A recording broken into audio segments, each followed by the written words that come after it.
All right, we're live. Hello, everyone, and welcome back. It's the Saturday night stream. What's today? All right, let's see. We're jumping over here. It's 12:45. I'm basically on time. We're supposed to start at about 12:30. All right. Ooh. This music could be a little louder, huh? What shall tonight's title be? I have to come up with the title on the fly. How about, Gotta Have Them Ribs. Pokemon 2. Wait, is that what he said? Hold on. That's an Obama quote.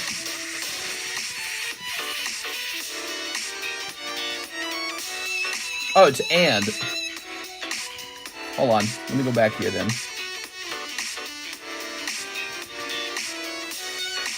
And Pokemon 2.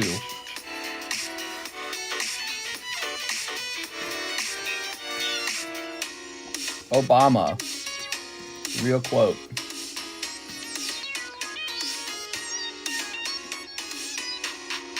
All right.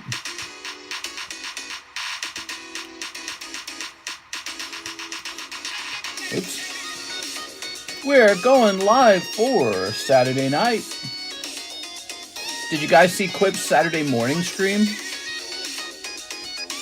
I did not get a lot of sleep because of that. I think I went to sleep at, what, like 1 p.m. maybe? And then I woke up at about 5. Oh, there's a cough.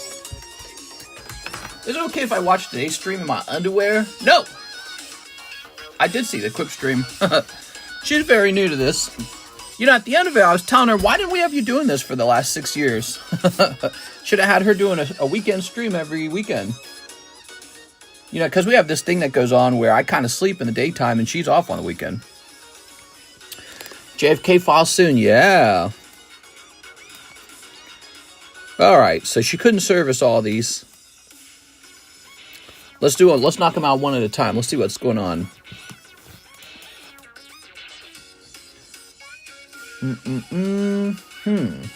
Throw this away. I think that's a Chen Zeg Vong one I'm seeing.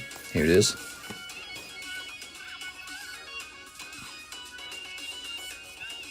I think I see this. She wrote down 15, but he actually sent 45. Ship all slabs and baggies. All right, all right. So, I assume she opened the other part of the order, or did she do that part at least? I do not know. You guys would know. We have Mr. Chen Zeg Vong. Here he is. It looks like she serviced it. He said all bags, huh? Did he have additional bags somewhere? Let's check the other boxes. Christian Green, Christopher Garcia. You know, let's start shoving these into the same box. Hold on. Oh, they all fit in the same box, so we don't need this box here. Okay, so this is an empty box. I'm going to toss it back here. Good. We'll just reduce the number of boxes. This is a CHCA. Christopher Went, Carl... Who's this? Simons? Carl Simons? Okay. We're done. So that's all of them. Seems like every day it's something. It's Mr. Isai. He pulled a really nice card in the daytime stream. I saw it. This has got to be Karis. Look, she sleeved each holo, but then you see this full art. She didn't sleeve it. That's definitely her. Okay, Karis did that one. So the order did get serviced. There you are. Okay. It's Silver Umbreon. Hello, Silver Umbreon. She likes to eat her nails, it looks like. She peels her nails. She doesn't chew them. She peels them. She does that. It's like a nervous tick. I think she was a little nervous to do the stream, in fact. There you are. All right, let's see. I was nervous when I streamed, so you can't blame her. Back when I started, it was such a different idea for me to be in front of people, you know. All right, I think we have your address here, Mr. Chen Zeg Vong. I feel like we better double check this. Well, he doesn't really give me... Who else could it be? This is the only... This has got to be him. Yeah, it's got to be him for sure. Can she sell them? What, her nails? Nah, she ain't selling her nails. She's freaking weird, man. All right. Go ahead and hit print. She did that thing you're talking about, facing a fear head on. Well, she was actually interested in doing the stream. She was interested in it. You know, she gets very bored on the weekends because I sleep.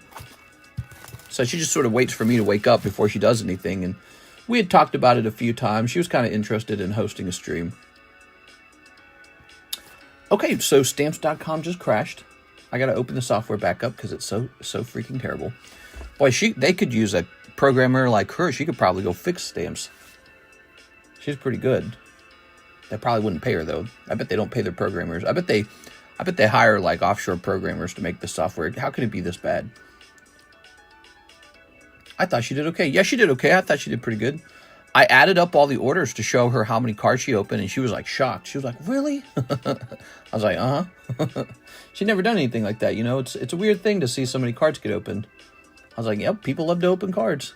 Really, really." Okay, so now we have to reset all this data. That's going to say that. This is going to say 7 by 4 by 4. Boop. We're going to hit print label. It's going to say, do you want to update the date? Yes, I do. And now we're just waiting for a price. Mister, she didn't make it to my 151 Japanese packs that I ordered. She did great for the first time. Yes, okay. Sounds good. I will be taking care of anything she didn't do right now. I told her one thing she could do. She could copy the system or model of my channel and make her own channel, like Quip's Cards or something like that. And then we could have like a shared collection where, you know, she can show my cards off on her channel. And I think that draws a lot of attention. So we pull from the same pool of very expensive cards. And this, you know, would basically bolster her appearance over there. Like double dipping the sort of like ad revenue you could generate from the slab collection. Or she could just, I don't know, be a backup streamer over here. So I believe we just finished this. Now, order 1, Andy Dirksen. Okay, Andy Dirksen. That's probably the oldest one then.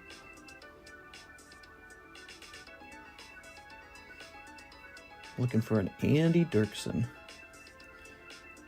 I'm going to go out on a limb and assume Andy Dirksen was a PayPal order. Let's open this up. Okay, here it is. Andy Dirksen. Oh, here it is. Andy Dirksen had 2 packs of Star Wars Chrome. I see. All right, Andy Dirksen. Yes. How's the line tonight? Nice and short. I was showing this off. Did you guys see my new Moonbryon? Guess I should have bought him at 900, huh? Guess I should have been hosting breaks on him the whole time. I would have helped you guys if I had been doing that. So I should have hosted breaks the whole time. The question now is, do I host a break today? Is that good? Do I host a break today on Umbreon? I don't know. But everyone's got their eyes on this card, but also everyone has their eyes on this card, which is also a really densely textured card. But there's something very elegant about this one over here that just matches the sort of like, I don't know, the sort of ethos of the character. So we'll see about that. We'll see which one does better over time. It might actually be Moonbryon. Got myself another little Mario card. I noted this one was a little underpriced, so I ran off and grabbed it. I've been buying these Cardos Mario cards. I don't strictly collect Pokemon. I collect all kinds of stuff. Stuff I think is cool. 1989, huh? I'm surprised the second Crownbryon hasn't popped off. He's expensive. Like, your odds are 1 in 28. That's pretty hard for people to lose 28 bucks. So he's already 10 deep. So it's not, it is still moving. Really impressive is my point. Yeah, 10 deep already. Wow. Thwomp. All right. Mr. Cool Trainer Ryan knows about you. Oh, that's nice. Here we are. Now, why do you say that? Look at this Dusclops. I think this was the last Dusclops I was waiting on. I got all my Dusclops are in now. Ooh, Magikarp Wailord. We could do this as a break. I was thinking of Mr. Baseball Mitts when I chose this one. Hey, it's Miss Alexis. How are you, Alexis? Here's a little Mew. Oh, Alexis is it's all clean in here again now. We are. Because I cleaned it up.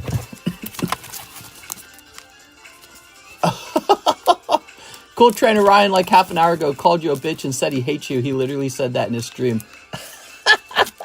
That's hilarious, dude. I hate him. That's perfect. Did he give his reasoning? I want to hear his reasoning. I already know his reasoning. His reasoning is he's a big fan of PokeRev. And, I went on a little rant at the end of last night's stream talking about the sort of hypocritical nature of PokeRev actually making tons of money in the Pokemon market, being a Pokemon card reseller, becoming a multimillionaire, but then he's going to turn around and talk dog shit on other, smaller people who make less money than him, literally. So he's got this monopoly on ad revenue and, he's opening thousands of packs for himself, but he's got a lot to say about everyone else. It's like, oh, God, dude. But, that guy's his friend, so he's got to, it's his job to talk shit on other people. But I think my reasoning is sound. But, yeah, he's not going to like me, obviously. That's funny. All right, Andy Dirksen. My reasoning's very sound. He's welcome to counter reason. I'd love to hear him make a good argument. All right, let's see. So Andy Dirksen, it's a fight. TCC's getting big, and with it comes the drama. Well, it's because I have an opinion, and you're not allowed to have an opposing opinion. That's all it comes down to. You're not allowed to have an opposing opinion. It's like, what? All right. Isn't he PokeRev's side hoe? Okay, that's facetious, right? You're just saying that for fun. But, he's his friend, and if you're friends, you're supposed to do that. You're supposed to stand up for your friends, so I respect that. But I'd like to hear an argument that actually, sort of disproves my concepts here, about PokeRev actually making a lot of money and contributing heavily toward the scalping of product. Like how much money does PokeRev make in card sales? How much does he take from distributors that might have gone to your local Walmart or might have gone to your local card shop? So, PokeRev made a move. He went on and he made his videos about, the Pokemon hobby's in this dark place because the price. And it's really just the case that Pokemon made a fantastic set. It's like a victory for Pokemon. And they just can't print enough to keep up with demand. And so, every hobby has this problem every now and a while, once again. But Pokemon gets it especially bad because they're such a great product. But he has to sort of throw shade on people. And it's like, bro, you're one of the biggest contributors toward people wanting to get rich on Pokemon. How much money has he made, buying up all the vintage boxes off the market and then flipping them and making millions of dollars on his ad revenue? And then if you speak about it, you just got to get in trouble for it or something? Yeah, right, dude. Well, that might work, you can be another Pokemon YouTuber and be like, oh, no, but the average person is going to hear these arguments and go, okay, that makes sense. You know what I'm saying? I'm not ready to battle.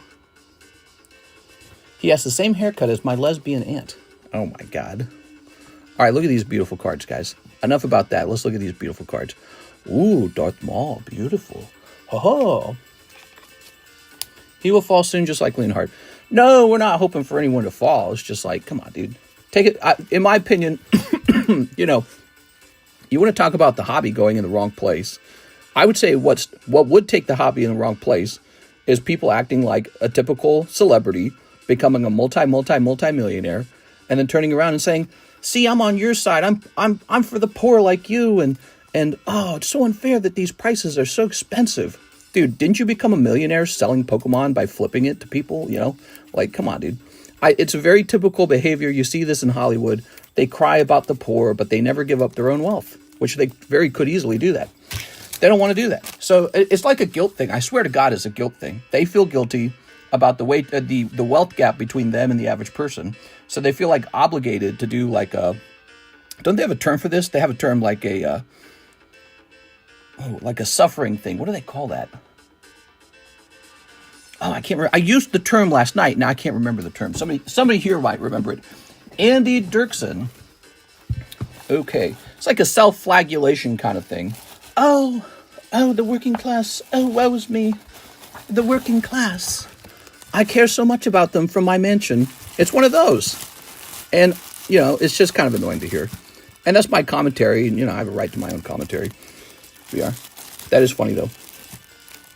All right.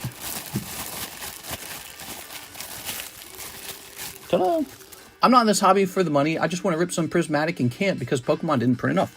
Yeah, and Pokemon will print more, right? Like, nobody has any doubt about that. Pokemon will print way more of this. Okay, that's Andy Dirksen. It's going to be okay. Pokemon's going to print more. There's going to be a ton of the Korean version of the product. There's going to be a ton of the Japanese product. There's going to be a ton of the English product over time. I'm thinking about opening up a little product for myself. See, I'm going to open like a whole case maybe. See if I can pull it, you know, take my shot at a Crown Brilliant too.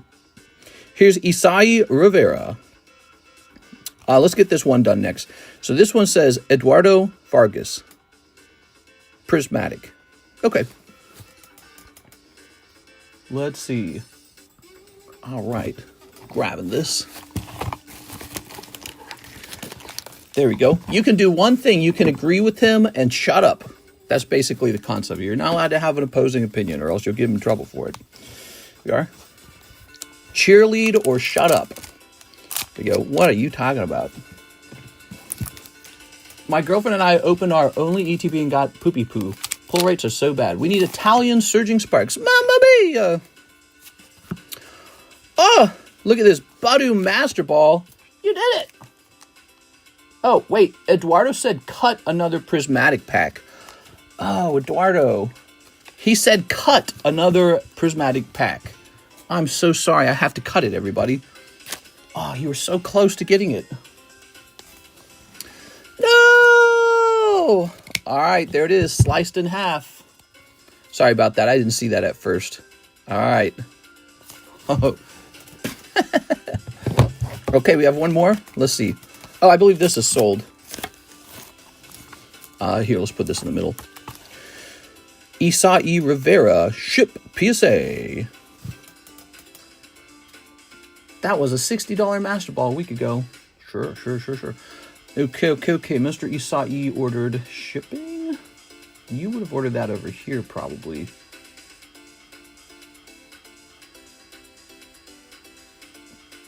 I don't see it. You already put it, mister. You already put it. She already shipped it? Oh, you're saying I've already done it? Okay. Mister, you did it wrong. I'm sorry, I didn't understand it. This is a backup order. That was Karis's practice run, okay? You can't blame me. I was just following up on some orders. Actually, in a way, it was more dramatic that we knew already that it was a Master Ball, so it was more dramatic. By the way, we have this going on, guys. Ooh. All right. Where do we go next? Nathan Gordon, who ordered 12 hours ago. 2 Japanese, 151. All right, you got it. Nathan Gordon. All right. Ooh. Please finish Cubone. I'm so impatient. Yes, Cubone. Grabbing all this. Oh. Ta-da! Mister, there should be 7 total for PSA shipping. Oh, sounds good. You're saying there's a lot of slabs, right? Sounds good. Well, those definitely go out. Hey, Master Ball Vaporeon. Not bad at all. There we go. Nathan Gordon. All right, Nathan Gordon. I caught a $25 card. Nice. He snipped it in the bud. Ew. Okay. We are. Oops. All right. Very good. Nathan Gordon with an N.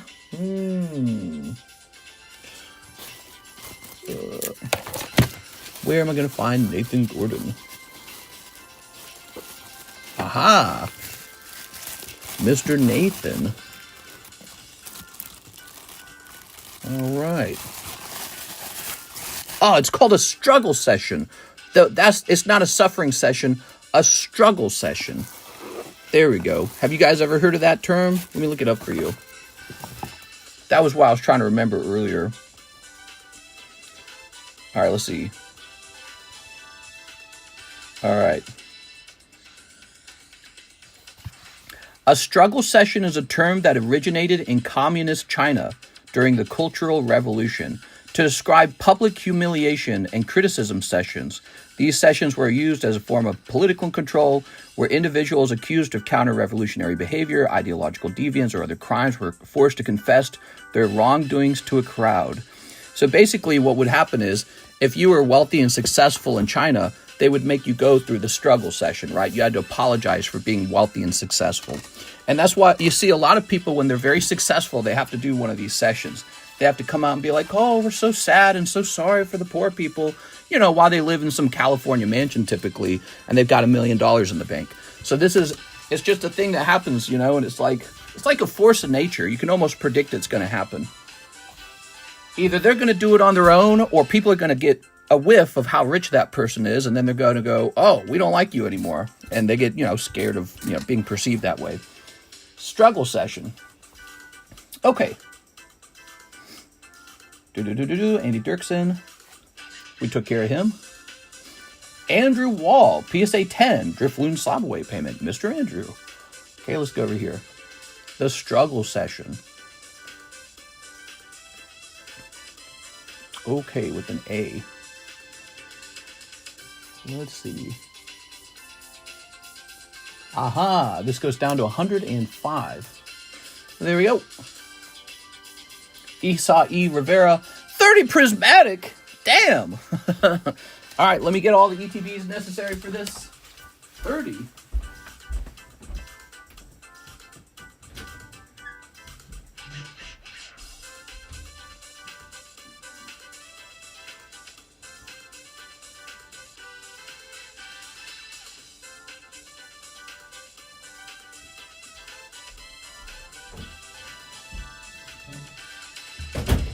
All right, here we are.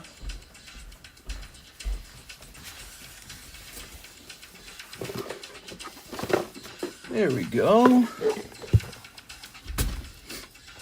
Very nice. Okay, let's do it.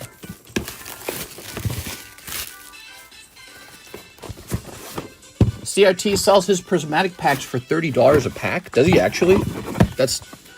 I feel like you're trolling. Okay. A win for your viewing pleasure. I think he's just trolling. But it's this idea, like, you know, PokeRev's been selling Pokemon cards, presumably for profit, for 6 years at least. He buying up all the most precious Pokemon product of all, the out-of-print vintage product. Now those are all $16,000, $20,000 a box. Only millionaires can buy that kind of stuff. Normal people can't buy that. And so you're going to come out and get angry at other card shops for selling packs too high when there's not enough of it. And he's like, now watch me open 1,000 of these for ad revenue. It's like, bro. All right. I don't know about that. It's like the biggest hypocrite possible. Everyone just wants to be like PokeRev, you know. They want to have his level of success. He's already successful and wealthy, probably living in a nice house. I've never looked up where he lives. Probably living in a nice big house. And then he's going to get mad at other Pokemon card shops for selling packs at the market price, by the way. The packs go this high because everyone wants it. You can't do anything about it. It's like, again, it's like a force of nature. It's going to happen. We are. But who does he think is primarily to blame? Well, he's got to be part of it at least. He's been selling cards for profit for a long time. The idea of a PokeTuber, he's definitely one of the original PokeTubers, right? All right. All right. Not trolling, he actually does? He actually does sell prismatic for $30 a pack. That's crazy. I don't know how you get away with that. All right. 3 of these. All right. Damn. So PokeRev's talking about Cool Trainer Ryan then, when he talks about people scalping products and selling them too high. If that price is true, if you're not just trolling me, how does he sell any of them? Ready? Okay. He made a video the other day acting like he was going to stores and then turns around and opens Battle Partners like, bro, that's unreleased. Yeah, Battle Partners. Snipping this. We got a little bit of Battle Partners coming. I actually didn't order too much of it. I have a theory it wasn't going to sell too well. But we'll see. Battle Partners, there's a couple good cards in it. There's Lily, there's N, and there's the Articuno is good. But that's the Japanese version of the set. Really, it's the English set that you got to look out for. But that doesn't come out till March. All right. Ooh. It's basically, you know, he basically made a rich versus the poor video is what PokeBruh made. He made a rich versus the poor video. And I'm looking at him, I'm going, yeah, but it's you. You're the rich. The video should be about you. Don't make a rich versus poor video. You're doing a struggle session. You're doing what all the celebrities do. Are you ready? Here's black belt training. I don't know if everyone saw it that way. I saw it that way right away. I was like, boom. It is. Okay. It's, you know what it's like when, ooh, look at this Master Ball. It's like when Oprah comes out. Oprah comes out in Hawaii, all the houses burned down, a bad situation, right? She comes out and she's like, oh, we got to help these people because you can donate money to me and I'll give some to them. You know, it's like one of those. It's like, oh, brother, dude. You start to roll your eyes. You're like, aren't you a billionaire? Can't you just give away a lot of stuff? Can't you just use your distribution hookups to give everyone free? Since it's such a big concern, you could do like a lottery system and just give out lots of free prismatic to kids. Let's just do that. Here's Pikachu. It's a struggle session video, and it's just like, oh, God, dude. All right. And I have a right to my opinions, in my opinion. Here's Umbreon. Ooh. Very nice, very nice. Here's Vaporeon. It's like, imagine throwing shade on other card shops for doing essentially what you've been doing for the last 6 years. He just does it with the most expensive product. He does it with, mostly he does it with vintage boxes, but I'm sure he does it. Like, this guy sells mystery packs. I mean, that's enough said, in my opinion. Wow, another Holo Umbreon and Dipplin. Mystery packs. Give me a break, man. Here's Dipplin. How did the Pokemon hobby get to this point? Gosh, I don't know. Somebody must have been buying packs at a lower price and then selling them at a higher price. Not you, obviously. Here's Applin. You wouldn't do that. You're one of the good ones. You are? Oh, what is this music? The non-Lily Altarts are, of course, bonkers expensive in Japan, but all the other ones are under 10. Scoop them up now. Non-Lily Altarts are bonkers expensive in Japan. You got apples for days. Yeah, I noticed that too. You get apple and Dipplin. All right, you ready? This round is an apple round. Okay. I'm the Pokemon. The Pokemon is me. Hey, what's up, Ran? Oh, I got some fun news. I ordered a new product to be added to the menu, although I don't know if it can officially be added to the menu. It might not be allowed to. But it will contain Donald Trump cards in it. That's right. So there are people who are now paying a lot of money for PSA 10 Donald Trump cards. And I said, well, why not my audience? So, but the problem is I don't know if they can be displayed. Here we are. And you'll get more information on that. We're going to have those come over here, and we'll see what happens. But if you can get a PSA 10 Trump card, those are making a lot of money. Ran into that on social media. You are. All right, whether you like them or whether you hate them, you might hate them, but that doesn't mean you can't make profit off of them. You are. Let's snip this. You know, if people are figuring out you can flip PSA 10 Trump cards, and there hasn't been a lot of people doing that yet, that to me says early mover trend. You are. All right. So we'll see what happens with that. It's not even that mint. It's not even that green. I'm used to that dune. Need PSA 10 Donald Trump in my collection. Somebody does. Maybe an old guy who loves Donald Trump. I don't know. Somebody wants them. And if there is an abundance of Trump cards that have not been graded, and they could just be graded and flipped, hey, you know, we have a knowledge around grading. It should be us. Here's Dusk Noir. So I think that'll be very funny.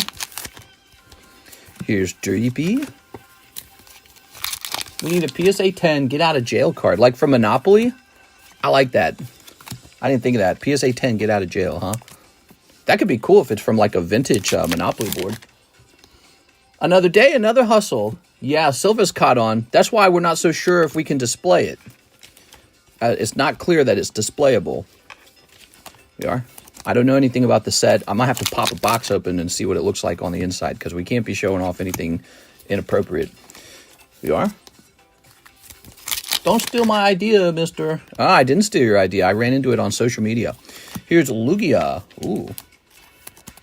That's a nice Lugia. I like that. We need to get an SIR. Come on, 30 packs, 1 SIR. Make it happen. Come on, Pokemon.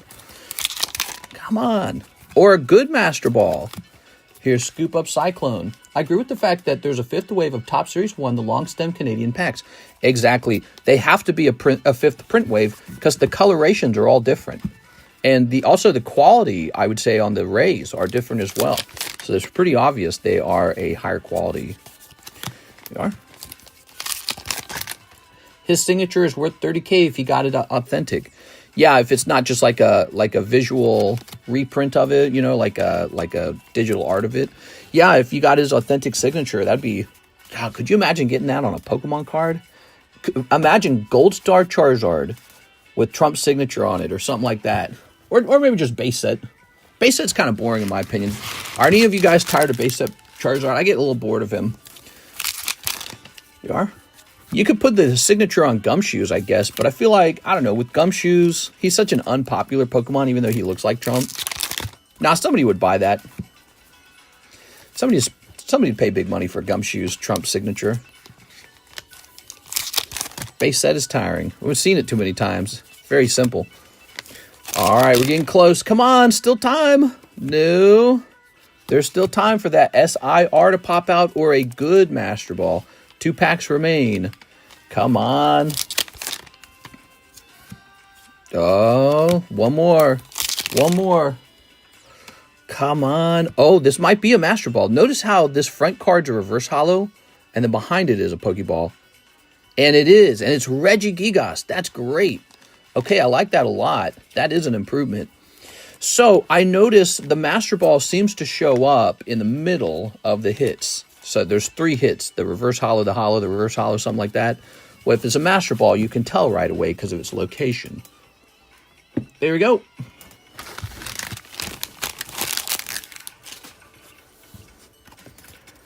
There we go. Sandy Shocks, Regigigas, Binding Moki, Goldeen, some Umbreons. The Lugia is real solid. I like the Lugia. You got some Umbreon, Reverse Holo, Espeon, Hoot, Master Ball, Dipplin. Vaporeon Master Ball would have been a big deal. Pikachu's solid. Master Ball, Heatran. You got some decent Master Balls. These are actually really not that bad. Regigigas and Heatran are both legendaries. Okay? And then Pikachu and Lugia are going to be solid as well. And then Dipplin, I don't know about Dipplin. Probably not that great. But overall, that was 30 packs. So out of 30 packs, he picks up 3 Master Balls. So it's like 1 Master Ball per ETB if you think about it. All right, so the pull rate.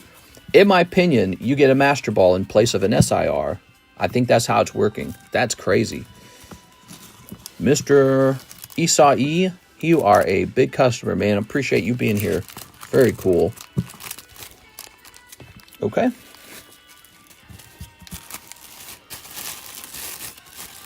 That's nice, dude. Love Regigigas. The Master Ball always is the second slot unless there's an ace spec. How many packs in an ETB? 9. We looked up the odds. Getting Umbreon is 1 in 1,440. You got to try, though. You got to try. If you don't try, it'll never happen. Somebody's pulling him, right? We've seen a couple up on the internet. A couple 10s already. So he's there. Okay. If you want to go any deeper tonight, I'm ready to open for you. Very good. So I'm going to set you right here, and we're going to get a fresh ETB box for you next time I got an ETB box. Wow. That was a rough one. I don't think it was that bad. I've actually seen worse. So, Mr. Isai, I've seen worse than that. I've seen around where the Master Balls are all bad. Obviously, there was no SIR, but only three ETBs will not guarantee you an SIR. That's how tough it is. And but yeah, your Master Balls were solid. I thought Regigigas is good. Heatran's not bad. He's a legendary. Diplin's not as good. All right, we got a Hello Kitty for $35. You wrote 224. Oh, you're right. I'm sorry. My mind's still stuck in 224. Let's just update that to 225. Okay, 225. Well, I'm glad you guys are all here. Did you guys know we never gave out our ETB yet? There's an ETB we have to hand out. So, not this. Our pre-sale list. Our Roaring Skies box break. Our Mega Sub list. Our free ones list. Ah, there's the official. Ah, here it is. Because there's only 2 spots left. All right.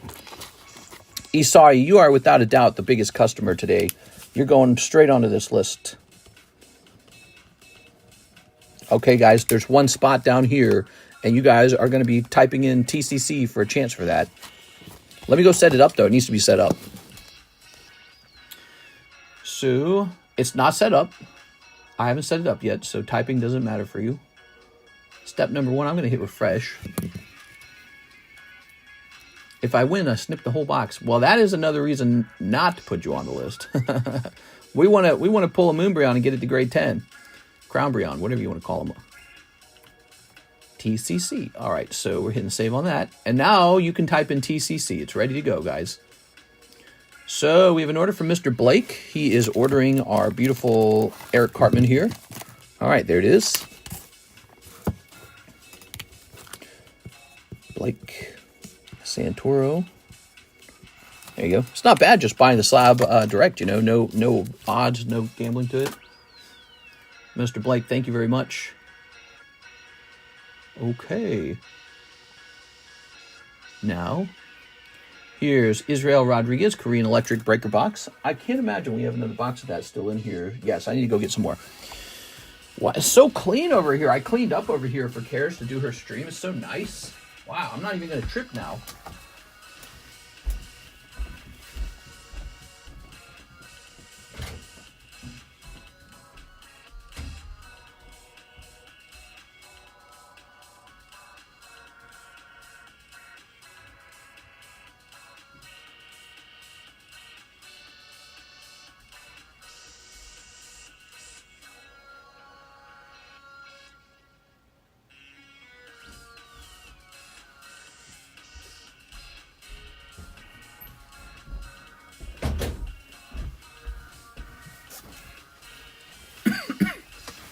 Okay. I'm back and I'm ready to cough. Let me have a cough right now, in fact. Okay, so here we are. Put this here.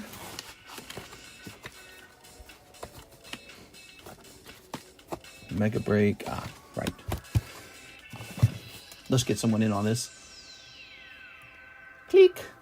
Puzzles are hard. How? How does it get in?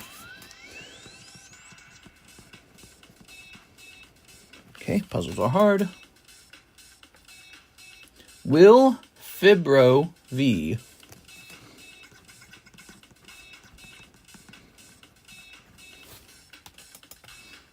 And JH. Jay actually made it in.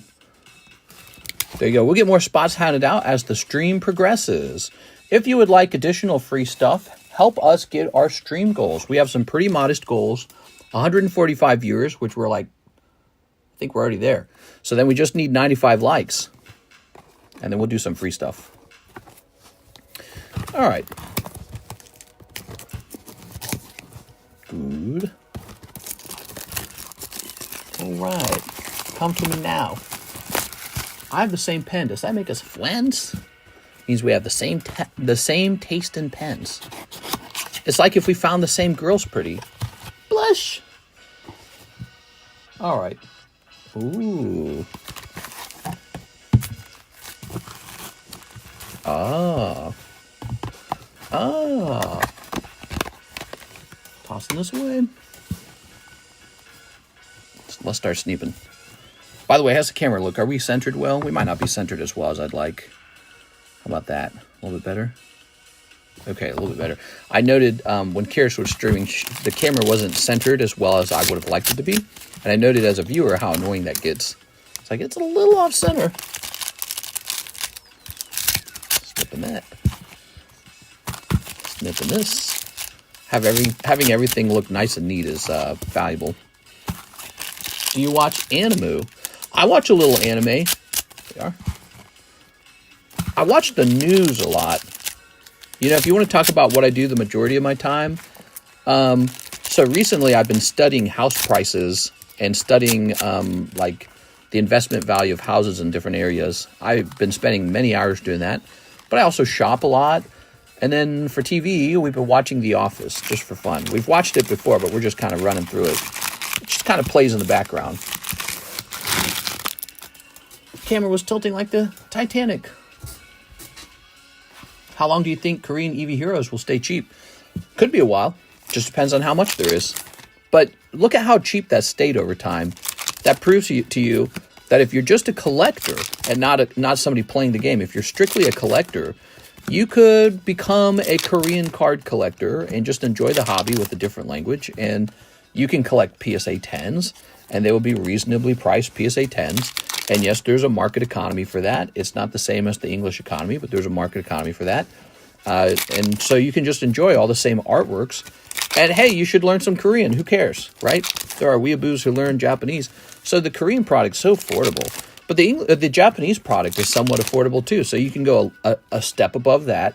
What's interesting about the Korean product is it is the cheapest. So this is the cheapest. But so if you want to have the Japanese stuff, you could argue, hey, you know, Japanese, maybe English collectors are a little more comfortable with that language. So there's more crossover in the marketplace. And maybe that's why also they're a bit more expensive.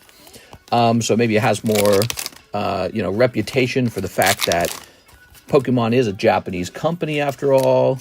So if you want slightly cheaper cards in a nice high quality, but in a different language, you can go for the Japanese. Just collect Japanese then.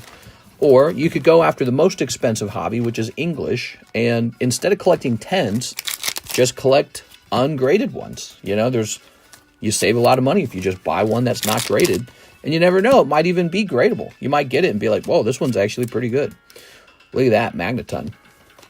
So when people talk about the unaffordability in a hobby, I'm hearing prices for Korean Terra Festival, and they're looking pretty low. You know, that's what I'm seeing. So people just need to be educated on their options, and they have to be a little flexible. Yeah, Durant. Oh man, Durant. That's not Crown Kachu. Like this, we're opening up 30 packs of Korean electric breaker, right? Well, if this was Surging Sparks, this would be $10 a pack on my menu. Yet over here for a Korean, I'm selling at $1.50 a pack and still turning a profit. So that tells you everything you need to know. You can afford this hobby. You just have to be willing to enjoy it in another language. And it still looks very cool to me. Especially if you have Korean heritage, that's very easy. But maybe if you're strictly English speaking, maybe it's a little harder. It's like a mental thing. You have to be able to switch up in your head and be like, no, that's fine. If you can't do that, obviously you're never going to buy these. All right. There's probably a PSA 10 Korean electric breaker Pikachu by now. Let's see what he costs.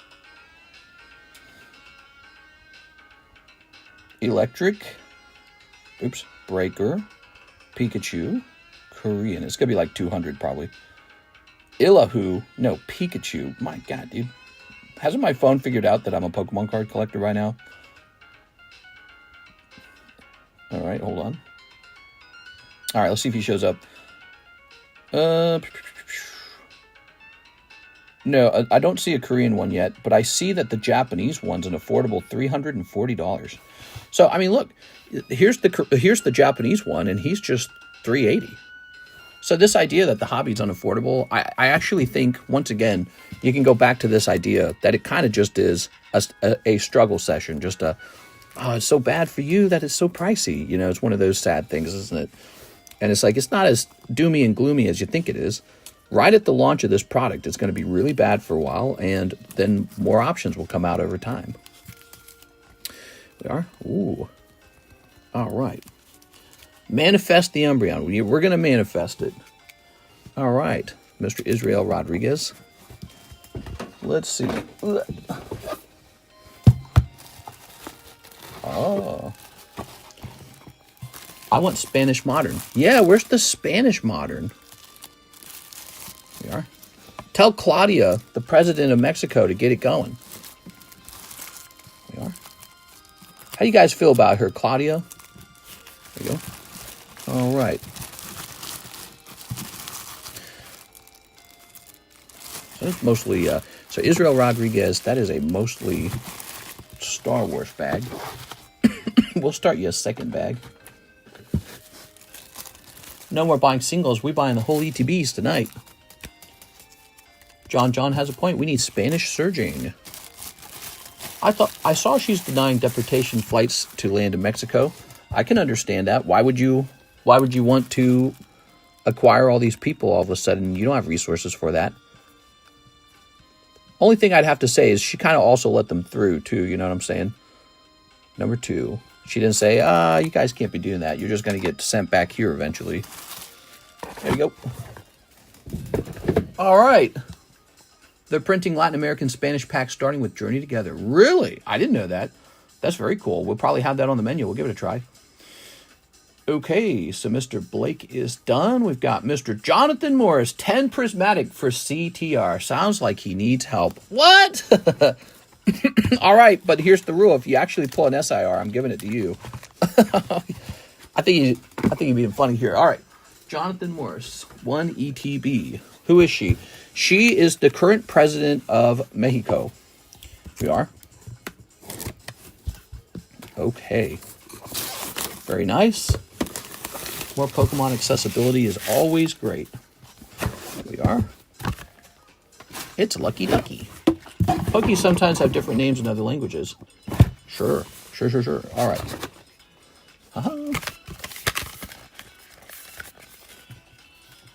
I just ordered a bunch of Korean Black Flame. Yeah, sure. It's very fun to open and very affordable, and you'll definitely pull the chase card.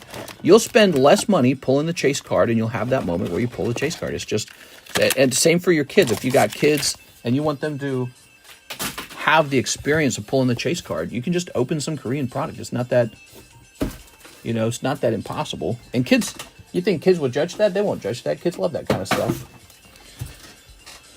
All right, you bring home a bunch of boxes of Korean and you say, see all these boxes? They're all yours? They'd be like, dang. That's awesome. They will enjoy the plethora of boxes. She didn't let them through. It was their previous president. Oh, I see what you're saying. Yeah, you're right. Actually, she got elected halfway through, I think. You are? Probably what they do is they see these caravans coming through and they go, we're not going to turn these around. These are too expensive. Right, because if you turn them around, you might have to use your military. You might have to build a barrier. You might have to provide shelter and food and water. And so they go, we're not going to handle this. All right. From Jonathan Morris to Mr. CTR. Here's Houndoom. I have 130 ETBs of Champion's Path sealed. Champion's Path? Hey, there's a Dusclops. Does somebody have his, does he have a P.O. box? I should sign a Dusclops and send it to him.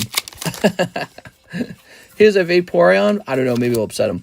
Here's Vaporeon. I'm just joking. Here's Slowpoke. Here's an Umbreon. Oh, Umbreon. All right. Nice Umbreon. We like the Umbreon Holos. They're very good.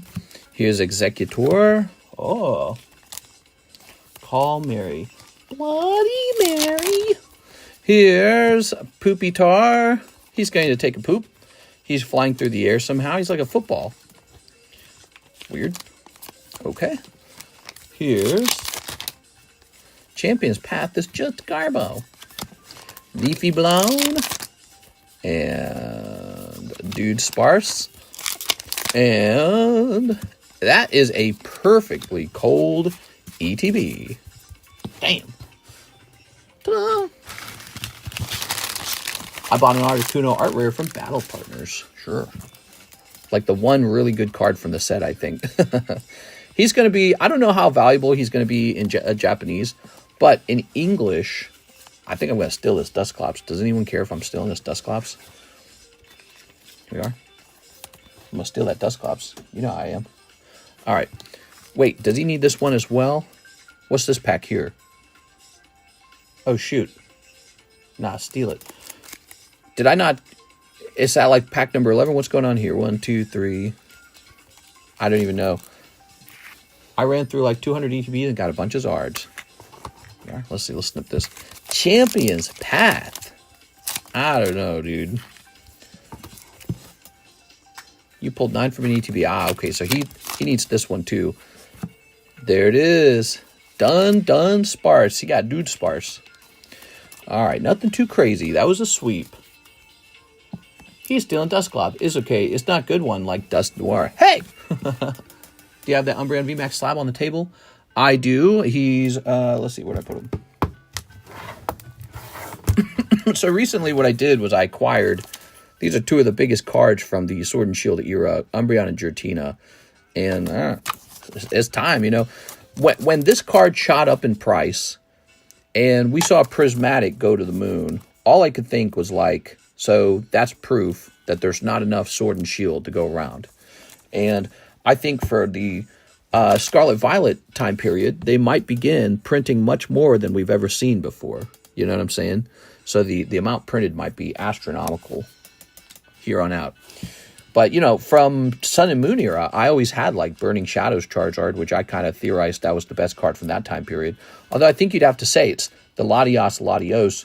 I'll never own that card. I actually don't like the way it looks. It's kind of like the Poncho Pikachus. I've never owned them because I just don't like the way they look. So you don't have to compete with me for the price on those. Don't overlook the Lugia from Silver Tempest. He's next. Yeah, I don't know. He's going to go up for sure. I'm not disagreeing that he's going to go up. I don't know if I like the way he looks. He's okay. He's okay. All right. Maybe I get him just because his name is Lugia. You know what I'm saying? But he's not like the Lugia from Neo Genesis. Neo Genesis is so much better. All right, I'm ready for a good Lugia. Astral Radiance is next to Boom. Sold out on Pokemon Center. Astral Radiance. Oh, I got a lot of that. It never sold through. All right, so that was it. Let's check our PayPal queue. David Ma, I'm back. Turned 35. Woohoo! I'm sorry. Fui once? Joking. I'll take 22 Korean Black Flames and shipping. Yes. Okay. 22 of them. What do we have here? How many is this? 1, 2, 3, 4, 5, 6, 7, 8, 9, 10, 11, 12, 13, 14, 15. You got 15 here. It's the Umbreon and Giratina for Sabaway. Those are just for showing off. One day I might host a break on them, though. A really expensive break. But we've already got one of those going. It's called a Rare Candy Break. Let me show you what it is currently.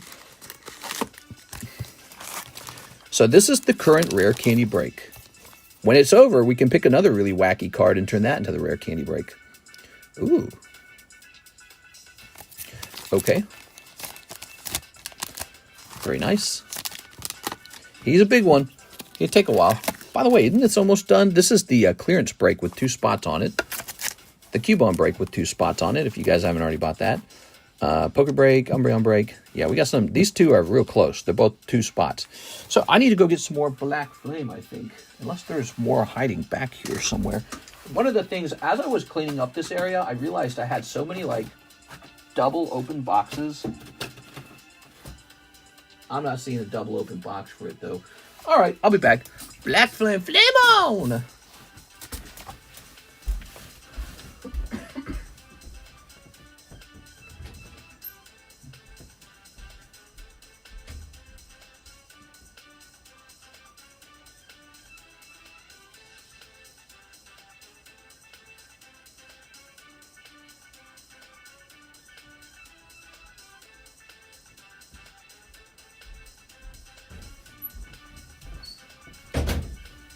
All right.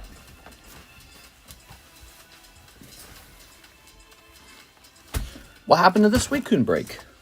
I think we ended it and gave store credit to the people who were in it. It just was very slow moving. I think it was unpopular.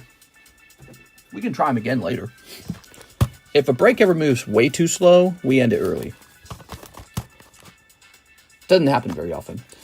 If I ordered about 10 to 15 packs and pay for shipping, would you be willing to accommodate that room? Oh, you mean like sealed? Is that what you mean? You want to order some sealed packs? Yeah.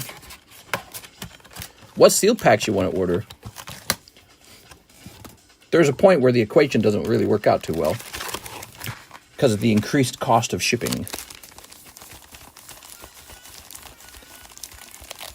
That's 15, 16, 17, 18, 19, 20, 21, 22. It's a really oddly specific number. So there it is. Okay. Let's pull us a alternative art Charizard. Did the new break start for Prismatic? It sure did. Let me show you. Prismatic ETB break is very popular. Here it is. Prismatic break, 1 ETB. Very popular. They need to focus on printing Prismatic and Surging and delay the other sets. True. They could reduce the amount of battle partners they print. I saw the price of a restock on Surging Sparks and it made me want to throw up.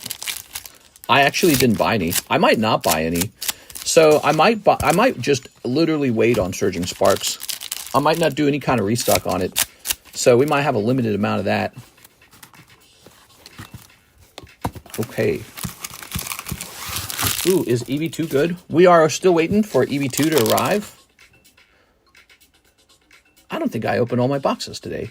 Oh, I need to go back to my... I need to see what arrived in the mail today, guys. I think I received another large box and I didn't open it. A cute little Umbreon. Here's a Varoom. After this, I'm going to head toward my receiving area. I think there's a large box I'd never opened. I need to make sure that wasn't like... It could have been battle partners, actually, so I need to check that. Or, more likely, it could have been just a restock of more Prismatic. Here we are. Okay. Gear 2, Luffy scene for the manga, and EV2. Oh. Nice. Look at this Charizard. He's cool. Live opening now. You guys want to see me live open a whole case of Prismatic for myself? I'm tempted to do it. I probably won't pull the Crown Brion, but I'd love to take a shot myself. I think if I open the entire case, there's no complaint about it, right? How do you guys feel about that? Would that be bad if I pulled it? Here's what I have to say. My cases are sourced from all kinds of different guys. So it's like, just because I pull one in my case doesn't mean the next case couldn't have it. Here we are. Cold. I'm tempted to do it, but here's the bigger question. Do I do it live or do I do it, in a recorded video, perhaps? I don't know. If I do it live, doing it live doesn't make sense because that will cut into sales because this time period should be for sales. All right. Live right now. I know you guys would love to watch it, but I think it's a bad idea. I think what would happen is if I did it while I was live, it would actually reduce the time you guys have to place orders. So when I think about it, not very smart move. Okay. Ooh.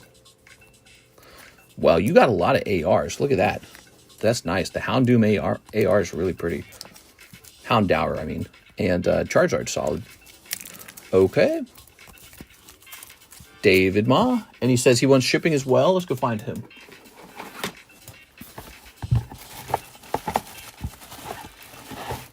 Scooby-Dooby-Doo. Scooby-Dooby-Doo.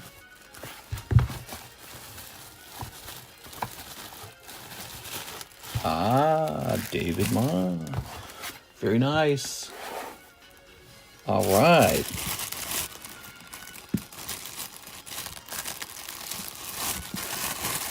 Thanks, mister. I completely forgot. That's what's even in my bag. It's a pretty whole bag. 1023. Let's get you shipped. Let's see. Did your address change? Let's log in and see if your address changed. Here, we can show off your bag real fast, though. Little Arbok, little Gengar. Looks like you had some Korean... Oh, there you go. Looks like you had some Korean 151. You just saw these. Some more Korean 151. There you go. Alakazam. Master Ball Scyther. That's not bad. Master Ball Scyther. Jujutsu Kaisen. And there you go. Now you know. All right.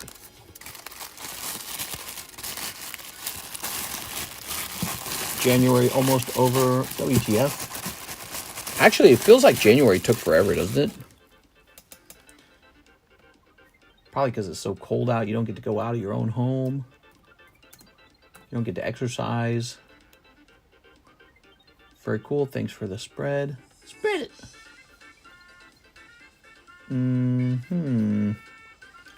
Clicking on this. Okay, clicking on this. What do we got? Yeah, it looks like things are the same. And so we're going to weigh this in my hand, and now we're going to hit print label. How has Union Arena sold? I feel like Nikkei will shoot in popularity. That's a good question. There we go. All right. Ta-da! Being stuck inside in the cold winter. Yeah, so I'm leaning toward Reno again, by the way, guys. Leaning toward Reno. I just don't know if I could stand the heat. The Vegas heat sounds like it would make me sad. I've never been a heat kind of guy, you know. It kind of makes me ready to stab somebody in the face. Here's Elizabeth, 6 Holo Shuffle. I don't know where I was going with that. 6 Holo Shuffles for Elizabeth. Hello, Elizabeth. How are you tonight? It's nice to see Trump talk every day now on the news. 1, 2, 3. We got 1, 2, 3, 4, 5, 6. We are. I saw a list today of all the programs he's canceled, like DEI programs, and how much it was costing us. It was costing us like billions of dollars to have all these federal agents who were hired for diversity, equity, and inclusion. And I was just thinking, wow, they could have just spent that money like building roads or something, you know, like something that's actually going to benefit us all. It almost feels like it was a slush fund for their friends. Like, hey, you could do this made up job. Come over here and let us give you lots of American taxpayer dollars. We'll enrich our friends with these made up jobs. Here's Glamora. I feel robbed is what I'm saying. Whooper. Combi. Ta-da! All right. Like, what do they even do? I don't even know what you do. You just make sure people who are the right color get hired or something. And it's like, yo, that's racist, isn't it? That's my opinion on it anyways. It feels like that could go wrong so fast for so many different reasons. Did you need a new bag, Miss Elizabeth? Let's see. That could be abused so easily. Let's see. We're looking for a bag for Miss Elizabeth. She might need a new bag. Cut Fauci's 20 grand per day security.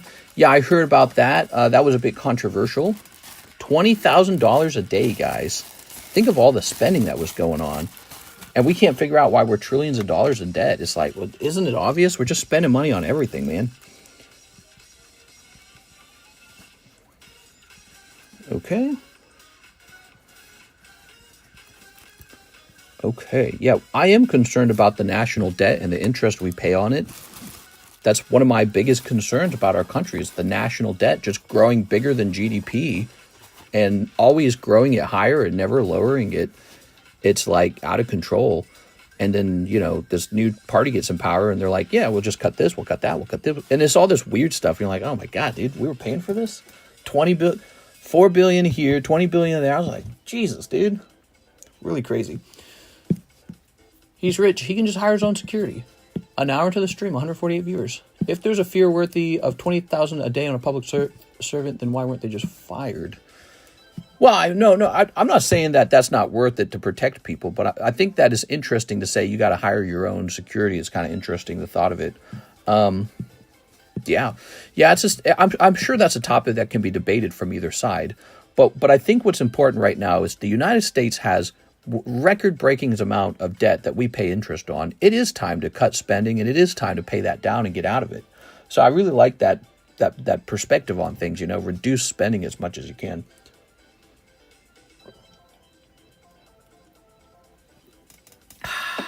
All right. Hit the like for Mr.'s happiness and prosperity. Mr. John Fong, a whole ETB prismatic for Jay. Let him cook. All right, hold on. Let me go ahead and get some more ETBs. I'm going to need more.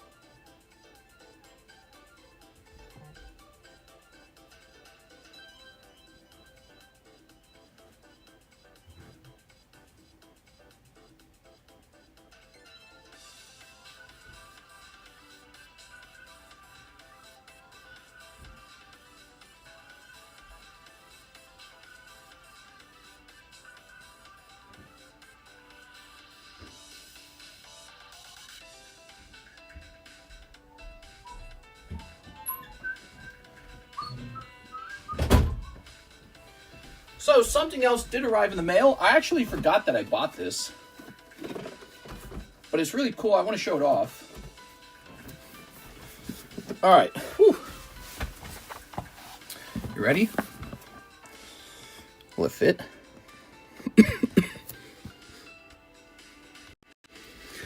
Ta-da! Whoa. Super Premium Collection. When we first started years ago,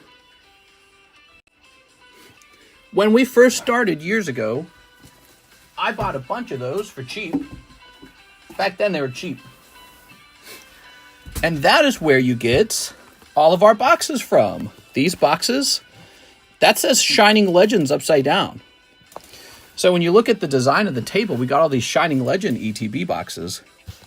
They're storage boxes. All right, but I was thinking about making one of those for sale. You gotta have specialty things for sale sometimes. All right, give me a minute.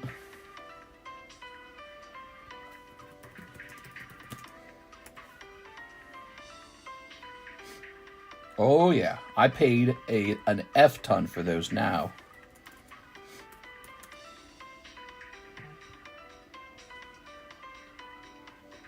So let me see if we could restock it, what it would look like.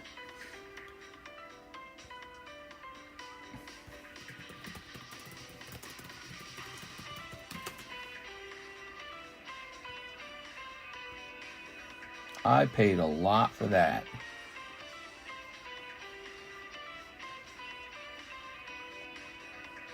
We're living in a time period where, you know, these sets are getting so expensive.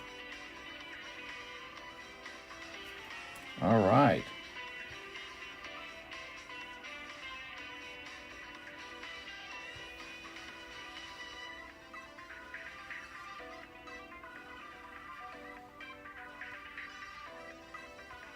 Give me a moment.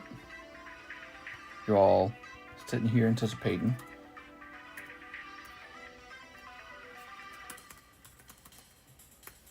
Divided by 3. All right, so I'm going to offer one on the menu. So on the menu, we're going to come under Pokemon Japanese, Pokemon English, Pokemon Vintage. Should it be called Vintage? I don't feel like it's Vintage. But we're going to add, at the top of the list, Shining Legends Premium Collection. And we're going to have a really high price. It's going to be $695, okay? So that's the price I'm really willing to open one up at. I think it comes with like 15 boosters. It's going to come with all the promo cards. And I suppose we can toss the figurine in.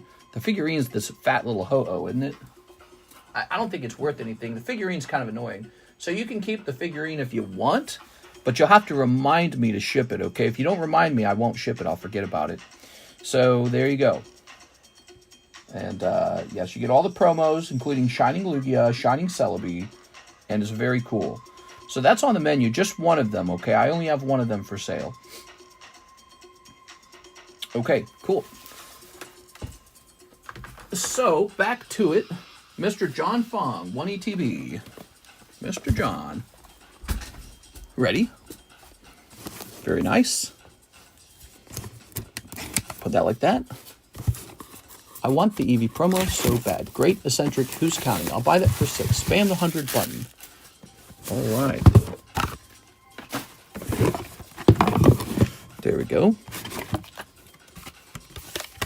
What about the playmat? Oh, I didn't think of that. There's a playmat in there. The playmat doesn't really fit with anything else, though, does it? You know, I think it's just going to have to be the cards, you know, because that's what fits. Essentially, that's what fits. The playmat would be very odd. I think if you could, I think if you sent $6 for the playmat, I ship the playmat too. Okay, we'll do a separate shipment for the playmat, but it's going to have to ship separately. You know what? We could do the playmat. Here's what we'll do. So if you order the whole thing, it will come with automatic shipping for the playmat and the figurine. So they'll ship together, the playmat and the figurine will. And then we'll just add all the cards to your regular bag. I think there's room to do that, because if we can ship it for around $6-7 for the playmat and figurine, and then we just add the rest of the cards to your bag and you just paid normal shipping for your bag, everything's good. So we'll do it that way. I forgot it had a playmat. You had to remind me. Okay. There we go. All right. Mr. John, ready? All right, I like that idea. I only have one, though. I don't have a bunch. I just have the one.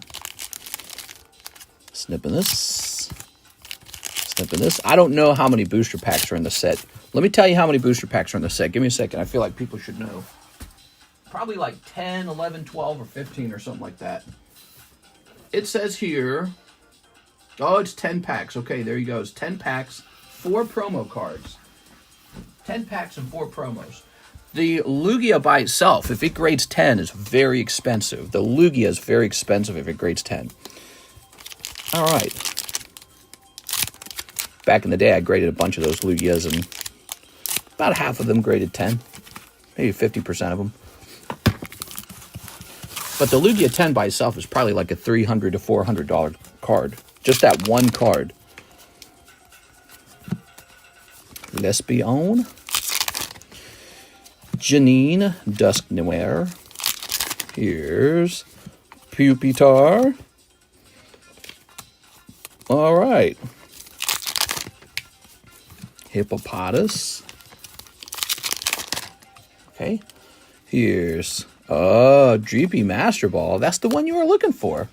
Yeah, if I could just get Dreepy Master Ball, I'd be so happy. Oh. Bloop. Okay, Dreepy. Furfrau. Sneasel. Shiny Ho-Oh is the coolest. Yeah, Shiny Ho-Oh, Shiny Lugia, they're cool cards. Some holos. Yeah, I was just thinking to myself, like, what's some of the coolest stuff from the Sun and Moon era? I was like, man, the Shining Legend set really stands out to me in my mind. You got one Master Ball, Mr. John. So I was like, let's have one of those on the menu. Is 151 still desired? It sure is. I got a lot of 151 on the menu. You can get the premium collection. You can get the Blooming Waters collection, which is just some useless promos. Or you just buy them a pack at a time. I bought a lot of the Blooming Waters because I wanted to have an even larger stock of the 151s. Mr. John. Yeah, I like it. Mr. John. What is this? That's Karis's handwriting. I almost can't read it. Oh, no. She put this box in the wrong spot. That's how I knew it was one she had used.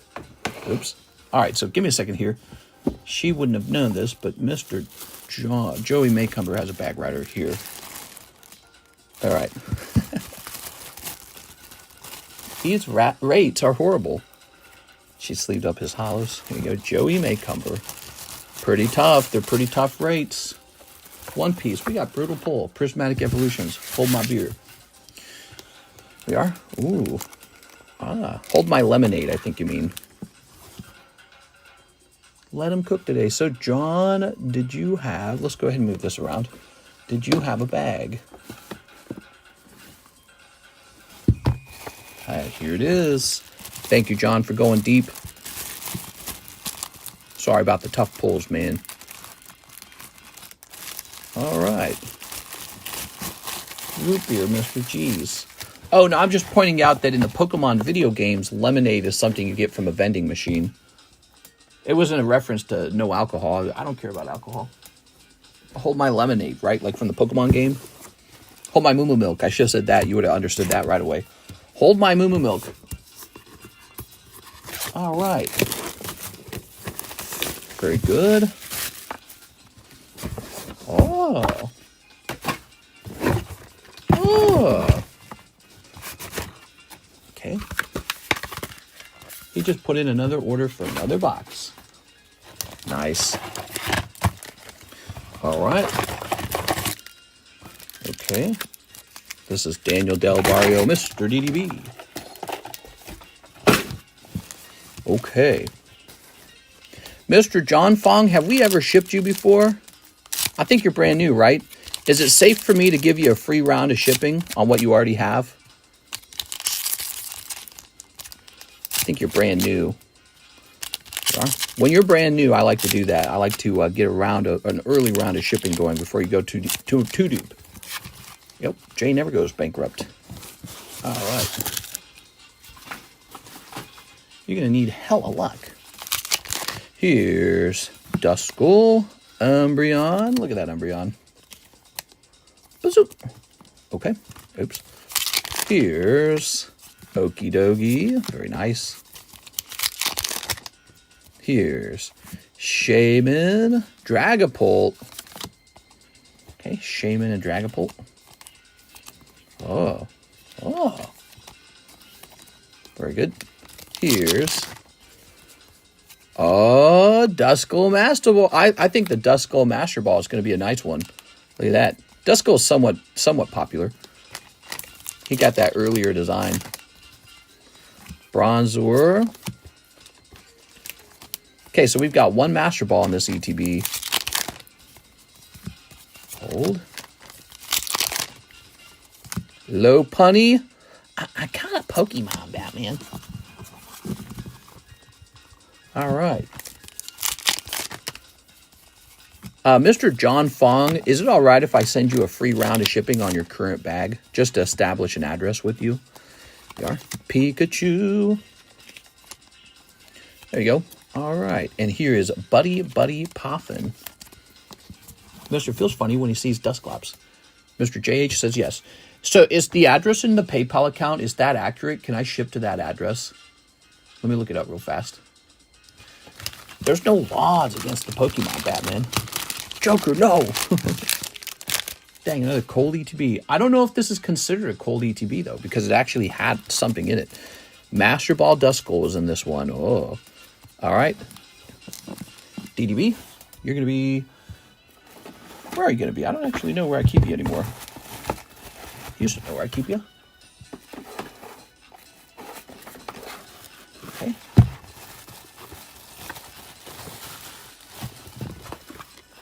Joker, no. 160 people, not even half that many likes. Like the streams. This is a graveyard made Lavender Town vibes. People are getting beat up by those pull rates, huh? Gotta have them ribs. And Pokemon, too. By the way, did any of you guys catch tonight's title? Did any of you guys understand the title? How many of you guys know the reference to the title tonight? I feel like I make a joke in the title and probably nobody gets it. It's a Barack Obama quote. You got to hear him say it. Let's see. Gotta have them ribs. All right. Here it is. Oops, move that out of the way. So here it is, Barack Obama. Turn this up. Okay. It's a Barack Obama quote. It's very funny. Okay, so... Gotta have them ribs. And pussy too. That is the quote. If you didn't catch tonight's title, that's what that was. It is a joke. All right. Very nice. A real message I can get behind. So, oh, we're giving a free round of shipping. Yeah, that's him reading a book. I think it's his own book.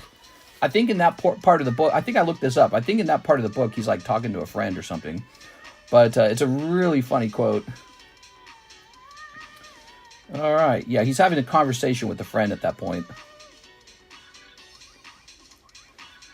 Okay. Gotta have them ribs and Pokemon too.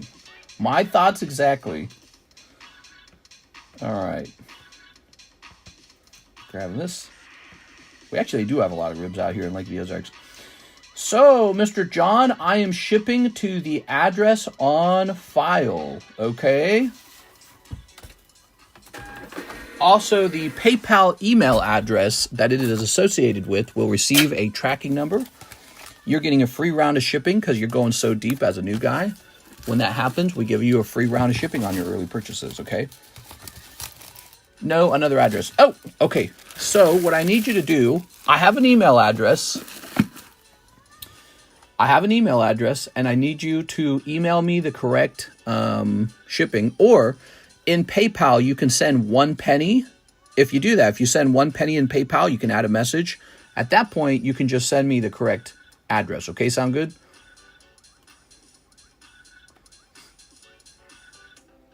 That was actually the whole point of that, was to make sure that the PayPal address is correct. There you are. It's a very important thing to do. All right. Yeah, actually, you know, I prefer the penny message. If you could do that, go into PayPal, send me a message with 1 penny, giving me the correct address, okay? Do that instead of the email. And then I'll go back here and I'll delete this old address that I just created. You should also, by the way, you should go into your settings and you should update to the correct address. That's another thing you should do. There we go. All right. Perfect. All right, perfect. Tell you what, I'll get that done right now since you said you just did it. Probably arrived. All right. Okay, perfect. So now I will recreate that label for you. All right. And let's get that email. We still use the same email for the tracking, so we're going to use the email in the file for the tracking. And now we print it again. And print. All right. Not gonna lie, there's a rapper that sounds just like you to me. Could be tripping. It's me. I'm him. This is my second life. Ah. Okay, and now we just need that bag back. Which bag was it? Was it right here? Yes, perfect. Okay, so all the pulls you had pulled up to this point will be coming over to you. It'll be shipped out probably on Monday. And then we'll create a new bag for your next round, okay? So whatever you ordered next. Good. Louis Laura, hey, Mr. Long Time. Hope you're doing well. All this poke craze about the prismatic set hasn't revived me. I'd like 1 pack. Hopefully it's a snipe. Hell yeah, dude. All right, Louis Laura is back. Oh, what is this? Get that out of the way. All right. Mr. Louis Laura. I recently just moved. Address on file is my old house. It's a hassle changing all the information. Oh, yeah, definitely. Totally get that. Okay. All right. Yeah, it's just a little complimentary thing we do. If you're like a big baller and you're brand new, we give you a free round. Okay, that's a cold round for Louis Laura. Sorry, Louis Laura. Let's see if we can find that bag. Hopefully you don't have an expired bag, right? You said you've been revived. Ah, so if you take a look at this bag has been here since 5/22, and it expires in April. You definitely should consider shipping this, okay, Mr. Lewis? Let me show you what's in there, though. By the way, if you guys ever feel like getting out of the hobby and you don't like your bag, you can always try to sell that back to me or gift it or donate it, whatever you want to do. You know, you might be able to sell it back for a few dollars. Oh, I remember this. This was back when we had the counterfeit, Chinese premium One Piece cards. That was a weird time. Why did I ever buy those? I'm all through with that. I'm never buying Chinese counterfeit anything ever. You know, they're not counterfeits. They're copyrights. They steal the copyright. They don't actually get an official license, and they just produce cards anyways. Never doing that again. I'm just supporting people who are stealing brands. All right, there we go. From now on, only officially licensed product. There you go. Very nice. Let's check the ZELLE queue. ZELLE is empty. Let's check Cash App. Cash App is empty. So we are back on the PayPal orders. Jose Achilles, 1 spot in the Prismatic. All right, Prismatic break again, huh? Here's a nice Whale Lord. Whale Lord's got a big card in the new set, so Whale Lords might be a little more popular for a while. No rarity symbol, Starmie. Far-fetched 10. He's nice. He could go into the Holo Shuffle. Here's Feel 9. Here's Persian. All right. Now, 1 spot in the Prismatic. You got it. Dr. Achilles, huh? Okay, I'll put you down as Doctor. Is that fun?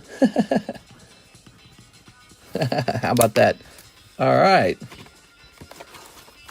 I think I'll get a cup of coffee. Okay. Mr. Edward Shelton, 1 box of... Now, I didn't miss anything, did I, before this? Let me just double check. Lewis, Daniel Del Barrio, John Fong. Okay, we did everything correctly. And Edward Shelton, 1 box PRB Japanese, 5 Holo Shuffles. You got it. 5 Holo Shuffles for you. A 1, 2, 3, 4. Oh, 1, 2, 3. See, even I forget. A 1, 2, 3, 4, 5. There you go. Well, the Holo Shuffle needs more Holos. Ooh, Skitty. Nice. A double hit? No, but look at this for room. He's actually a promo Holo. That's pretty nice. We need to do more stuff like that. We need to get more, like, quasi-hits into the Holo Shuffles. Would you guys like that if we did that more often?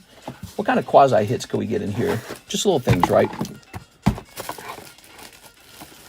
People donate me stuff all the time. Like, Miss Tammy just donated some stuff to me. Oh, that's in Japanese. Hold on. Bought some English. We got any English? Let me check this box over here. There gotta be some English stuff I can put in there. It's gotta be English. Although it'd be interesting to swap over to Japanese. You're like, well, that's too obvious. Here's one. Look at this Kangaskhan. Okay. Ooh, I almost want to leave it sleeved until it actually goes into the box officially. But that's ready to go now. Get some EXs in there, you know what I'm saying? So how about this Skitty 9? I think it'd be fun if, like, you were going through the Holo Shuffles and, like, an actually really decent, like, Holo popped up. 64. Here we are. This one right here. Ooh, what if it was, like, promo Holos? Like this for room, mostly promo Holos. That'd be interesting. Okay, Mr. Edward. I'm doing it again, doggy. Can I send money for the ETB Prismatic Evolution EV promo card, or do I have to buy a certain amount of packs? Great question, Vince. You have to buy a minimum of 9 packs.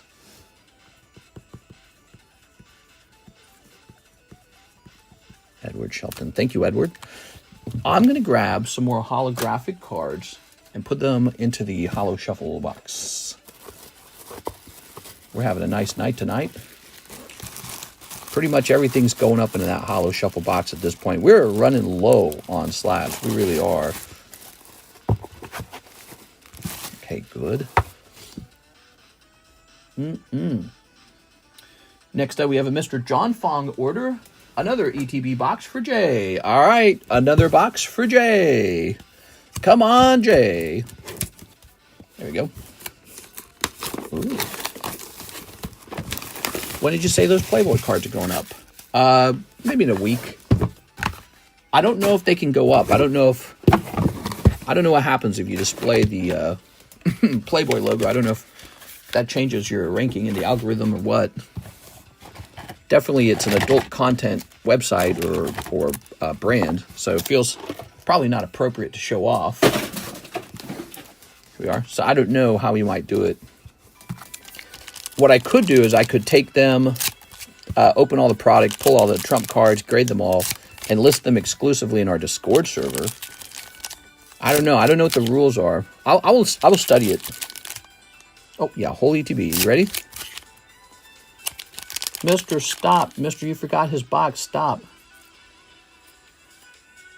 Whose box did I forget?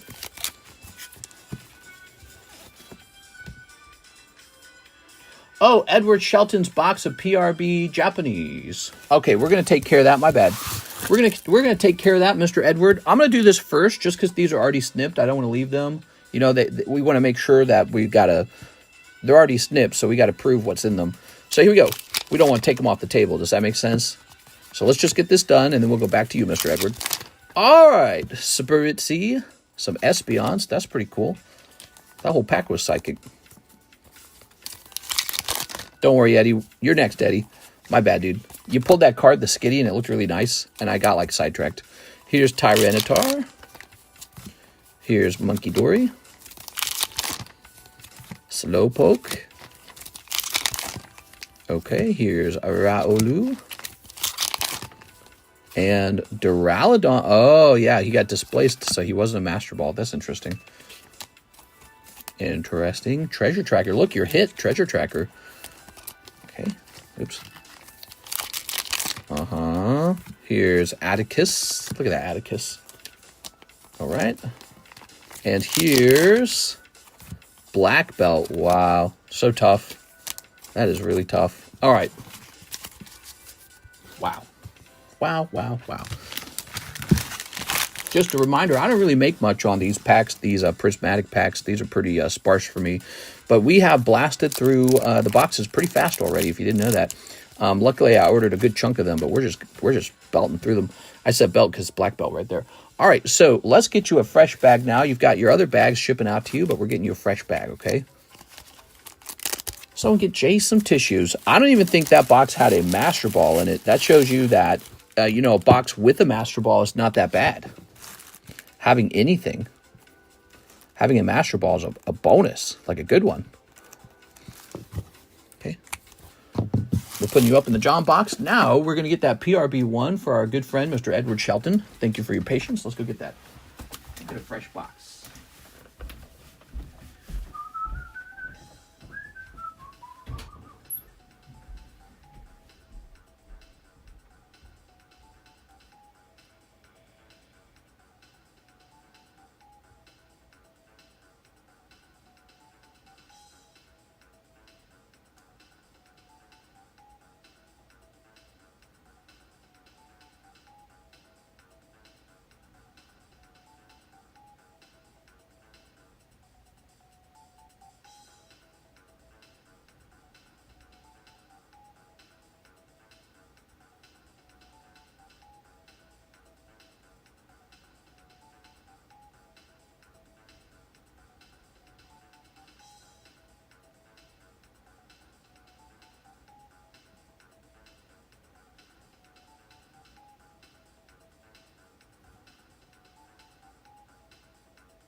All right, you're going to find this annoying, but we're actually sold out. I believe the price remained up because there was a few Japanese packs left. Here they are. So this is actually all we have left of the Japanese set right here. Unless there's like a loose box over here.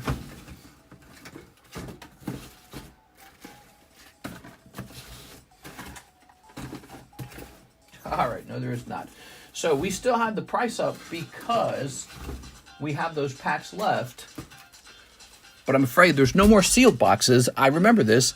I was debating whether or not to buy a new sealed case of it. We have a lot of the English set left. 1.5 cases of the English set. But this is sold out. Dang. I know, Eddie. It's kind of annoying, isn't it? But that's just how it is. It really is. So, ta-da. What I can do is I can write you up for store credit, and you can think about what you'd like to buy. And when you decide what you want, you can just skip the line. You'll just go next. I'll leave these over here until they're fully gone. And you can think about if there's anything else that would make you happy. PRB, oh PRB, such a great set. So hard to find. I'm sorry, dude. Okay. So, was it $91? Did you send me 91? You sent me 121.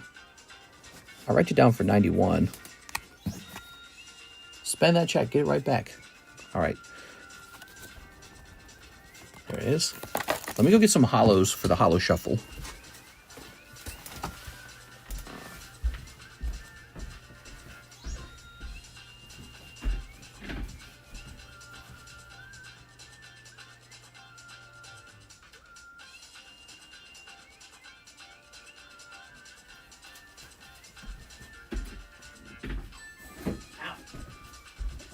Ow. All right, here we are.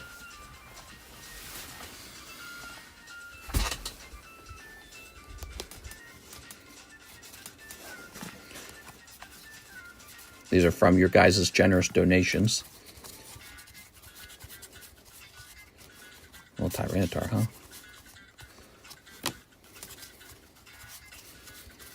Okay. They're so curved. It's not even humid in my house. I think that's just what they do when they're exposed to any humidity. Like, even a low amount of humidity is going to make the cards curve.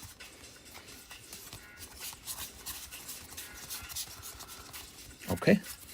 You know, it would be interesting to run the holo shuffle with like old maid cards or something too, you know? Something, ow. Oh, look at that paper cut I got. I got that paper cut when I was out to eat. So annoying. We didn't go out to eat today. Today, you know what we did? We had a simple dinner. And then we just went to bed. That's it. We just slept all day, basically. Okay, so these are Japanese. Still not as bad as MTG Pringles. Okay, so Eddie says $96. Oh, haha. Now the math is mathin'. My bad, dude. Thank you. All right. Edward Shelton.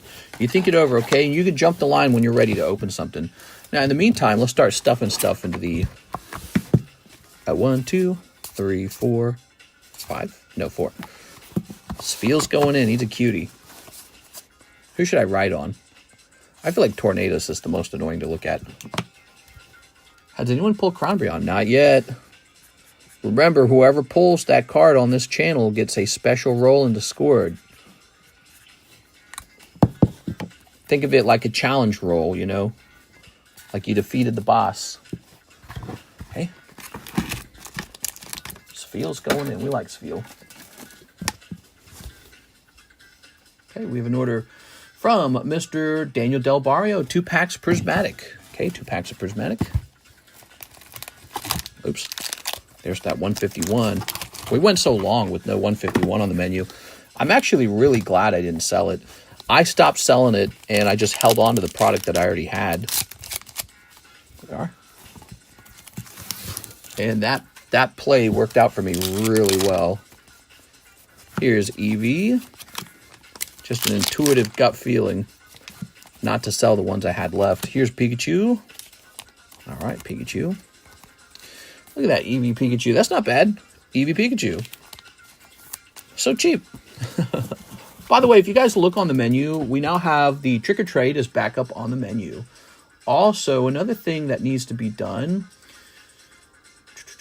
Pokemon English. We have this thing called Stellar Crown Presale. It is no longer presale. Stellar Crown is now available. Okay, cool. Hate how they put their 150 on top. Their what? Anyone else not like Facebook? Yeah, Facebook is definitely not feeling as good as the other social medias. Facebook owns Instagram, and I like Instagram better by a lot. And then I like YouTube Shorts and X. X is crazy. X is so crazy, man. When I watch X, I feel more neurotic. I feel crazier. And somehow it just works. It's like fun. Edwin Delsid, 1 Star Wars Galaxy Chrome. So these Chrome packs have been moving like crazy. Super popular. Could you check the Cool Kids box? I don't know if I have anything in there. Yes, sir. Let's check in the Cool Kids box. Okay. Let's see. We're looking for a Mr. Edwin.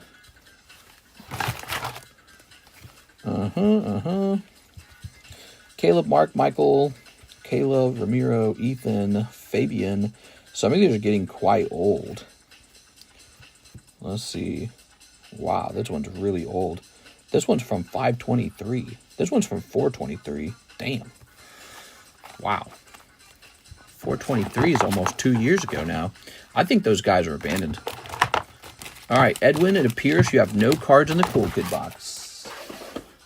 I think I remembered you pulled the sketch card, right? And we put that in a top loader and that went to your box. So you're good. Never did an order before, but I did live customs on Venmo. Did it go through? It probably did. We're just waiting for it to be your turn now. This ending to that really awful movie. Here's Anakin after he sliced a guy's head off. Wow, look at that. That is so cool, man. All right. Put me in charge of Star Wars. I'll make Star Wars really good. All right. Okay. All right. What would I do? I'd add way cooler lightsaber battles and way hotter girls. And we'd make it all rated R. There it is. Everyone would be making out all the time. Mr. Edwin with the box. Right over here, the box. Easy. Easy as hell. Okay. All right. We'd remake Ahsoka, but this time, the Ahsoka TV show or movie, whatever, I don't care. This time, we'll hire an e-girl off of one of his internet social medias, and she'll play Ahsoka. And the point of the Ahsoka character will just be that she's insanely hot. That'll be the whole point of it. The exact opposite of all feminist movement. We are. And then, that'll be one of the best Star Wars things ever made. Everyone would be like, I loved Ahsoka. They won't be saying it's because she's such a strong woman. They'll just be like, damn, Ahsoka's hot, bro. I gotta watch more of that. All right, here we are. And then Star Wars will make billions of dollars. It'll be easy. It's like hitting the cheat button. It's like, it could be so easy, actually, to make good content. They want to make, like, the hardest to win at content. Make her annoying. Okay. Make her unrelatable. Okay. They need a Jabba the Hutt strip club. Bring back Jabba the Hutt strip club, or I'm not watching. Well, and it sounds really stupid and immature for me to say all that, but that's exactly what George Lucas did, didn't he? He put the Leia character, who was a strong woman, he put her in a bikini in the second movie. Or was that the third movie? I can't remember. That might have been the third movie. He put her in a bikini. Oh, God. I don't know why. That was an integral part of the story that she wore. What is this? It says I can't ship first class international. This isn't an international shipment. What is going on with this software, man? This software is so bad. I cannot believe how bad this software is.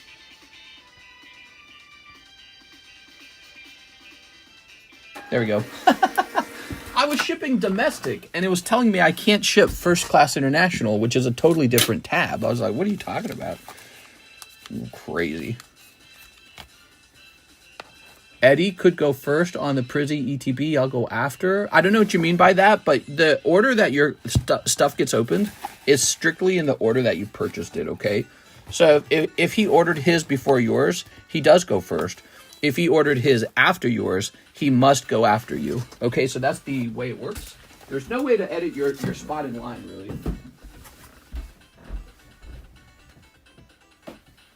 All right. Okay. Let's talk about where there might be an exception to that. So let's say, by the way, did Eddie say what he wanted with this stuff? So let's say that Eddie ordered, I don't know, like Nikkei, and you ordered Prismatic, and Eddie's using store credit. Well, maybe he could just get his Nikkei opened real fast. It wouldn't affect you. But if you're ordering the same product, got to go in very strict order. That's part of the rules. All right. So we got Mr. John sent me a penny message with the correct address. Thank you for that. Okay, and now we are checking over here. It's Jesse Fletcher. One live custom for Jesse Fletcher. His first order, Jesse Fletcher. All right, Jesse, the way these work, they're $20 a piece. You either pull a slab or you pull a card that's worth maybe a penny. You're going to pull a Pokemon card for $20. Ta-da! All right. But hold on, Jesse. I'm going to give you a free card because it's your first time, okay? Here we are. Appreciate you opening that live custom, dude. You're going to get a free Eevee. Here you go. Live customs are pretty rough.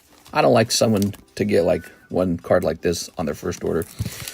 So that was a live custom. You can try again. Just be aware, live customs are very tough. You tend to get sniped by other people who are watching them. It's very hard to snipe in that box too, because you don't know what's coming next, okay? What you know is it gets hotter over time. That's Jesse Fletcher. Let's get you a new bag. Thank you, Jesse. Appreciate it. Binge watched the first season of Squid Game in 2 sessions. Stuff was wild. It was good, right? It was really fun. The marble episode is so good. When the old man tricks the main character. And he's like, I thought you were my Gagambo or whatever. Gambu? It's just called Gambu, isn't it? So clever. All right. Tossing this over here. Also, the main character's decision to side with a risky, partner in that episode. Like he could die because his partner is not very strong physically. I knew what he was on episode 2, though. I had a feeling. Can I pass it on to the next person? That may not get a good hit. Oh, you want to give the card away. You would like to donate your card to someone. I can do that. All right, so we'll set this over here. All right, very good. Let's get this Farfetch'd up into the Holo Shuffle. Look at that, Mimicky. 1, 2, 3, 4, 5, 6, 7, 8, 9. Farfetch'd is going in. Terrapagos, Slaking, Tinkaton, Dunsparce maybe. Mr. Where else are you live? Where else? You mean what other platforms? No other platforms. Just here. Farfetch'd 10. 008. All right. Thank you. Have a good one. No problem, man. Come back anytime. Now you know how it all works, so you can go crazy. Toss it over there. What do we have next? We have an order from Jonathan McGonigal. He says Ruby Spanish, and you can see if you shipped me. And can you see if you shipped me? I'm sure I did. I think I remember this one. Here we are. You should have gotten a tracking number, by the way, if you didn't check your emails. I thought you were reading from a different platform's chat. If you can't see some chats, make sure you're on live chat, not top chat. Maybe it already scrolled away or something. Quick, Ghana, cool. Okay, it says shipped on 1/14, and it also says delivered. Jonathan McGonigal, date delivered 1/25/2025. So it says it was delivered today, or yesterday technically. Delivered on front door porch, January 25th. All right, Mr. Jonathan. Might want to double check that if you got a package in the mail today. Or, well, again, it'd be today. I mean, unless because this is the next day, because it's 12 a.m. in the morning, right? You should have gotten a Saturday shipment. Did take a long time, though, didn't it? That was all those ice storm delays. Back to this. Jonathan McGonigal. Okay. We got Electric, Makuhita, Wurmple. Oh, yeah, he's got a nice butt face. He's got a butt for a face. Here's Cascoon. Here's Wurmple. Is Mewtwo Mudos in Spanish? It could be. Here's Wurmple. It looks like they just have the same name as the English name. Makuhita and Electric. All right, so these are some Spanish language cards. Lovely. Okay.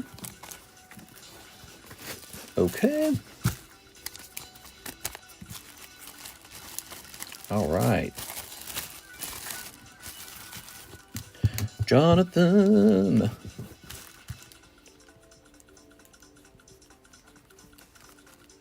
McGonagall. McGonagall. Ta-da! Place this over here. Solemn Stars is here. Hey, how's it going? Is he really? How's it going? Very nice. Not so much coughing today, huh, guys? Now, we are jumped back over here. It is Mr. John Fong's turn. He is ready for some more ETBs. He says another ETB of Prismatic. What is Prismatic going for these days if I had to restock it? Because we just sold through over a case of it. Let me take a look into that. What tipped me off was the quote that the one guy was selling at 30. They didn't like change dramatically in price, right? Just making sure these are about the same price as before. What's that music, man? It looks like they're the same price, so we're all good. Let me just see this real fast. I'm basically selling at a break-even price. When you count the taxes and when you count the actual processing fee, it's damn near a break-even price. It's kind of tough. All right, sucks that it's not cheaper, man. All right, let's put this back. Let's go grab some more. I'm gonna go get some brand new ETBs. Fresh case, everybody. Fresh case.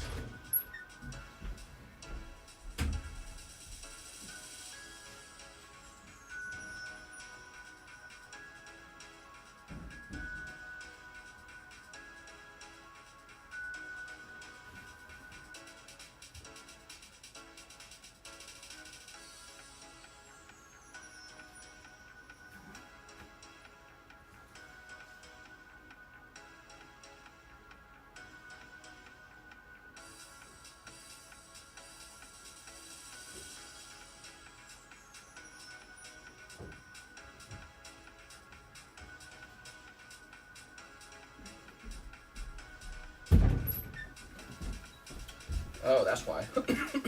It's here. Excuse me. All right. So, here we are. I just bring a whole case in here.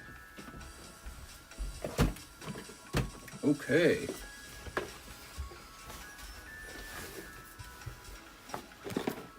It's Jonathan McGonagall. I just located it. Thank you. Those storm delays hurt my eBay business. Damn, dude, that sucks. eBay's real strict, you know. All right, I've had that happen.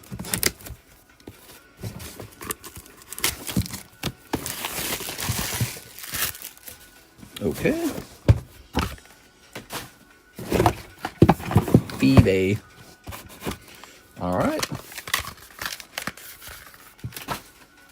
Grabbing this. And these. And throwing this away. Oh.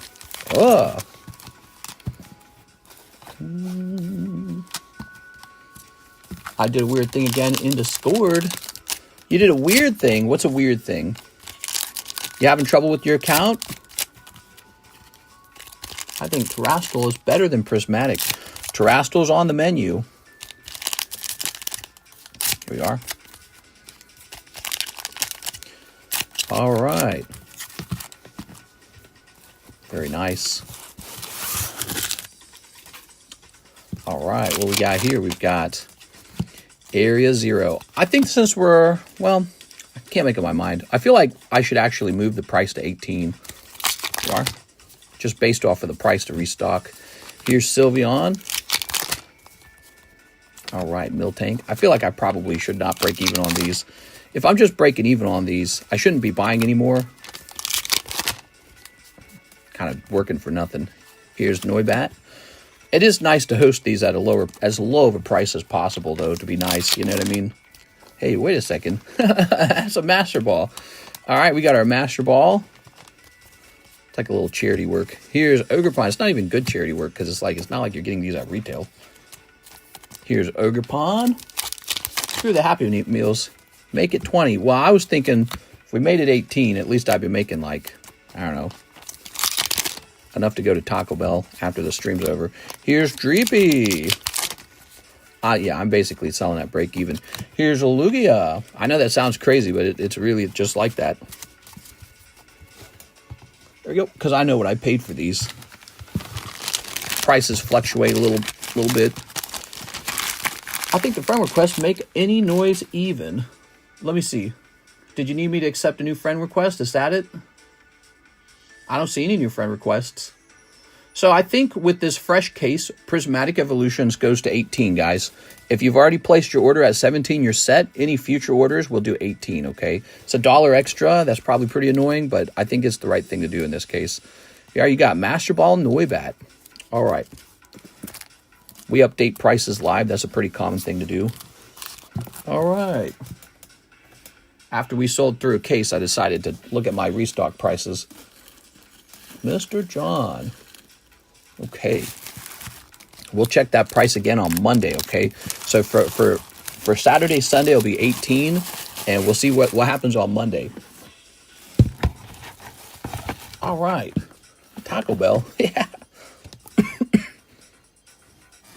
Yeah, it's funny people think that people are getting real rich on selling the set. Somebody is. 1, 2, 3, 4, 5. Probably people with really good connections on manufactured product, but I'm not. I'm not making any money on these. Here's Vigoroth. There it is. Starmie. Okay. No rarity. Oops. Got to go out and drink with the boys. About to win my money back in billiards. Oh, yeah? Good luck, man. I hope you do well. That's funny as hell. Oops. Okay. David Cram, 2 Holo Shuffles. You know what my wife said today? She said she warned me that if we moved to Las Vegas, that I'm not allowed to gamble. I was like, what? Here, 2, 3. She's scared that I'll like gambling too much. 1, 2. We are. I was like, I've never liked gambling. She's like, oh, okay. Funny as hell. I think it's because of all this stuff with the Pokemon makes her think that I'm into gambling. I probably have like that personality type to her. You know, like I bought into that Trump meme coin, right? My husband's at risk. All right, you got a lovely Trico. That's basically what you do. That's why I'm saying, like, she's probably thinking opening Pokemon card packs, investing in risky investables, buying cryptos. You know, it's really funny. She's like, you're not allowed to gamble. I was like, I don't have a gambling problem. I'm going to need 10 more Trump coins. All right. We have an order from Edward Shelton, Prismatic ETB. Now, Mr. Edwin, he sent some more money. Here it is. And so you should have it at the old price, 96 plus 60. Oh, okay, perfect. So you have $3 left over. Is that Trump coin still a thing? Yeah, I'm sure it's going to stay out there. Just a meme coin, though. Trump coin dropped. Yes, it did. Open a pack now to show that you're a gambler. Proceeds to pull Umbreon. Want me to? You want me to pull Umbreon out? Oh. All right. Your only downfall I could see is if you somehow develop some drinking or psychedelic addiction. There is 0 chances that I develop that. But I could die of lung cancer probably, so. Actually, I think what'll get me, heart attack. I actually think that'll get me. I do not do enough physical activities. No Sport machen. And what I actually do is sit around and work all day. So I'm going to die from overworking. I suffer from an addiction called workaholism. That is the real thing. I don't really relax. I don't sleep enough. I eat, junk food. I don't like work on my diet too hard. and I don't go out enough, that's a real risk. All right, Mr. Edward, ready? You've got Monkey Dory. Someone mentioned mushroom coffee.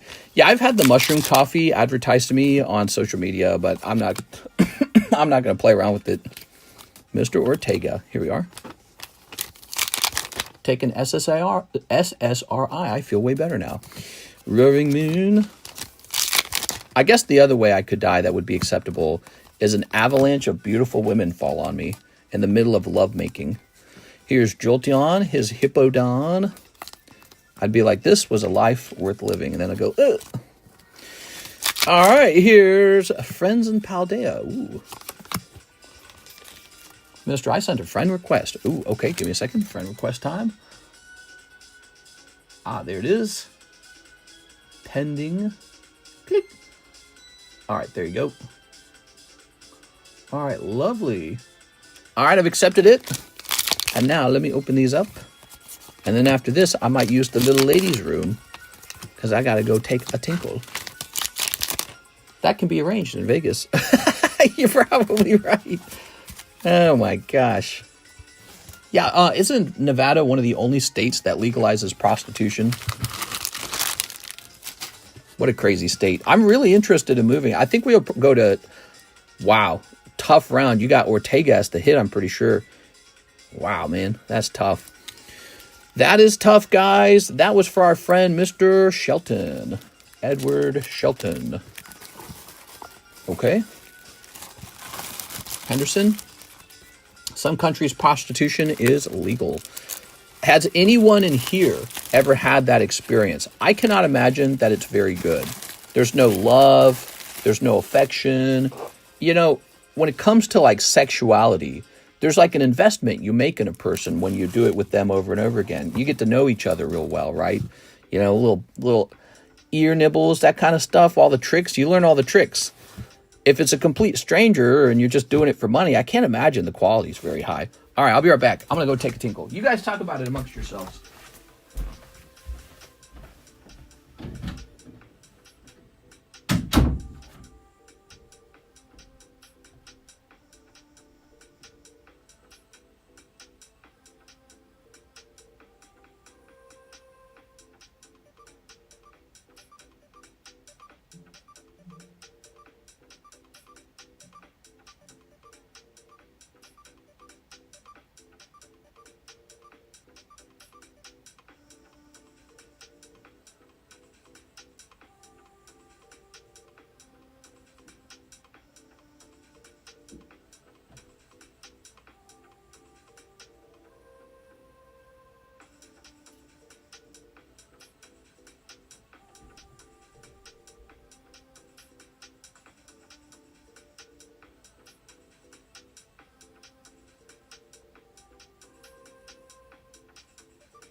All right.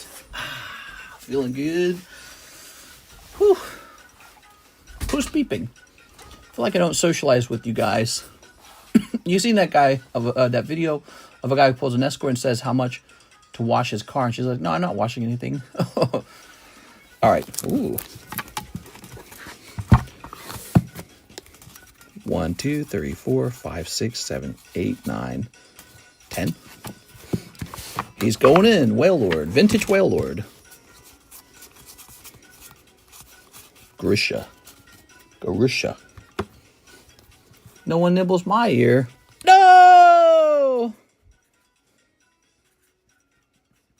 There you go. All right.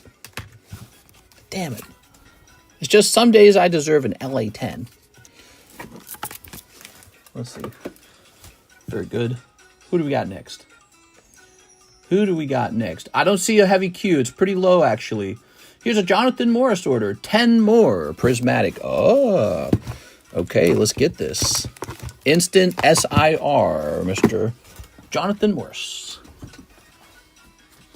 My bad for spamming. I sent a Discord message with the proposition. Mr. I'm drunk. Sounds good. We're going to take a look at that message. Deek. You want to trade it? I'm not letting you trade that card, and you told me to not let you trade that card in 10 times. You know what you should do, though? You should send me a little bit of money to do a cross grade for you with PSA, because I bet you PSA will turn it into a 10. You told me no letting you trade that card. Here we are. Here we are. All right. All right. Let's get back to the lesbian sword fights. What are you talking about? Here we are. And here's this. And we'll toss this over here. Ta-da! Oh. Okay. Maybe if you'd like to do a trade with that card, what we should do first is have it cross-graded with PSA. The reason why, you will be in a better position to negotiate the price if PSA does upgrade it to the 10, as opposed to rejecting it. PSA rejects it, it's not a very good card. If PSA upgrades it to a 10, it is a good card. So I would say, let's work on that. Okay, there we go. Everyone thinks more. Aha! We're back! Sorry about that. I bumped the camera and it instantly disconnected. Mister, did you know Vegas is the 4th most regrettable city to move to? Vegas has a 30% turnover of residents within 1 year. So, my thoughts. Despite that, it is a growing city. So, even though some people leave, some people also stay. But my thoughts are this. They're probably leaving because of that extreme heat, because they probably get annoyed with the fact that it really is mostly the concept of the city is it's meant to be a tourist attraction. So they probably get tired of the strip. They probably decide, I don't really want to drink, smoke, and hire prostitutes and gamble all day. And then they start looking at the whole package of it and they go, well, I'm under the laser beam of the sun in the summertime. They go, I miss having grass. That's my suspicion without having lived there before, based on all the research I've done. So Karis and I are leaning toward Reno, Nevada again. We really like all the stuff you can do in Las Vegas. We think it's very cool. But we are leaning toward Reno because we think Reno might be more of a kind of like normal city. Kind of like what St. Louis was. Here's Screamtail. We actually have something I think that's similar to Las Vegas out here in Missouri called Branson, Missouri. It's an entertainment district. There's like all these theaters, dancers, Chinese acrobats. They got Silver Dollar City, which is actually very cool. It's a big amusement park. They don't have any casinos, so they're more family-oriented. No casinos at all, and it's way smaller than Las Vegas. But it's the same idea. People go there for fun and entertainment for the weekend, and then they go back home. And we have visited Branson enough, because we live next to it now, that it almost feels kind of like an awkward place. Like, once you've kind of visited all the theaters, you wouldn't want to live there. I mean, it's kind of a crappy place to live for, like, full-time living. It's really just for hitting up those theaters every once in a while and then just coming back home. So, if Las Vegas has a similar problem as that, then that would be understandable. But, I mean, look at it. They're also developing it like crazy. They're getting all these cool new things getting built. They got the Raiders now. But I don't care for sports also. But, yeah, I mean, they have such a large population, and the tourism probably brings in so much money. And they want to build that high-speed rail from what is it, L.A.? From L.A. to Vegas. I mean, that's a really important thing in my opinion. So, I don't know. I don't know how to feel about it. It definitely feels like the place to live if you want a lot of stuff to do. And there's a good chance that it develops faster than Reno. I think it probably does. But then again, Reno has that more normal climate environment. Sort of like it breaks just a little above 100, but not too much. It's got a nice cold winter with a nice snow season. I like the snow, especially because I don't drive to work. So I don't have to drive. Excuse me. And yeah, so I can't make up my mind in an easy way, but I'm leaning toward Reno. Vegas is really nice. Plenty of things to do, places to eat. Mr. Making me want to open Prismatic. Henderson is nice. Did Becca say when the slab's arriving? It's probably on the way back, but it's not here yet. So since it didn't arrive on Saturday, it's going to be here Monday or Tuesday. Were the black numbers on the cards in the back? Oh, it tells you how many spots have sold, how many boosters have sold. There we go. All right, remember the price on the ETB has changed. We're doing $18 a pack on Prismatic at this point. It has gone up slightly tonight. Here you are. Just by $1. Okay. Ooh, are you still selling Crown Zenith? No, but if you look on the menu under Pokemon Vintage, we added one very interesting Ultra Premium Collection box of Shining Legends, which is ready to go right now. No waiting, it's just a big, beautiful thing. All right. Okay, let's get your box. Here you go, Mr. Jonathan. Let's take another look at those hits, by the way. So, time, huh? Unbelievable, man. Vicious, dude. The LA mayor's kind of hot, or is it just me? I missed the Quip stream earlier. I wanted to sell you out for some free Pokemon. Yeah? Vegas is a great place for someone like you. Your personality type is the best defense for most of the pitfalls that lead to the 4 most regrettable. I don't drink. I don't smoke. I really don't gamble. And, but my biggest concern is the heat causes me to stay indoors all the time. And so I will miss out on the exercise that I badly want. I want exercise. High heat would scare me away. All right. Okay. Next order is Matt Rodriguez. 1 box of Azure Lane Volume 2. You got it. Here it is. Good on you for not drinking or smoking. Real talk.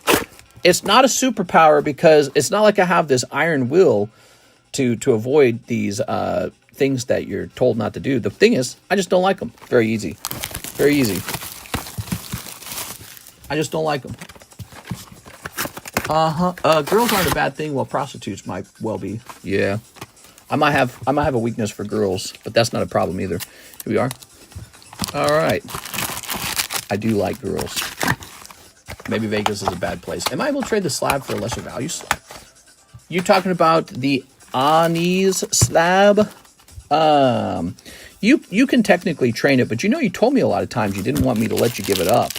But yeah, I mean, ultimately, if you plan on selling it on eBay or whatever it is you plan on doing, I can help you with trying to extract value out of it.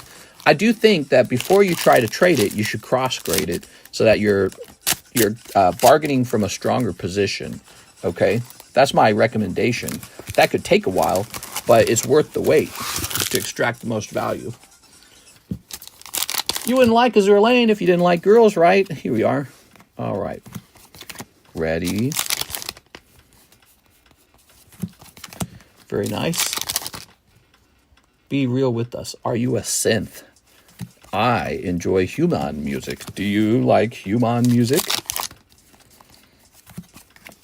Here's a Holo. Ooh, Holo. Now, I think I do have something I'm addicted to, and I think it's cards. I think I'm addicted to Pokemon cards. What do you guys think? So, I got a thing. It's not drinking. It's Pokemon cards. So, that could be pretty deadly if you have the wrong girlfriend. Some girlfriends would be like, we're breaking up. Oh, konnichiwa. All right. Yeah, my addiction is Pokemon card collecting. Here we are. Sodium's more likely to harm you. No, not the sodium. Are you going for blonde or goth? Who, me? I think blondes are really pretty. I think goths are really pretty. I don't think it really matters. You are. Don't matter to me. Holo. Ooh. Ta-da! Please, God, no Chris Hansen SR. You're talking about with these cards? The Japanese seem to play by a different set of rules. I don't know what it is. Have a seat right over there. Yeah. Konnichiwa. Konnichiwa. All right. Very cool. Vegas could probably use high-end Pokemon shop. Perfect for your brick-and-mortar store. Yeah, the perfect spot for everyone to go break in and steal my diamonds. There you are. I don't know. It could just be just maybe like a private, reserved, gated area in Reno. And then, again, I just enjoy a better temperature. Not as much to do, but I don't know. What am I going to do? Gambling? I'm not going to do gambling. So I'm not going to miss out on gambling. So I don't think that matters. And I guess we won't get as many conventions, though. You know, I hear there's a lot of good conventions in Vegas. Mr. Matt, maybe we can just fly to Vegas. It's like a 7-hour drive, right? So, I don't know. All right, ready? I'm just thinking it over, guys. I haven't made my mind up. My bags are in a box. Matt Rodriguez. We have not made up our minds. This would be a lot easier, though. If we had actually lived there during the summertime, we would know. It's like a lack of knowledge problem. We're looking for Matt Rodriguez. Oh, I gotta sneeze, man. You say you got a box, huh?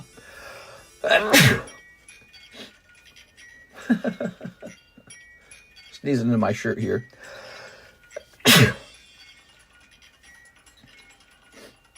That's why I'm coughing so much, man. Oh, I found it. This area, this part of this room has got to be loaded in dust, man. It's got to be dust and card fumes. I'm sure there are card fumes in here. I'm confident. All right. 7 hours. Yeah, they're 7 hours apart from each other, Reno, and that's why Reno's cooler. It's further north, I guess. Just make sure you aren't going from one place with nothing to do to a hot place with nothing to do. Well, look, Lake of the Ozarks has a population of about 90,000 people. It's almost nothing.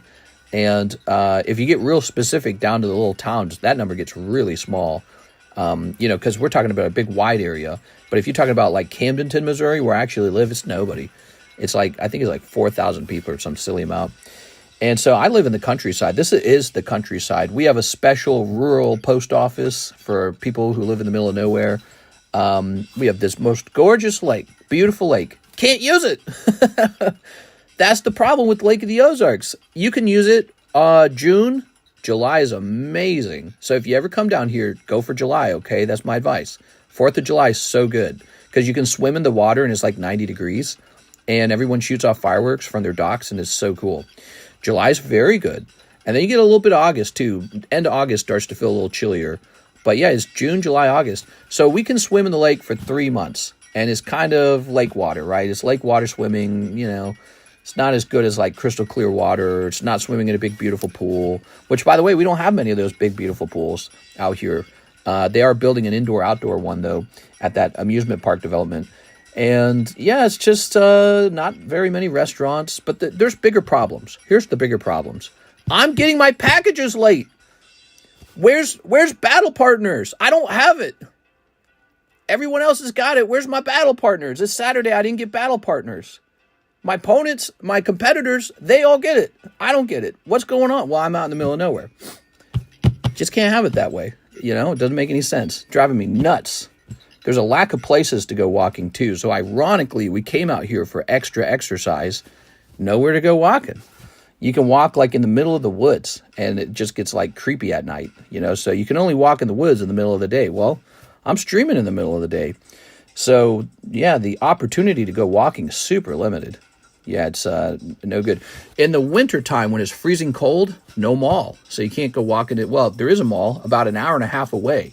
So it's like, you got to drive an hour and a half, which is just short enough that you might do it, So, yep. Well, man, competition's always a good thing. No, we got to be somewhere where I get the packages an extra day early or 2 days earlier. I can't be in a place where I'm getting these packages late. It makes no sense. No sense. This channel has to come first. But on top of all those problems, I get taxed 5% in Missouri. Why would I stay here and get taxed in redneck Missouri when I could move to redneck Texas somewhere and get 0% taxed, or redneck, I don't know, like Tennessee somewhere and get 0% taxes, or redneck Wyoming or redneck South Dakota and 0 taxes in those? Why am I letting myself get taxed at 5%? It makes no sense. I'm just stupid if I don't move. I'm a full remote worker. So I should have done this 4 years ago. I'm a failure for not doing it sooner. I should have moved into a city area where the shipping is as fast as possible. We want to be by a distribution hub, right? So the shipping will be much faster. It's foolish of me to stay out here. And that's just the way it is. It's got to happen. I got to move. Okay, so next up, we've got Isai Rivera, 20 prismatics. Oh, yeah. Move to Funland, Nevada. You got it. It's got to happen, guys. Why am I paying an extra 5% taxes just to get my product 2 or 3 days after everyone else gets their product? So that they get all the sales and I just got to sit back and watch. No good. All right. I like it out here, though. It's beautiful, private, laid back. I've never ran into traffic. We got this nice highway, right? I've never had traffic out here, like, even one time. Think of that. That's nice. The boating experience is pretty interesting. Restaurants on the water. I think it's a great place for a vacation, actually. It's a it's a great vacation for fun with the boat and the sea-doo. Your family will have fun on vacation out here. I have no doubt about that. But is it best place for this business? No. No, it's not. All right. Here we go. One of the cool things about Lake of the Ozarks, really big hills that feel kind of mountainous, like mini mountains. Really tall hills. And a lot of Missouri is flat. So it's cool to be out here in an area where there's like really steep elevations and you can get to the top of them and look down on everything. Is so cool. Yeah, a lot of Missouri is flat and boring. Not this place. We definitely have traffic here in Vegas, but if you work from home, you can avoid it. Oh yeah, traffic doesn't matter to me. So, because I don't, Karis doesn't drive into work and neither do I. So for us, we don't care. Traffic doesn't deter us from anywhere. All right, here goes. Now, wait a second. We just got 9 packs for here at Eastside. We're going to open up another ETB and then another one, another 2 packs. So we've got Briar. All right. Let's get you that SIR. You guys ready? Friends and Paldea. Not bad, not bad. Traffic sucks, but you don't have to deal with it. Yeah, I know. So I have a natural advantage in high traffic areas. Here we are. Okay. Friends in Paldea. Sent a Discord message. All right. Here's a holo. Here's a holo. Do you need an armor truck to move your inventory? No. No, we'll be fine. Here we are. Here's Pincer and Max Rod. All right. We've gotten really good at security over the years. Here we are. Here's Jolteon. Ooh. I feel like the Pokeballs and the Master Balls look a little too similar. But they're not. You know, they're not the same. Oh, man. These are tough, Mr. Eastside. You get the next ETB and 2 more packs as well. These are tough. Okay, cool. Move this over here for a moment. Let's grab 2 packs. These are tough, man. Well, the way you can tell the difference, they come in different spots. Yes, but more importantly, when they're done grading, you'll know on the PSA label that it'll say Master Ball. And that's what people will be searching for. All right.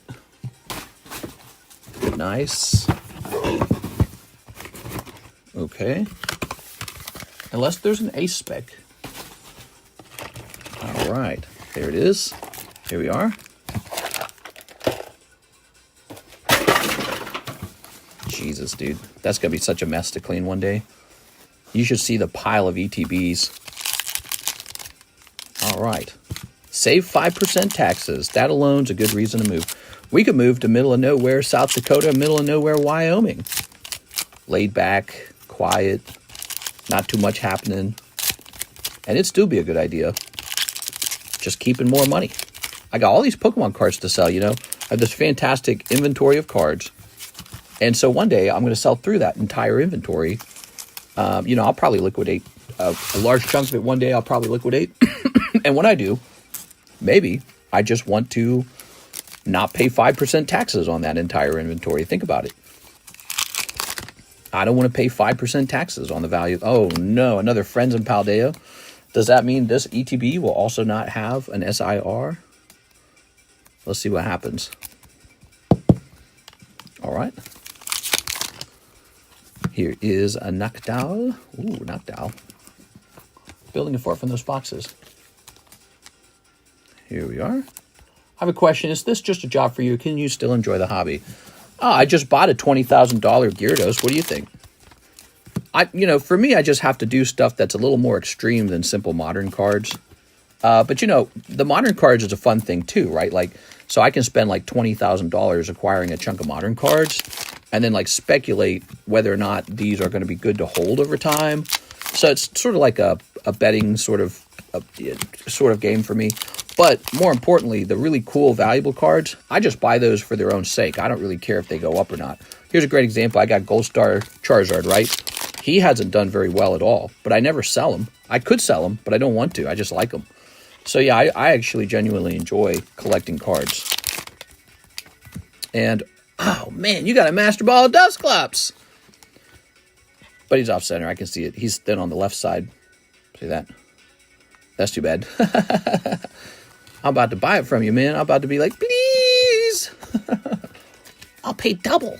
All right, what we got here? Here's some Holos. And some more Holos. So this is probably all the pulls from this ETB. Yes, it is. Notice how he pulled a Master Ball out.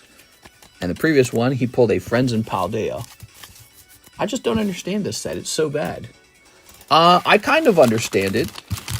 The SIRs are alternative arts, and they pull out at the rate of an alternative art. Just like any English set. Like, how easy is it actually to pull Obsidian Flame Alt-Art Charizard? Well, it's not very easy, is it? You have to open box after box, because he's an Alt-Art. And the only difference here is these packs cost a lot of money. You could open like 3 times as many packs of the Obsidian Flame, but this set is expensive, so you can't open as much. So you don't get to go as far. Oh, I said I'd save an ETB, and I totally did not, did I? Okay, that's all right. My guess is the price will come down on the Crown Brion after a couple months. Yes, there will be probably on the singles a price change as people open more product. The real question, though, is when does the product come down in price? Here's my suspicion. The product price might not move down that much for a while until, are you listening? Until Rocket comes out, right? Rocket's coming out, everybody. So when Rocket hits, I suspect finally Prismatic breaks. Prismatic finally goes down because people go, ooh, Rocket. Yep. Crown Brion will stabilize. He'll never be under 500. Oh, no, he's not going under 500. No, he's going to be expensive the whole time. Oops, I wrote your name down. Oh, I kind of ruined this. So let's say 66 Tenta 9. I feel great. I won 300 off $10 in bets today. I feel like a winner. Yeah. Oh, I'm feeling great. I'm feeling like a winner. All right. Oh, Rockruff. He's good. Hello Kitty Black Label Break. Machamp Prism. Ah, these booster pack breaks. Good. Those haven't been moving much. There's too much competition between products. Like, sales are doing fine, but some stuff is just not selling right now. Okay, now we have, excuse me, Nathan Arthur, 2 Prismatics. Nathan Arthur. All right, Nathan, if these aren't hot, you have to buy 2 more.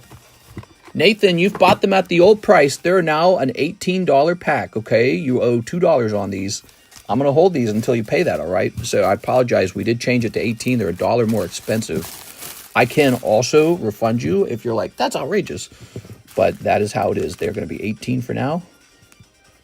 I'll set them here if you decide you want to do that. All right. Mr. Nathan. Phil Vasquez.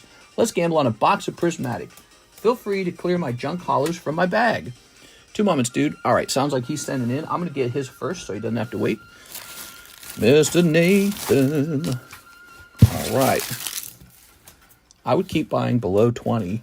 I don't know the price changed. I just sent for 36 more packs. Ooh, so it did. It changed to 18. If you didn't pay the new price on the last round, we're all good. You got a cheaper price on the last round. But for this next round, I'll ask you to update it, okay? We're blasting through the packs very quickly. And I saw my restock price is a break-even price, basically break-even with what I'm paying now, or what I'm selling at now. That's because you pay taxes when you purchase it, and there's a 3% PayPal fee on the entire price of the good. So you start adding in that processing fee and the taxes, and you're really not making much. We don't want to sell break even. It's just, I could do it just to be charitable, but I just don't want to. I want to make like a, you know, I'll make $1 or $2. Let's see. Oops.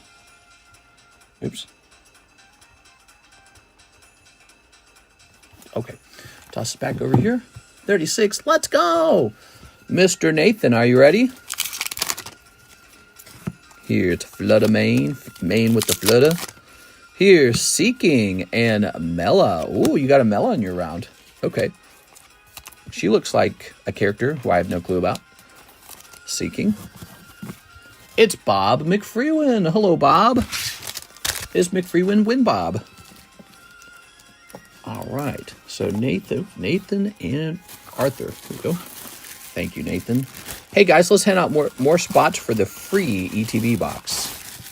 I gotta make like $150 in profits just to pay for this giveaway. All right, here we are. Here's Achilles GL. Is he already in? He's already in. Tis I. Alex PSX. Brandon Wong. All right, well, how many spots was that? 1, 2, 3. How many spots we got left? Okay, we can do 2 more rounds of that.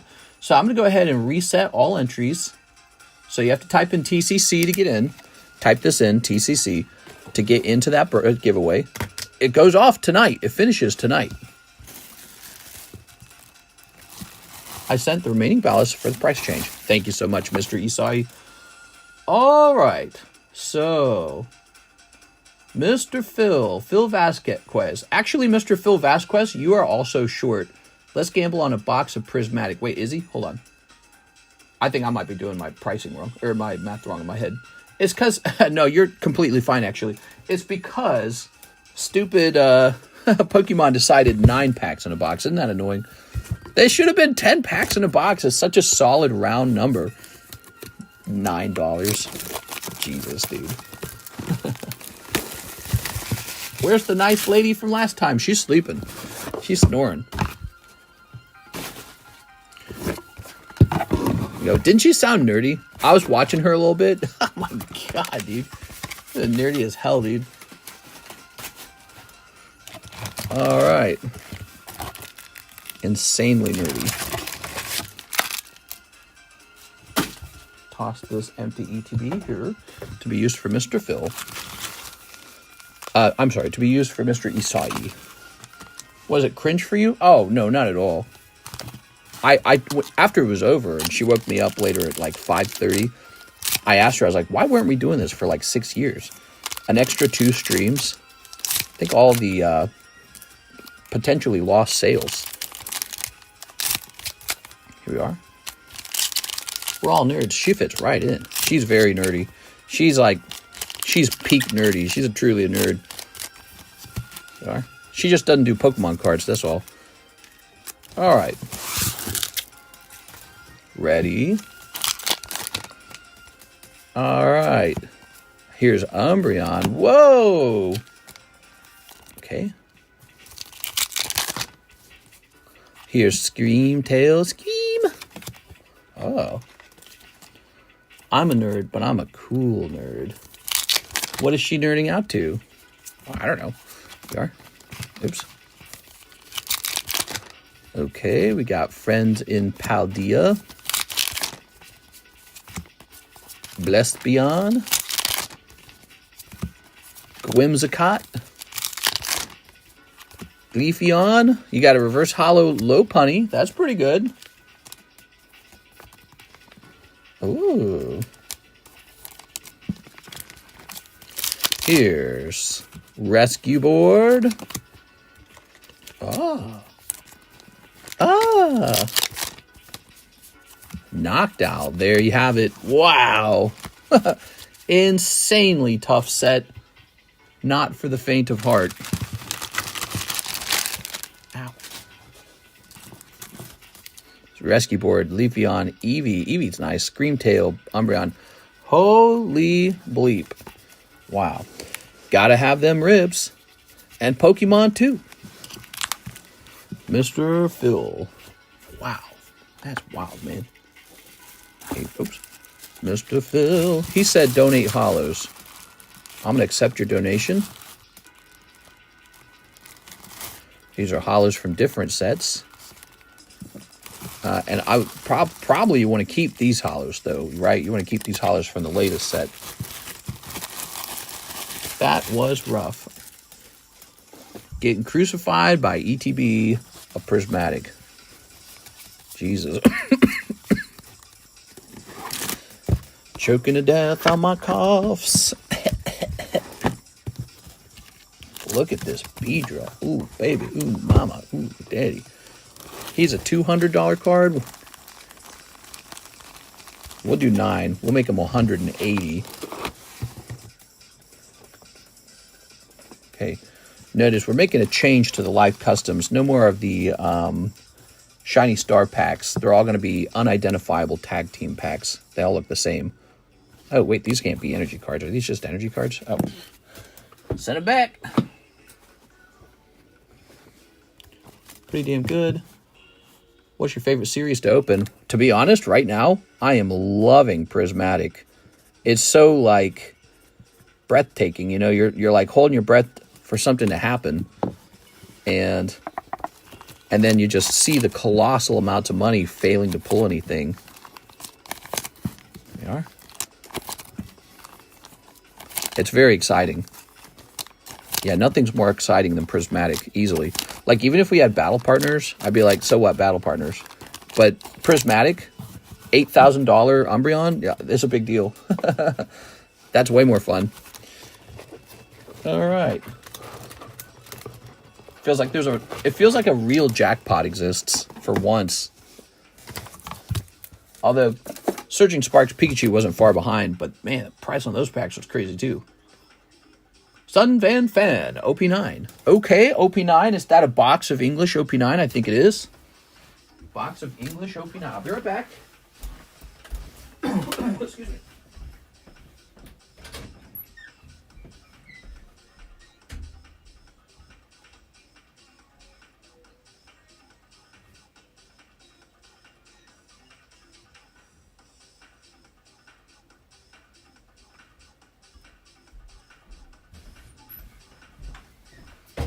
Oops. For a second here.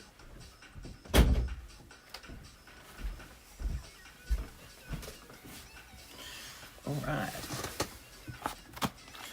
Came across a guy on Twitter who collects all the Heracross merch he can get.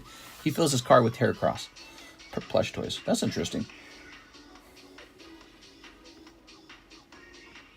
Okay, so English OP9 is the $190 a box. All right, cool, man.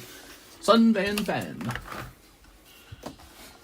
We need a Portuguese Surging Sparks. Oh, Portuguese Surging Sparks. You know what I would collect? I'd collect German language Pokemon cards.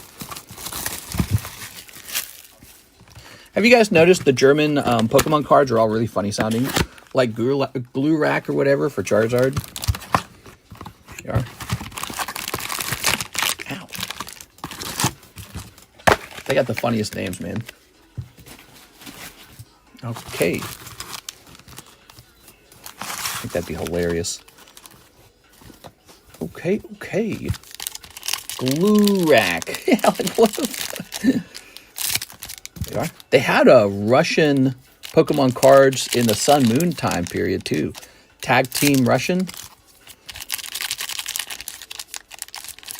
Did you see someone is manipulating Roaring Moon SIR market? Are they, though? It's a Shinji Kanja card. And he doesn't look bad at all.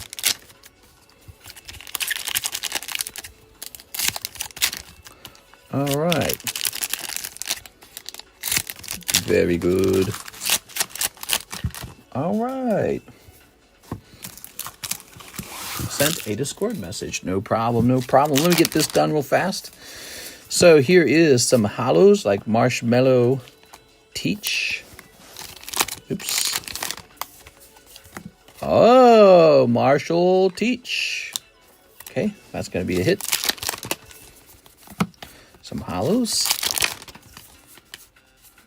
Some holos. It desired MLM.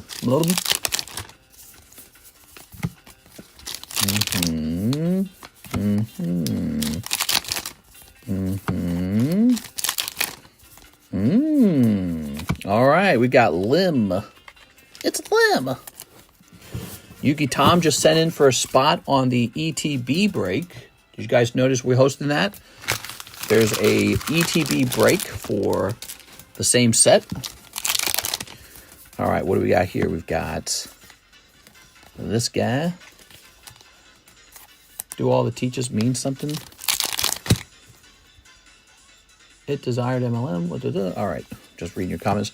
Oh, Gold D. Rogers. So I got one box of this left. And then we're just waiting for one to arrive in the mail, one case of it. I don't have a ton of this stocked. I have a lot of the Japanese set stocked. So we got tons of cases of the Japanese set. We don't sell as many boxes of that recently. I don't know why. All right, cool. ETB break of both of these. I'll take one bofa.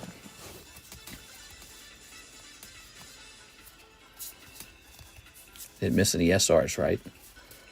Okay, just checking for you. Doobie-doobie-doobie-doo. Remember when OP9 came out, how crazy it was? PBR1 was pretty crazy too, actually. We're waiting on EB2 to arrive. Missed almost all Saturday morning stream, didn't know about it. Is that going to be a thing forever? That's up to her. Again, on the weekends, she's a little bit lonely. There's not as much to do. She could do that. Gives her something to do on the weekends.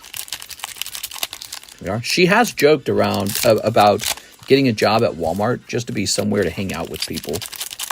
Or getting a job as a DoorDash driver or something like that. Because, man, is there nothing to do on the weekend when you're alone. Okay. Very nice. Ooh. Holos.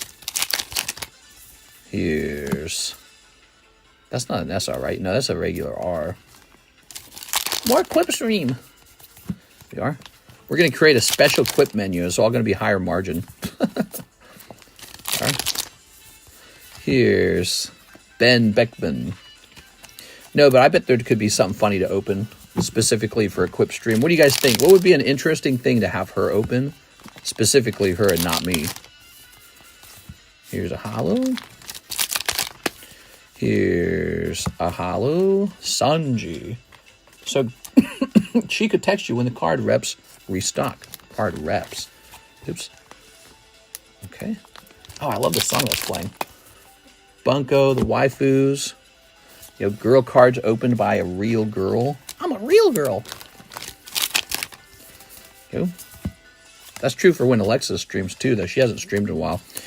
Here's Dracula. All right. Here's this. And here is this. I noticed somebody mentioned Diddy's name, and she didn't say the name. She said blank, like she needed to censor it. I was like, I saw her do that. I'm like, you don't got to censor Diddy's name. All right, but again, she's never really streamed, especially not alone or anything. I'm still the owner of Quip's #1 and #2 drawing. Nice, dude. That's actually pretty cool. Oh. Very good. Sun Van Fan. Thank you so much, Sun Van Fan. Obviously, no manga. Manga in the next one, probably, right? All right. I just want some mangas. Ooh. Mister just got demonetized for saying Diddy. Ooh. Mm-hmm.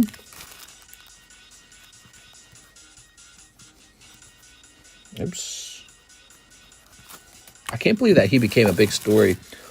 I remember in the past when he was just a musical artist and nothing else. Kind of like when you found out Bill Cosby was no good, you know? Like, Bill Cosby.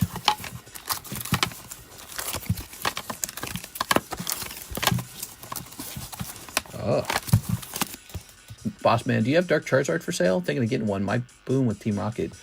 I do not have a rocket Charizard for sale, per se. I mean, I could make one for sale if I wanted to. Maybe I could overprice them. Somebody interested in that? Okay, that's an interesting one. Dark Charizard's, typically Dark Charizard's very stably priced. Stably? The price is pretty stable.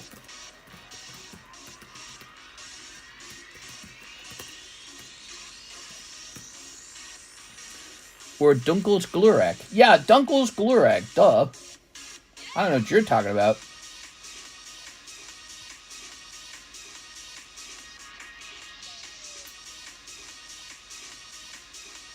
Oh, his price is going up, huh? I don't like this one. How about this one? I'd like to see one with a nice big swirl. Let's see, is there one with a nice big swirl? Oh, his price kind of looks like it's on the move. Fascinating. Do you guys think Dark Charizard's price is on the move as a result of the upcoming Rocket set? I mean, what if there's not even a Rocket set in the new...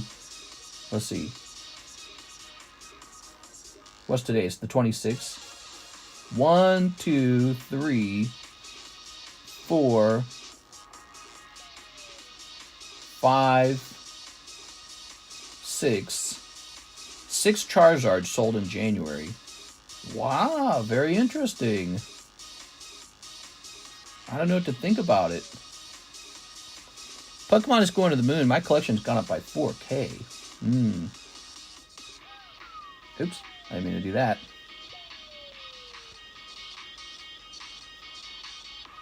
You know, it's interesting. He costs as much as the Shining Tyranitar in another set.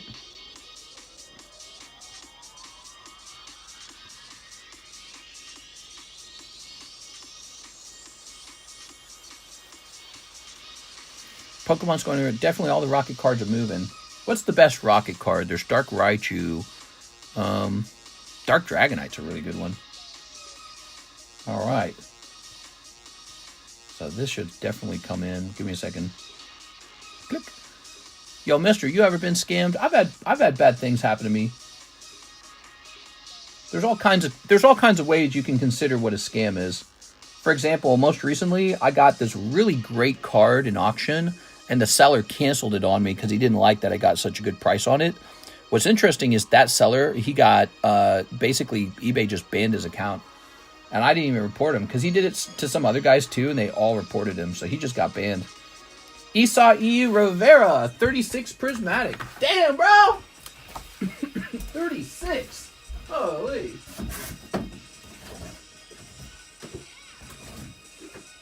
That is the end of another case of Prismatic, which kind of scares me. Because I haven't even stacked any Prismatic up for myself in a corner. I don't want to get FOMO, but I'm feeling some FOMO. Okay. Say what, 36? It's Jay's other account. No, Isai's not Jay. We're going to have to open another fresh case after this. Now, wait a second. So that's that. Hold on, wait a second. Oh, hold on. This is Jonathan Morris's box, okay? Isai, this is Jonathan Morris's. He has waited longer than you, so it's actually his turn. Sorry about that. Jonathan Morris, it's your turn. And then how about Yugi Tom? Yugi Tom. No, Yugi Tom's fine. So Jonathan Morris is next. He is the next in line to open. He also opened one ETB. Wait, says John. What about it, John? You telling me to wait? He says, okay. This is rightfully yours. You were next in line. I just forgot to check. Because you ordered through Zelle and he ordered through PayPal.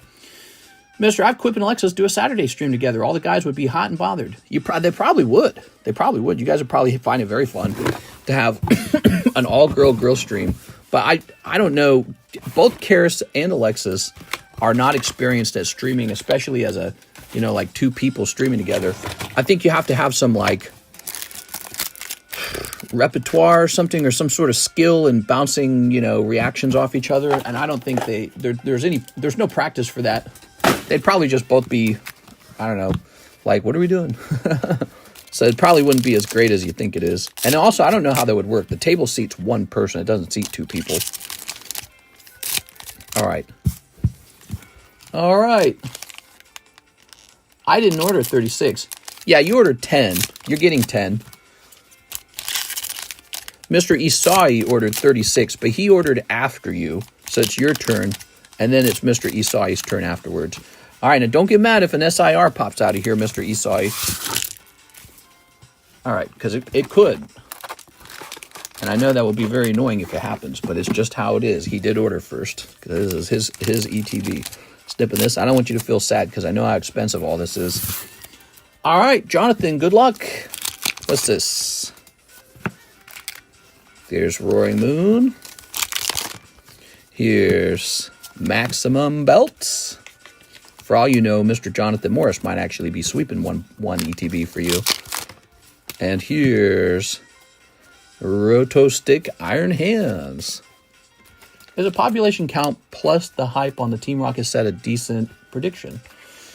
I don't know how you predict the Team Rocket set, but you know what? That Dark Charizard, I just bought one because his price is moving up, and what's fascinating about him is there's not a lot left before a larger price jump on that card. So it doesn't hurt to have two of those cards ever. Dark Charizard. All right, so I added one to my inventory. It kind of makes sense that rocket cards are going up. I've actually had a lot of requests for rocket cards, if you guys didn't know that. Like the one guy said, can I put one into slab away? So he's not the only guy who has asked me for rocket cards. I've had a bunch of requests. And my official response has been, we're just waiting to see what happens after rocket releases. Here's Great Tusk. Ooh. Very good. And Leafy Blown. Whoa, Leafy Blown. Leaf Bleon. But I'm open-minded to, now that I have two of them, I am open-minded to selling one of them. I got to have two of something to want to sell one, right? All right. German Pikachu doing the wave 999. Elon Chew. Wow. Jonathan Morris, not a snipe in this round. He had double Great Tusk. Pyroar. Iron Hands. Oh, man, these are horrible. What do you think of this, Jonathan Morris? This is really tough. This is really, really tough. Isai, you can sigh a sigh of relief now. You were not sniped. Okay. Now, I have to go get another case in order to have enough ETBs. Yeah, you guys are busting through these ETBs unusually fast, man.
All right. Whew. I am back with 4 ETBs and one from a fresh case. I need to see how much of this is being delivered to me still. Give me a moment.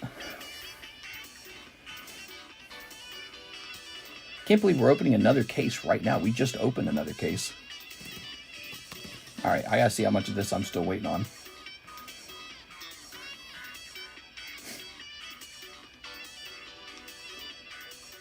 Uh-huh. Uh-huh. Not much. I've just a little more coming. And you guys you're selling through it too fast, I feel. Let me look at one more time on restocking. Man, I don't know what to think, man.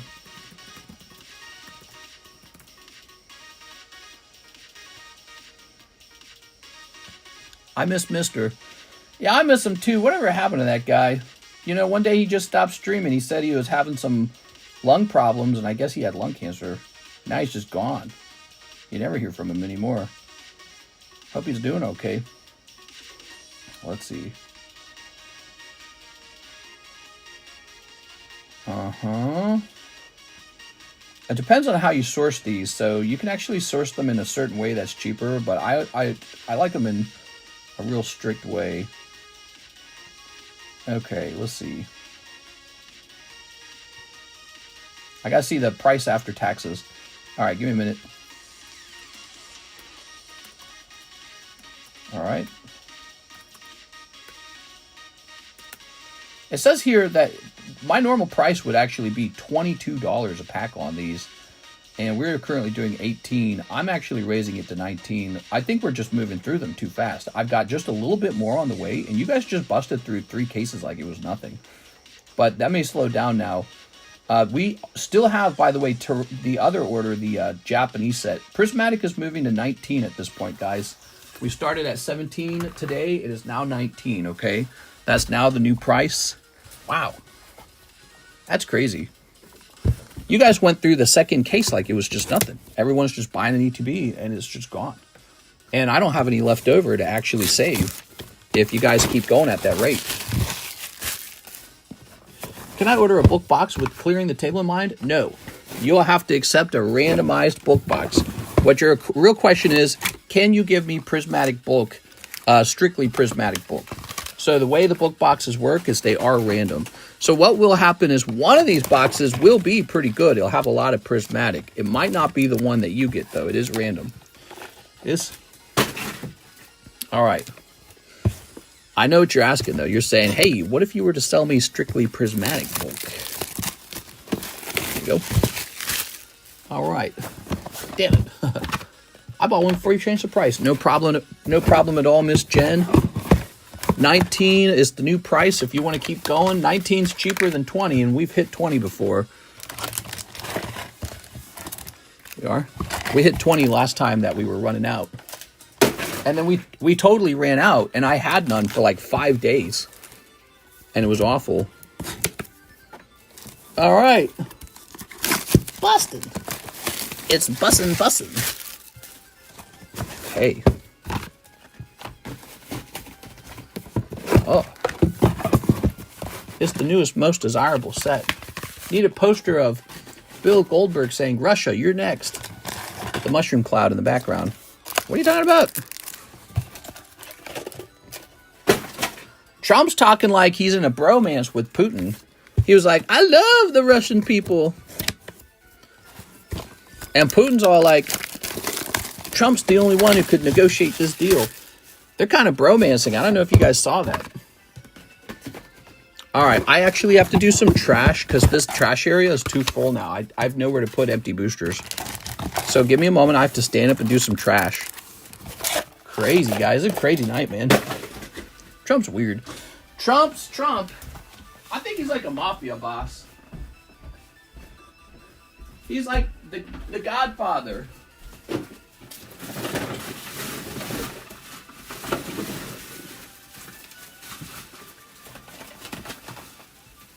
And Eric Trump is Fredo.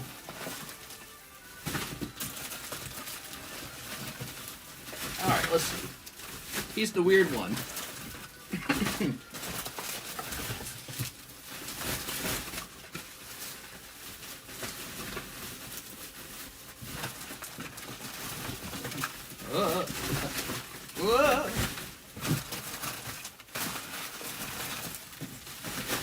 All right.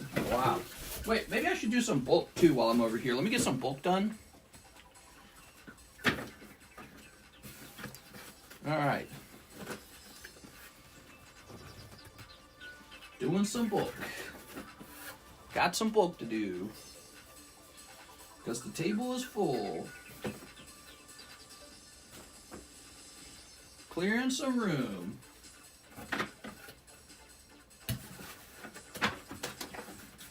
Very good. You know, there is a fair chunk of prismatic bulk in some of these boxes. Here we go. All right, and here we are. I just can't guarantee you a all prismatic bulk box. It's just not how it's done. But there's other good bulk too, like sexy girl card bulk, right? Like, you might be surprised to discover some sexy girl cards go for good money too, right? From Azure Lane. Don't worry, guys. I'll be there in 1 second. I'm still doing the bulk. You can see bulk takes time. It wouldn't take any time if I just threw it in the dumpster. That'd be nice. All right. Guess that's good enough for now. All right, good. That was the intermission, the bulk intermission. I'm gonna grab more ETBs.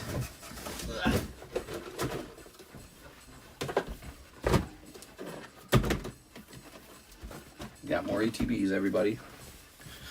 Woo! Mr. Isai with 36 packs, everybody. That's 4 ETBs. There we go. Whoa. God pack incoming. Hell yeah, dude.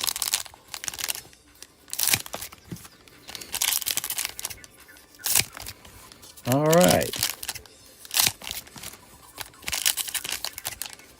A few more people could totally like the stream right now. Yeah. Okay. Snipping this. Okay. Snipping this.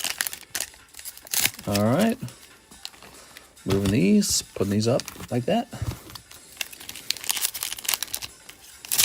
Mr. Isai being very generous to us today.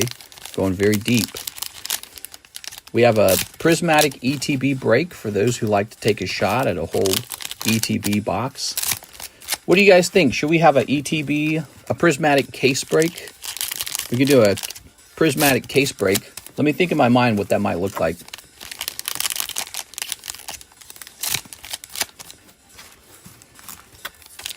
Maybe we could make it a larger cost to get into it. Nah, people wouldn't like that. How many spots would there be? 50, I think. Maybe like 50 or 49. 50 spots, 1 chance for a whole case of prismatic. Sealed. And you can ship it or sell it back or open it, which is what you should do. Because we want to see the crown, Brian. $100 spot. Most people would not buy in at 100. It's too risky. Probably just the standard 40 spot. All right, there we go. The pack, the way you cut the packs. So there's actually a trick to it. My thumb or my finger is on the back of the pack and it can feel where the blade's going and it can also feel where the card is at. So there's a trick to it. I never cut the cards. Oops. That old flipping motion right there. Did you see what I did there? I did this. That's because in the Sun and Moon and the Sword and Shield era, that was the correct way to open the pack, to have the cards facing you. They changed that, and now it's like this old habit. I still do it. Bunnery. 10 spot with the $50 buy-in. Here we go. No. All right.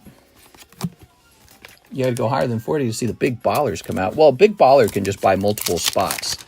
So I think 40 would be where it'd stay at. Case break, prismatic. What do you guys think? Anyone down for that? I'd have to have a case ready to go. Here's a Ray for it. Okay, Ray for it. Black belt. Okay. Mister, I love those copper coins. Have you considered getting silver Trump coins? Yeah, we could probably get those. Ah! Mr. Isai does get a God Pack, finally. It's about time. Man, we opened so much product. How many cases have we been through? Like 14 cases? 14 cases, 1 God Pack, everybody. So we got a clip for Mr. Mike's side. I had a suspicion we'd finally run into one of these. All right. Oh, come on, Crownbrion. Come on, Crownbrion. We got Raging Bolt. Very nice. Okay. Ogerpon. Sucks. Iron Hands. Oh, God, dude. The blue balls. Iron Hands. Well, the Raging Bolt is very nice. Iron Hands and Ogerpon are 2 of the tougher pulls. All right, we're still going, though. You know what? He's still got a shot for the Crownbrion. That's a Raging Bolt. Beautiful Raging Bolt pull. Come on! I know. It's still 3 SIRs in a set where it's very hard to pull SIRs. Boy, this set is brutal, man. But this is going to be a very good clip. I'm going to go down to the clip channel.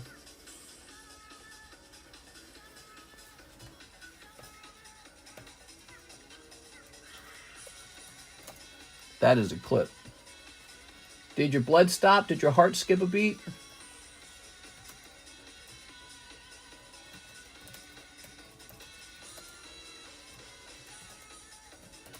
Wow, man. Okay, let me go back to Mike's side.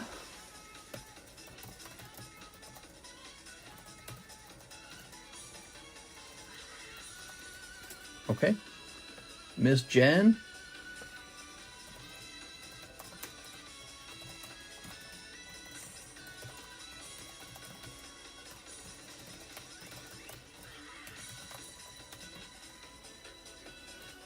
All right, let's see. Here's, Whimsicott, Ursaluna. Ooh. If the Raging looks like it could be a 10, could you send it, please? I'll send the money. I'm going to give you a free look over on all 3 of them, okay? Because you're going deep, and I want you to know. Thinner on the bottom versus the top. Okay, so this bottom versus this top. Flip it around. White corner in this side here. This will turn into, at best, a 9. Raging Bolt is a 9. See that, guys? Even when you have good luck, it can still do poorly. This is the power of our slab breaks on the table. They're already 10s. That's what we talk about when it comes to RNG. There's a half dot. Here's a half dot. Okay, that's probably a 9 or worse. Iron Hands is real off center, it looks like. Let's flip this around. Okay. The back of this card's a little bit better than the others, but the centering worries me more. You can kind of see that centering playing out right here. Thin here, fatter here. You could send this one in and pray to God it's a 10. I think these other 2 will miss. Wow. Just like normal English cards. I mean, it's pretty typical to pull a card and it doesn't grade 10. Oh, that's empty. Woo! That's still within bounds. You can definitely send it in to just try, man. Just to see how they treat you. Okay, what's this? Master Ball Pincer. I'm actually a fan of Pincer. I think this is cool. I might have to buy myself a Master Ball Pincer at some point. Here's Scream Tail. Ooh. I'll give you a 9. Uh-huh. There we go. Oh, you gave me the Cutie Fly, probably. Reggie Gigas. Ooh. All that. Yeah, PSA 8. Yeah, they could give you an 8 instead of a 9. That's how tough they are sometimes. Look at this. I found this in the bulk little Dusclops. Say that, Dusclops. All right. Now, it's not over. You got more ETBs. You might have another thing going on. By the way, that God Pack was from the previous case. We're in a fresh case now. We might pull one again. Here we go. We've got Dusclops Reverse. Here's a Buddy Poffin. Mister, I made my final decision. I am 100% keeping the Beckett Ennis. Yes. Anise. No problem, man. I think that's the better move for you. And if you ever decide to cross-grade it, you might get a better grade. PSA might bump it up to a 10. There we are. I know if it was my card, that would be my next move, is to cross it. Here's Eevee. Here's Gildine, Iron Hands. It's probably one of those things where you're sort of twisting your hands going, man, what should I do with this? You know what I mean? But the whole point of having cash is to try and pull a good card, right? And she appears to be a good card. So I would just hold it and see where it goes.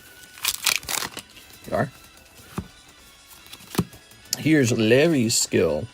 Once I saw the Raging Bolt, I knew it wasn't a Crown Freon God Pack. Yes, is that how it works? Is it sort of like predetermined? Here's Techno Radar. Here's... All right, we've got Vaporeon. Okay. Here's Furfrau. He's still going to get a very cool clip, though. We're going to get a clip for him. Here's Okidogi, because that is the first God Pack pulled on screen for us. Duraludon. Umbreon EX. Notice the Umbreon EX himself is pretty hard to pull. That's hard to pull. That's valuable. Okay. Here's Diplin. I'm loving these pull rates. They're so insane. It makes me feel like something really happens. When you pull something hot, something's really happening. Here's Espeon. Here's Professor's Research. It's very addicting. That's why we had to move the price to 19. We're going to sell out of this again. Just like last time. We're going to be sold out. We had 7 cases of it last time. We easily sold through that. Ortega. Here's a couple more. Here's Eevee Umbreon. Look at that Umbreon. First God Pack. How much have you opened? We found our first God Pack 14 cases deep. 14 cases. Okay. All right. Tossing this over here. Okay. Cold. 7 cases, no God Packs? Damn, bro. It's tough, man. It's tough. I'll send you 50 next Friday if you promise to not let me sell it. All right, you got it, man. No matter how much you say, I'm not going to let you trade it in. And you just keep the $50. You know why? Because you can just use that to open cards if you'd like. But yeah, I'm not going to let you trade it. I feel like you tell me that, but I feel like if you really wanted to trade it, once it arrives at your house, you're just going to trade it. Here's Slow King. You remind me of somebody I had in the past tell me not to let them buy any more cards. And I did what they told me to do. I told them, all right, I'm cutting you off. And then what they did is they just went down the street. They just bought from a different person. I was like, I should just let them, there was no point. So you remind me of that. That happened before, right? Oh, one more Master Ball right at the end. Nice. Bonus Master Balls right at the end. The Slow King Master Ball, by the way, not bad. I saw that pass by. Did you guys see that one? We didn't miss any. Yeah, the Cottony. Okay, let's grab that Cottony. All right, there it is. 36 packs. A Raging Bolt popped up, which would be very good, except that one did not look like he was going to grade 10. Here we are. I'm very impulsive and impatient. Let me ask you some questions. What are you, maybe I can help you think about it a bit. What are your collecting goals? Like what are you in love with? What are you sentimental over? Like for me, it's easy to buy like vintage cards because I'm sentimental over vintage cards. What are you sentimental over? What do you really get attached to that you'll never trade it, you'll never sell it because you really just can't give it up? That's an important question. See, right now you're saying, no, I should keep the Anis. You're telling yourself that, but you wouldn't be tempted to sell it if you were really attached to it. You know what I'm saying? We are. Pinsir. These 3 guys. Okay, a Lugia's real nice too. I like that. Curvaceous, bodacious, proportional, 2-dimensional women. You like collecting girl cards? Well, then you got to keep that one. That one just makes so much sense.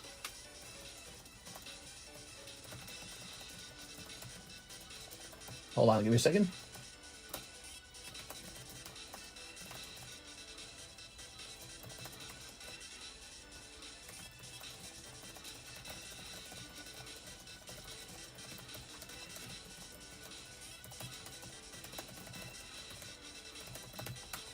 All right, there we go.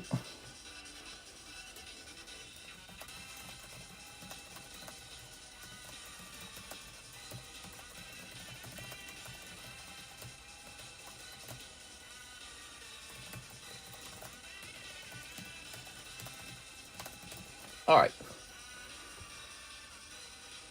There we go.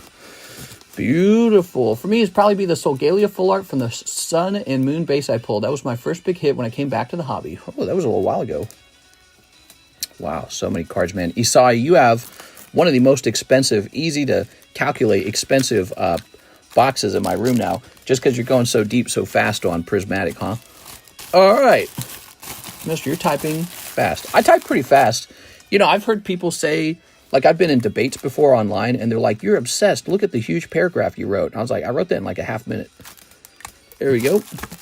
You must be obsessed. Look how much you're saying. It's like, no, that takes very, very little time for me to say all that. I type fast, and I got a lot to say. And so you'll get a big wall of blah, blah, blah from me. There you go. All right. Oops. Mr. Esau E. Let's grab.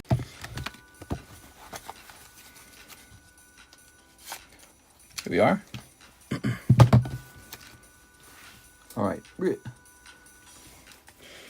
Okay. All right. Putting this here. Mr. Esau E. Rivera. Good.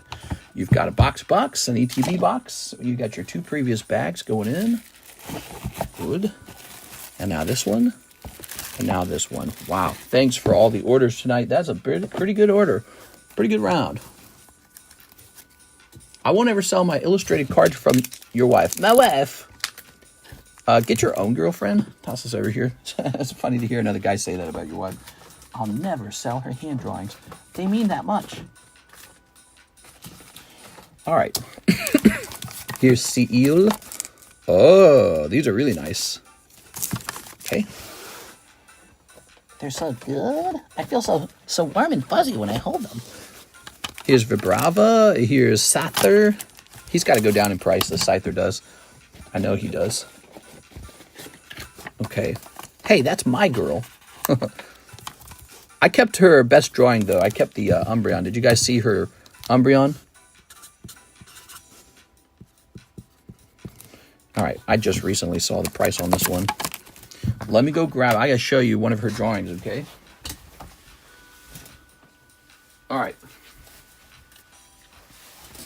I wonder if I put this into auction, though, what it would go for.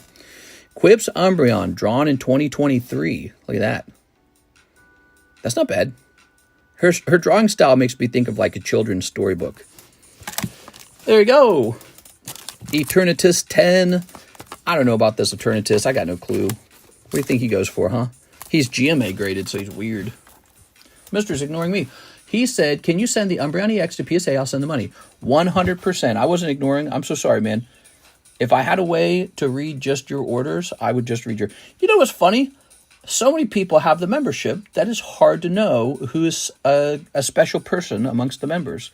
I wish there was a way to, you know, further elevate somebody. Like if you're going to open up a ton of cards, I just want to read your messages to make sure you don't have to wait for service. Because I want to be able to take care of you. And that just makes sense, right? That's not unusual. So there's 192. But you can see a wall of green. It's actually pretty hard to differentiate between the different members. Let's grab this. All right, let's see. Wow, this card remained cheap. Eternatus, the alien Pokemon, everyone. Did you know this Pokemon's an alien? Yes, we looked it up last night. He's an alien. Okay, $20. GMA 10. Very good. What do you guys think of this one? Here, we'll put her card up. This is a serious offer, and no one's going to buy it at this. I know no one's going to buy it at this price. But I plan on just holding this card. It's just going to stay in my TCC inventory of TCC graded cards. But it would be interesting if this sold. Like, there's her signature, by the way. All right. Ooh, you know what would be nice? Let's get this in a nicer sleeve. Okay, like that. And where's my, should have special sleeves. Here they are. All right. She does have a number of drawings out there now, doesn't she? Some of them are quite good. Mistress, the Green Gengar PSA 6 as well. You'll be excited to see that they're a matching pair at a very reasonable price. They're also sequential. 2, 3. That's tempting, isn't it? This card is sold. I'll move that out of the way. All right, give me a minute here. All right, what if we put a really bizarre price on this card, huh? All right. I don't think anyone will buy this because it's just too high. But it would be very interesting. So I got to at least put it up there. So I'm offering 600 on that. Now that's in my collection. I'm keeping that one because I think it's her best drawing. So I just get to keep her drawings because, you know, that's just how it's going to be. Let's see. We have Yugi Tom, spot on the prismatic break. Now is the time to get in on the prismatic break because it is a 1 in 8 odds, which is now better than the current price of $19 a pack. So I suspect this will move a little faster as a result of that. Okay. So this is gone. Somebody snatched this. All right. Oh, let's give out a spot here. You guys want me to give out a spot here? Let's give out a spot here. Brandon Boutillier. Double Brandons? Upgraded membership to Based and Pokepilled. I remember when they came up with that title. Based and Pokepilled. Oh, thanks, man. That's nice. I like your slabs, honestly. 350 LMAO, lol. No, it's a full 600. A full 600. Really expensive. It's a stupid price. I mean, it really makes no sense to buy it at that price, and it probably won't sell. But that won't affect me because I'm not interested in selling it anyways. It costs me nothing to just keep this in my inventory and to just show it off all the time. So I like it a lot, and just going to keep it there. But it would be very interesting if it's sold, so that's why I got to put it up there at least. Here's Yugi Tom, 2 Holo Shuffles. For some people, money's not as difficult. Some people have good jobs. Some people might be inheriting $1 million. Some people, they got a big card collection. They could sell like one card and cover 600 like it's nothing. So you got to at least put it up there for her. Here's Earthworm. You did it, Yugi Tom. That's the card Roger Gray wants. Ta-da! All right. Very nice. Ooh. I'd have her go back and draw some more nice cards, but that's her best card, I would say, the Umbreon, and I just kept it. I decided not to sell it. Make it more visible there. If it doesn't sell, I just put it back in my box. Mr. Tim S. wanted the GMA Alien. Here you go, Tim. Stodgel, right? Correct me if Stodgel is wrong. Okay. Why do your slabs say PSA at the bottom? That is the sleeve. That's not the case. That is the sleeve, okay? The sleeves have PSA 10 on them. When you pull it out of the sleeve, it no longer says that. Okay. So we took care of Jonathan, and we have a nice PayPal queue forming. Nathan Arthur, $2 for Prismatic. Thank you for that. He saw a price change. Thank you for that. Carlton Wicks, 2 Holo Shuffles, 2 Electric Breakers. Okay, 2 Electric Breakers. Ate some Taco Bell, mister. I'm paying for it dearly right now. No! That's funny. 1, 2, 3. 1, 2. I sent another weird long message. No problem. I'll have a chance to read that. There it is, Mr. Carlton. Especially when the stream slows down. I'm a professional gambler. Not even lying about that. Here we are. Carlton with a CA. Ah. Happy Meals for me. No Hershey squirts. Oh my God. No Hershey squirts. All right. 2 Electric Breakers. So you are referring to the Japanese version. And that being kept where? Here? Is this it? Yeah, I found it. Let's keep it where it should be. It should be over here with the other Japanese sets. Okay, 2 of these. Okay. All right. Snipping this. Ooh.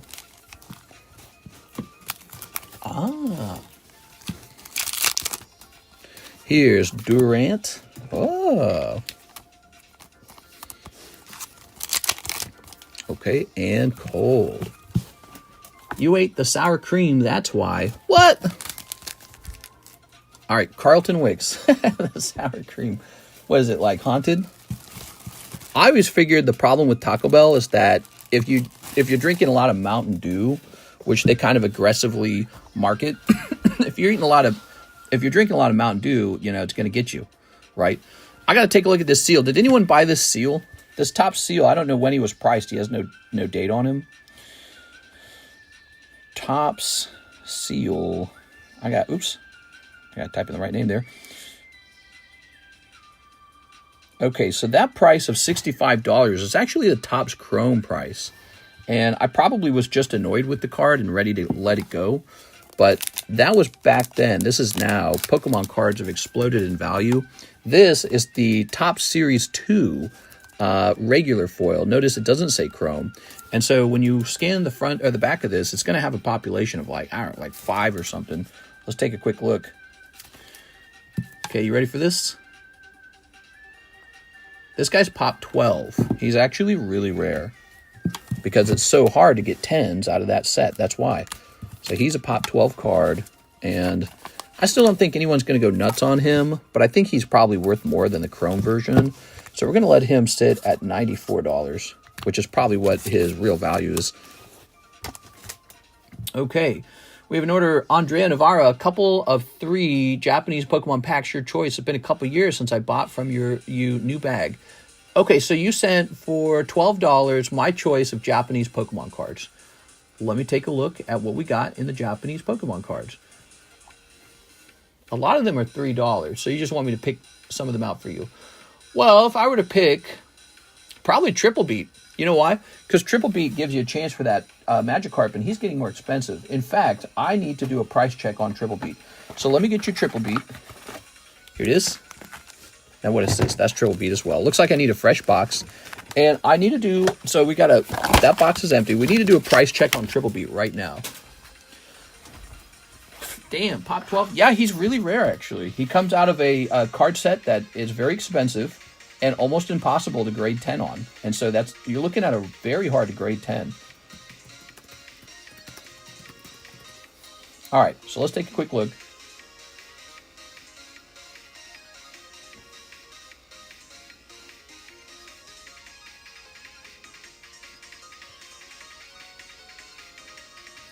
Let's see.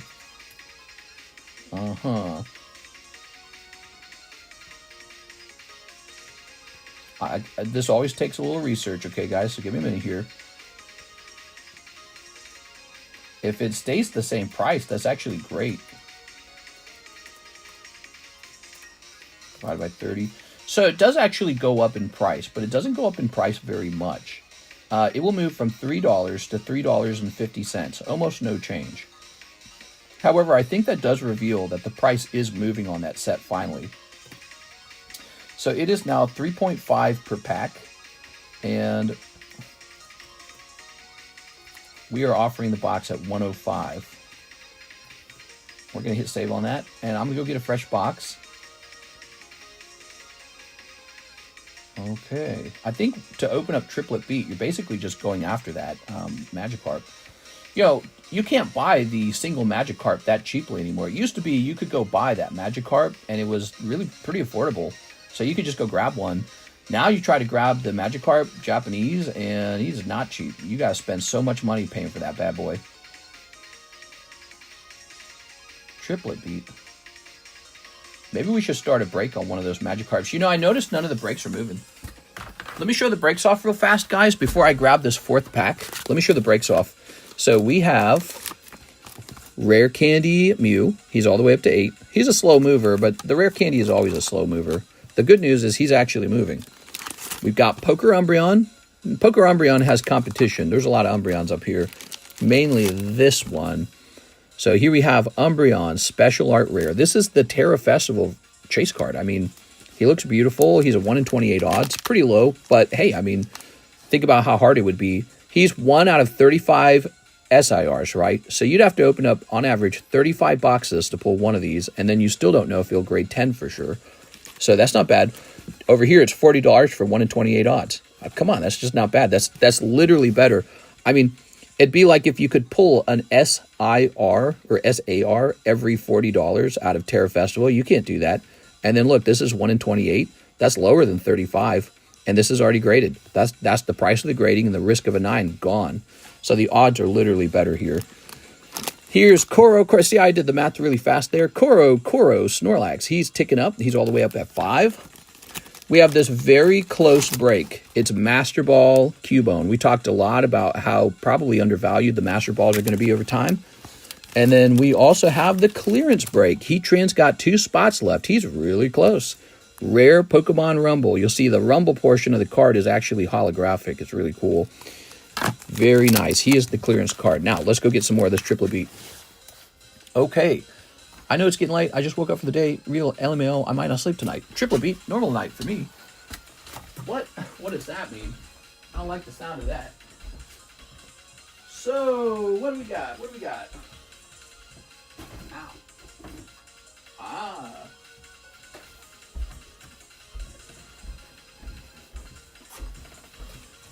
Okay.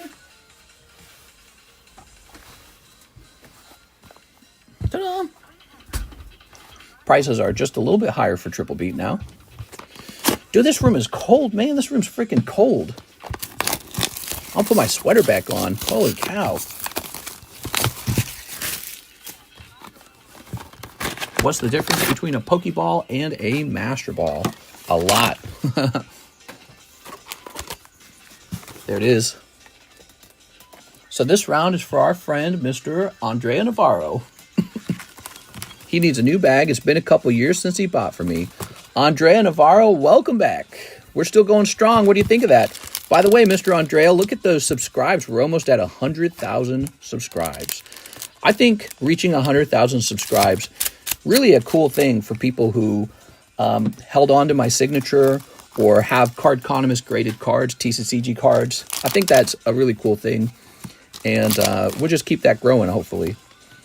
Maybe reach 200,000 one day. Ooh, look at that. And I don't know what we're listening to, man. What is this? Video Game Bangers? That's the name of this. All right. I beat X's 3 times 3. Man, I don't know what you're saying, ProCod. Andrea Nevada. Ta-da. Oh, he said new bag. Ha. Welcome back. Welcome back. It's a little thin. Let's grab a couple more cards. Bro, that was fire. I should open just like a whole box of Triplet Beat in front of you guys to show you that it really is Paldean evolved. We are. Okay, cool. Andrea, I do know what COD is saying. Oh, God.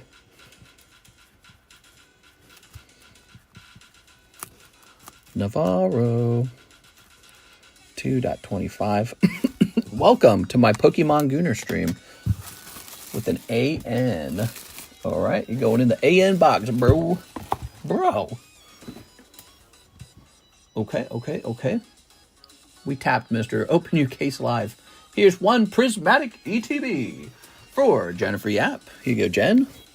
Jen's not tapped. She's going deep.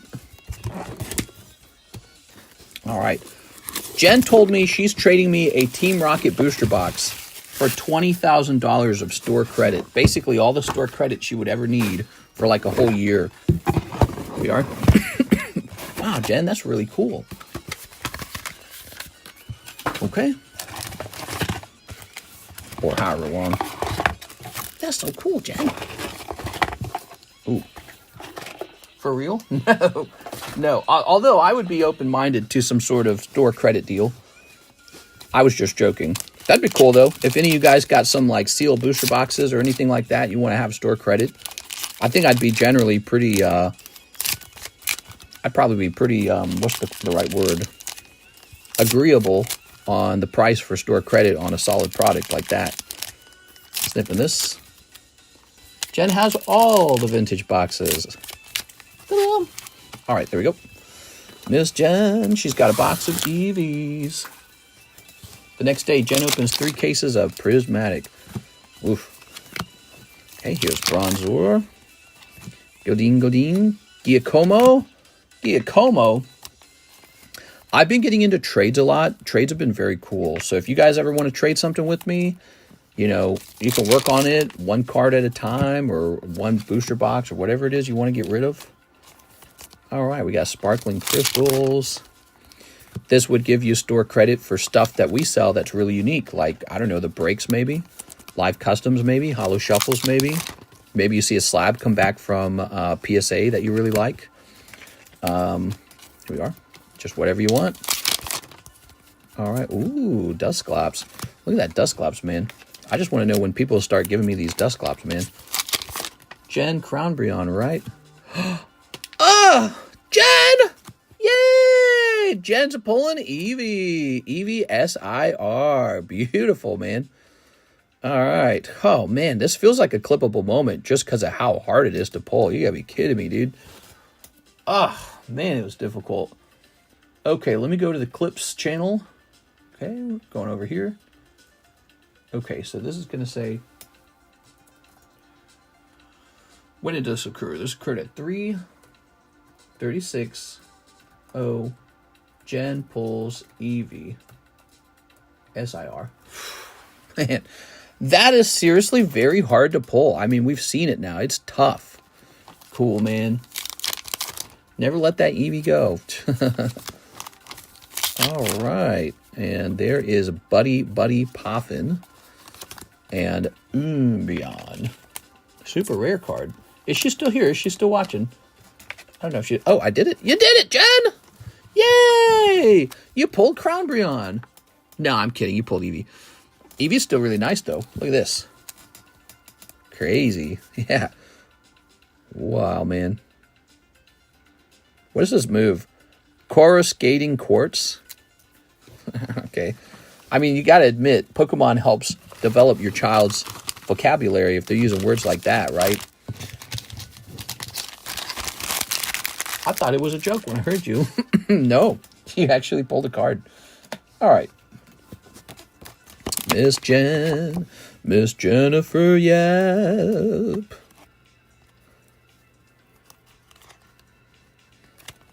Gotta have them ribs. And then Pokemon, too.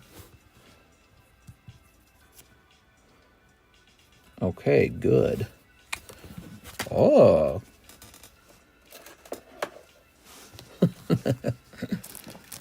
I would have been so happy if I snipped that. I'm rich. You're rich. All right. How about a gen bag? I don't think we have any. Nah, I'm kidding. We got like a million gen bags. What's this? Joey McCumber. I'm making a sandwich. All right. Let's see. A sandwich.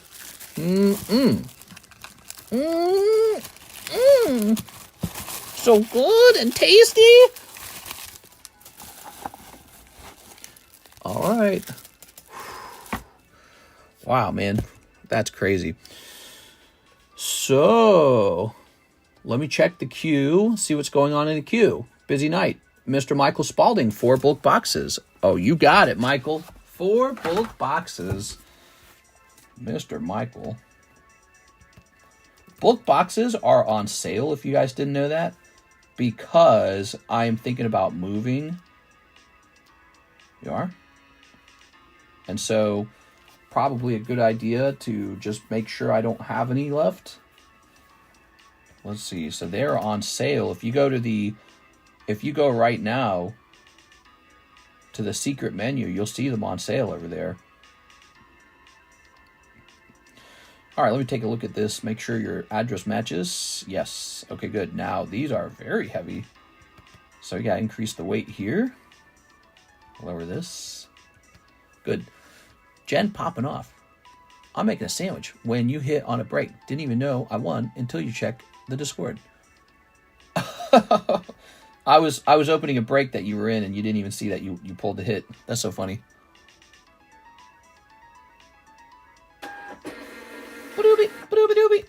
All right, let's try another one. Do bulk boxes ship? What do you mean it just encountered a problem? It printed the first label fine. They can be shipped international. It would be like $80 to ship international. So what's the point of that? You should just buy bulk locally, okay? Don't have me ship it international. Such a waste. All right. You need to move over here to the United States. You need me to marry you or something? I'll marry you. Okay, there it is, Michael. These will ship out on Monday. I actually make these myself. Alexis does not help. These are shipped by me.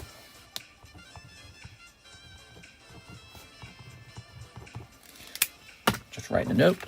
I'm not like I'm going to forget about it. I'm going to go move this over here. Cacan, United States. Damn, it's cold. And I'll put my sweater back on, man. I took my sweater off at the beginning of the stream. It is so cold. It feels like it's like 60 in here. I don't know what it is. I just don't get warm air in here or something. All right. Actually, give me a second. I'm going to go to the bathroom, too.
Damn, it's cold in here. It's so cold in here.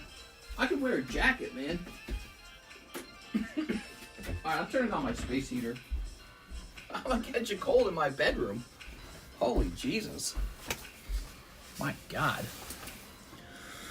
Whew. Can't believe this bloke is still alive. Hey! Watch who you call bloke. I'm a Yankee. Here's Ekans. Look at this Yank. Now look at this cheap Diglett. Nobody wants TCC's cheap Diglett. Oh, this is a signature card as well. The price of this card is just the price of the Magneton. You get the signature for free. He's a Pop 1 Unified Minds Magneton. Nobody wants him, though. They want Prismatic. Here's Pirate Hook and Blasty Boy. Blasting off again. Michael Spaulding's big bulk box order is complete.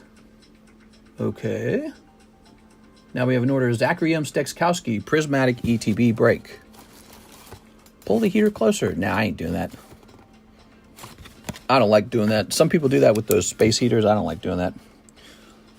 Zachary Stex. Excuse me. 4 spots left.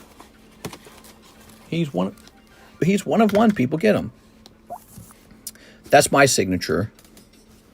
There's a smaller version of it right here on the Diglett drawing. I drew the Diglett.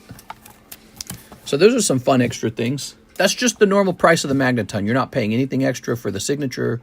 And $50 for a little sketch, a nice signature on it. I think that's pretty normal too. So there you got some fun options. That's all I have left. I used to have more, by the way. They all sold. Zachary Stekskowski 2 Star Wars Chrome. I had a Beedrill that sold. I had a Dusclops that sold. What else did I sell? There was another one, wasn't there? Can anyone remember all the sketch cards? All right. The Dusclops and the Beedrill sold for 100 each. Wasn't there another one? There was another one that sold. I remember it, actually. I just don't know which one it was. What was it? Oh, man, I don't remember my own drawings. Oh, Psyduck. Psyduck sold. And we gave one to Jen. Are you ready? So Diglett's all that's left. Poor Diglett. Ta-da. It says dogs. Yeah, dogs. I got a heater like 2 feet away because I'm hella cold. All right, we've got Zachary M. Stekskowski, Count Dooku. Love this set. This set's so cool. Mandalorian, very nice. Ahsoka, but not that fun. What do you got here? You got Ahsoka with Baby Yoda, not numbered. Looks like it says dogs. It says dogs. There you go. Here's this. Ooh. Here's this. Mister, who's your best customer of all time? Probably Alex. No, that's a good question. You know, LaFlame's been pretty good to me.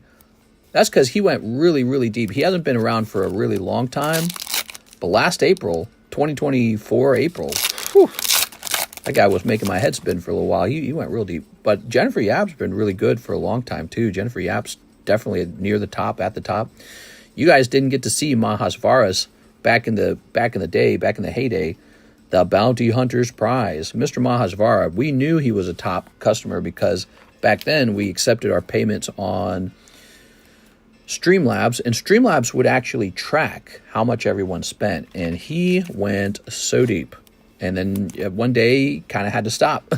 It's not a behavior you can do forever. And not just the men, but the women and the children. Anakin, no. Anakin Skywalker's Revenge.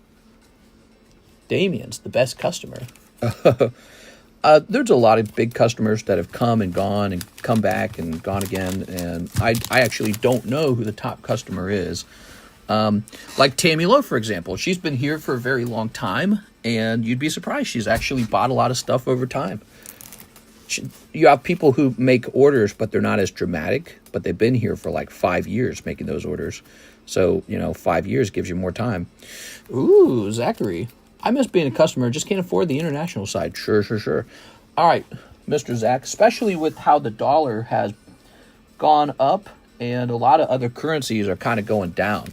Now's a good time to take your cards and sell them to me, right? So that's how it works because the purchasing power is in my favor. And so for you to get cash is a good thing. If you got cash for your cards, that's a good thing where you live. Your local economy will be based off of a cheaper dollar. Okay, there we go. You know what causes that, right? A trade deficit causes that. It means your country's not producing enough goods and selling them.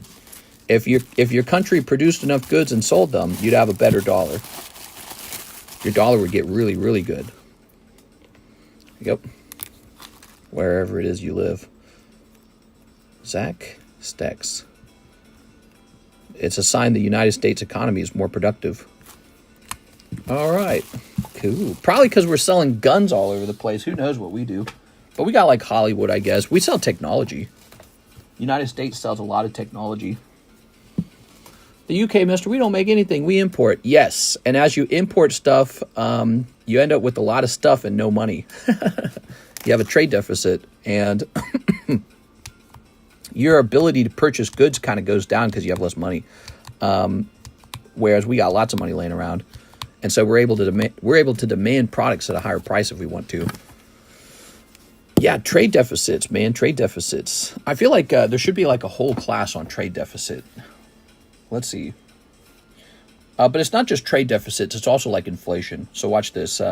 What makes a currency fall in value? Okay, so ChatGPT is going to teach us. Weak economic growth can weaken the confidence in the currency. So if you have just in general weak economic growth, then rich investors don't want to buy your currency. Kind of like the way people can buy Bitcoin. They don't want to buy pounds. High unemployment, a struggling job market signals economic weakness, reducing demand for the currency. Inflation. If a country's inflation rate is high, the purchasing power of the currency erodes, which reduces its value. Inflation occurs when the government prints more of your currency, or maybe even borrows for the currency as well. Interest rates, lower interest rates. So why would an investor want to sit on your currency if they can't loan it out at a high interest rate? So if the interest rates are low, they don't want it. Trade deficits. Remember, I just said that one. A trade deficit occurs when a country imports more goods than it exports. This creates higher demand for foreign currencies and reduces the demand for the local currency, causing it to weaken. Political instability, central bank policies, external debt, speculation, geopolitical factors, strength of other currencies. So your currency could just be doing bad because our currency is doing so well. All right. Very fun stuff, isn't it? But effectively for you, what it means is if your currency is weak, maybe in your local economy, that's not such a bad thing. But to buy stuff abroad is really bad for you. It's tough for you to do. You can do it. It's just it's tough. And it's a good time for you to sell your stuff abroad. So what you should be doing is taking all your Pokemon cards and selling it on eBay to Americans. Americans should be giving up their cash for Pokemon cards. The cash then comes into your country and you've got extra cash. And then hopefully your economic outlook improves, and the purchasing power of your currency goes up because the investors think the pound is good, so they start buying pounds, et cetera, et cetera. All right. Or you can just buy Bitcoin and ignore all that. Who knows? Or gold. Gold, right? Like gold ignores all that. Mr. Raoul, $40 slab away for Gengar. Debasement of the currency is bigger negative than inflation. Well, I think that is inflation, though, right? Like inflation, you're right. Inflation can be a variety of things. But I think debasement of the currency is probably the closest definition of inflation. Here we are. So, and that happens generally when the economy's bad anyways. The government's spending all this money on stuff it shouldn't be spending money on, giving money to everyone except its own people. Its own people maybe not productive enough, maybe too many people on welfare. And then all of a sudden, it has to start printing. And then, your purchasing power is robbed from the government robs you. Purchasing power goes down because there's government's printing up that money into its pocket. And your wages aren't keeping up. And it just sucks. Like, it's not like you're paid times and a half as much to keep up with times and a half inflation over 5 years. So, you just got robbed. You're robbed and you can't do anything about it except for elect more bad politicians. If I elect the bad politicians, they'll do more socialism, therefore saving us. Yay! Finally, a politician who's trying socialism. We never tried it before. Here's Mr. Raoul. Only productivity can make you wealthy. Socialism never makes you wealthy. It'll never work. In fact, the wealthiest people will run away once the socialism's high enough. They'll go, yikes, we're going to the UAE. All right, let's see. Ooh. Only productivity can save you now. Let's see. We're going to say February 25, Raul Mendoza. Gengar. And it was a price of $240. You have $220 remaining. Mister, I sent for those slabs. Oh, if Mr. Raoul sent first, it goes to him first. So the problem is he did send for those first. I'm sorry, Miss Jen. Jen, I can place that into store credit for you if you'd like. We are. All right, let's see. And Yugi Tom says, for one Holo shuffle, Mr. Yugi Tom, you got it. That's why Elon moved to Texas from California. Yes, that is an interesting belief that people have, that the wealthy will never move. It's like, what are you talking about? They are the most capable of moving. They have all the money, so for them it's easier to move than for anyone else. All right, Mr. Yugi is done. Okay, and now we have Isai. Can you send the Umbreon to PSA? Let's send that Umbreon to PSA. All right.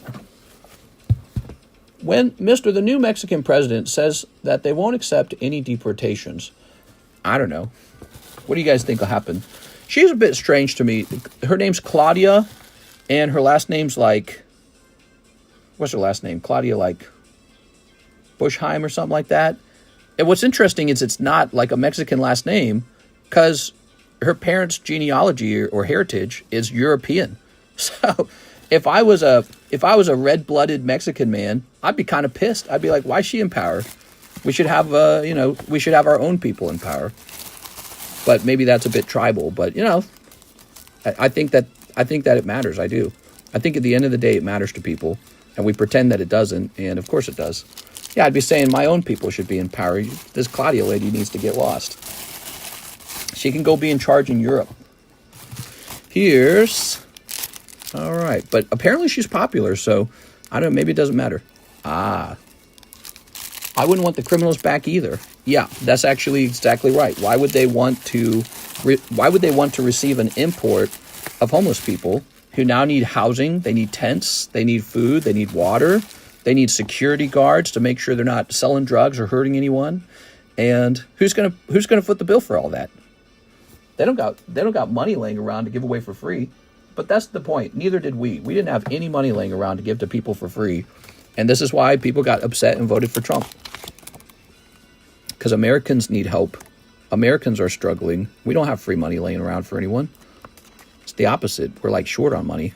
So Mexico's not in a better position than we are. They're probably in a worse position economically. So what are they supposed to do? And if they just let them all run off, there's all these risks that they reoffend. They do something criminal. They break into something. They get desperate. They get hungry. They get angry. They get frustrated. And it's just kind of a debacle. And she's saying probably we don't want them. Here we are. But it's so ironic, though, because they passed through Mexico to get to us. So they should have stopped them, but they didn't. And so that's kind of, it's ironic. It's kind of hypocritical. You don't want them? What? You don't want them, but you were okay with sending them over here. How's that make sense? How's that fair? Obviously, it's not fair. All right, here we are. Can you have 2 residencies? Yeah, you can have 2 residencies. If you do that with the U.S., though, they'll make you pay taxes to the U.S. What do you think about the Gulf of America? I don't know. I think Trump's flying the middle finger a little bit. I think basically he wants to be famous. He wants to be in the history books. Think about it. He's 78. Trump knows he's going to die any day now. When you're 78 years old, you could get lucky and live to 100, or you could have a heart attack tomorrow. Okay, you're really old. And he's not super in shape, in my opinion. He wasn't in shape. He could have a heart attack soon. Or he could live to 80. We don't know. But he is trying to put his name in the history books. That's exactly what's going on. He wants to be in the history books. Mr. Joseph Vasquez, English, critical blow. You got it. Ow. All right. 1, 2, 3, 4, 5, 6. All right. Mexico does not want all of the doctors and engineers that we are so generously offering to send to them. And I can't imagine why. The logic isn't logicking. The math isn't mathing. There we go. I was told immigration was a net tax gain by a lot of really, really educated economists and Democrat leaders. So why would anyone reject them? Here's Sun Gohan. Here's Superfu. I think I was lied to. I think that's the real reason. Here's Son Goku, Son Gohan, and Jaguars Island, and Gamma. Ooh. I'll take care of Melania for him. Let's see if the Republicans make old people jokes about Trump like they did with Biden. I think they do a little bit. Yeah, I think they do. Ron DeSantis did. Ron DeSantis was beating up on Trump a lot for his age. He was saying that's why you should vote for me and not for Trump. But there's a big difference. Joe Biden, even during the primaries, could not speak. He could barely keep a full sentence and thought together. He was saying things like, and my hair turned blonde in the sun, and I had hairy legs. He was saying weird stuff like that, right? And sniffing children. So that's why he got made fun of. And it got really bad. Trump's not really doing that so much. So that is the reason that you won't see him get made fun of as much. Man, you should see the groove that I've put into the table where my arms rest. The table is so worn out from my arms. Joseph Vasquez. All right. Not all immigrants are Mexicans, thus ignorant. Yeah, that's correct. So they come from all over the world. They come from Haiti. They come from India. They come from China. Dominican Republic. They come from maybe different parts of South America that aren't Mexico. Just all over the place. They're from everywhere. And so, but the thing is, most of them are making their way up through the southern border. That part's true. And I think if Mexico doesn't want to have to deal with it, they should try blocking it on their side too. They shouldn't wait for us to have to do it. They're probably hoping that we would do something about it instead of them. So they just said, come right in, go cross the border. And we had Joe Biden. He was basically just letting them in.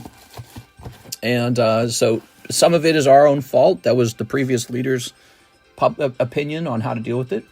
Gengar slabs, the Cardos prisms. Dang it. All right, Miss Jen, I apologize about the Gengars. If he doesn't finish it, I can reserve it for you, maybe. How about that? He put that into slab away. Miss Jen. Jen says, don't worry about it. Your order arrived first. Clear, coherent sentences. Justices and law require due process, which is being done away with in this case. Sure. I think the number one thing I'm most concerned about is just money. It's just money, guys. We have so much money that we can't afford all this stuff. We have like crazy... What's our debt right now? U.S. debt. I want to know what the U.S. debt is. U.S. debt today. Okay, you ready for this? Our debt sits at 36 trillion. Wow. And what was the debt 4 years ago? Okay. The debt was $27 trillion. So look at this. It was $27.8 trillion 4 years ago. And today the national debt sits at 36 trillion. Wow, that's a catastrophe. We are spending so much so quickly. We are going bankrupt. Like, because you pay interest on that. The government has to pay interest on that. And so you reach a sort of threshold where the interest payment is so big, your country can't earn enough money to keep up with the actual interest payment. And then at that point, the debt owns you. It's just out of control. Like people who get trapped by credit card debt and then they have to announce bankruptcy. But the U.S. can't really do that. Instead, what would happen is we'd have a monetary collapse and it would come down really hard on us. Our whole way of life would be ruined. So, something's got to be done, man. Okay. The interest is more than we produce in GDP. Exactly, yeah. That happened a while ago. Just print more money. Mr. Ask it how much each of us owe to the debt. Yeah, I can do that. Let's see. How much does each American owe to the debt? Is it going to be like 10,000 or some crazy number? Let's see. Oh, not 10,000, 108,000. It's wrong, guys. It's wrong. That is wrong. It's so wrong. And we can't let that be our country anymore. And so whatever we're doing, whether we think we should get caught up in some specialty rules or specially every person who crosses the border needs 2 lawyers and 2 judges and 12 hours in court, and they need to have a comfortable hotel room while they wait for their turn in court, but actually they're going to slip away and find a under-the-table job. We just can't afford that. How can we go from $27.8 trillion to $36 trillion of debt in just 4 years and just keep spending this money? It just makes no sense. So I really just don't think people understand how dangerous that is to our way of life, how fast our dollar will inflate, how fast the cost of homes will rise, how impossible life will become, how dependent we will become on socialism, how much money will have to be printed. It will just be out of control. And this is the number one problem right now, is actually just money. Our government, our leaders have not been financially responsible, and it's kind of come and due, it's getting real dangerous now. So that is the subject. In my opinion, that is the number one. Mister, can you refund it? I know I'll forget about the credit. Miss Jen, let me refund that for you. Anything for Miss Jen. I think I heard somewhere that Elon Musk could pay 87% of the debt off. Elon could not even pay a drop of the debt. If you took every rich, billionaire in America and stole 100% of their money, they could not fund the United States government for the entire year. That's how much money the United States government is spending. So when the Democrats talk a lot about, all we need to do is raise taxes, when they say that, they're lying to you. The real solution is to reduce spending because the spending is so high. Yeah. Actually, ChatGPT might be able to do that for us. Watch this. If we took every billionaire's money to fund the USA government, every USA billionaire, so that's important, to fund the government, how long would that last? I've heard this calculated before. All right, let me throw this away, Jen, so I don't forget it either. This is a fun subject, everybody. It's an educational subject. Okay, if the U.S. seized all the wealth of every billionaire, it would approximate $5.5 trillion and would fund the government for 10 months. Do you see this? There's facts in front of you. You have to start letting those facts affect the way you vote and the way you think. All wealth would last us 1 year. That's it. The real problem is the spending.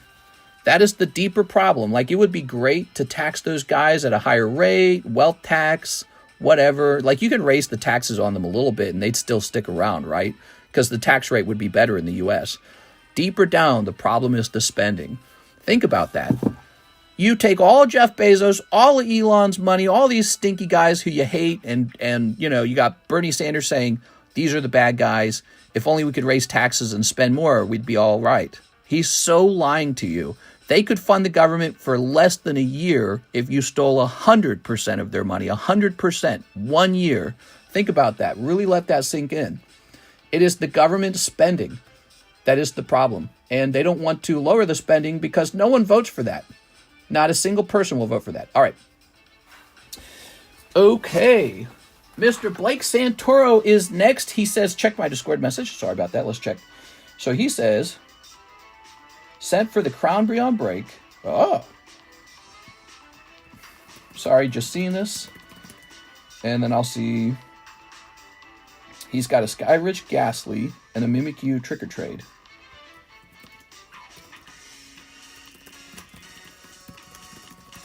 No problem, man. Let's get you into that Crown Beyond break.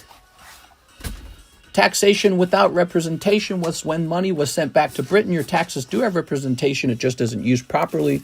Sure. All right.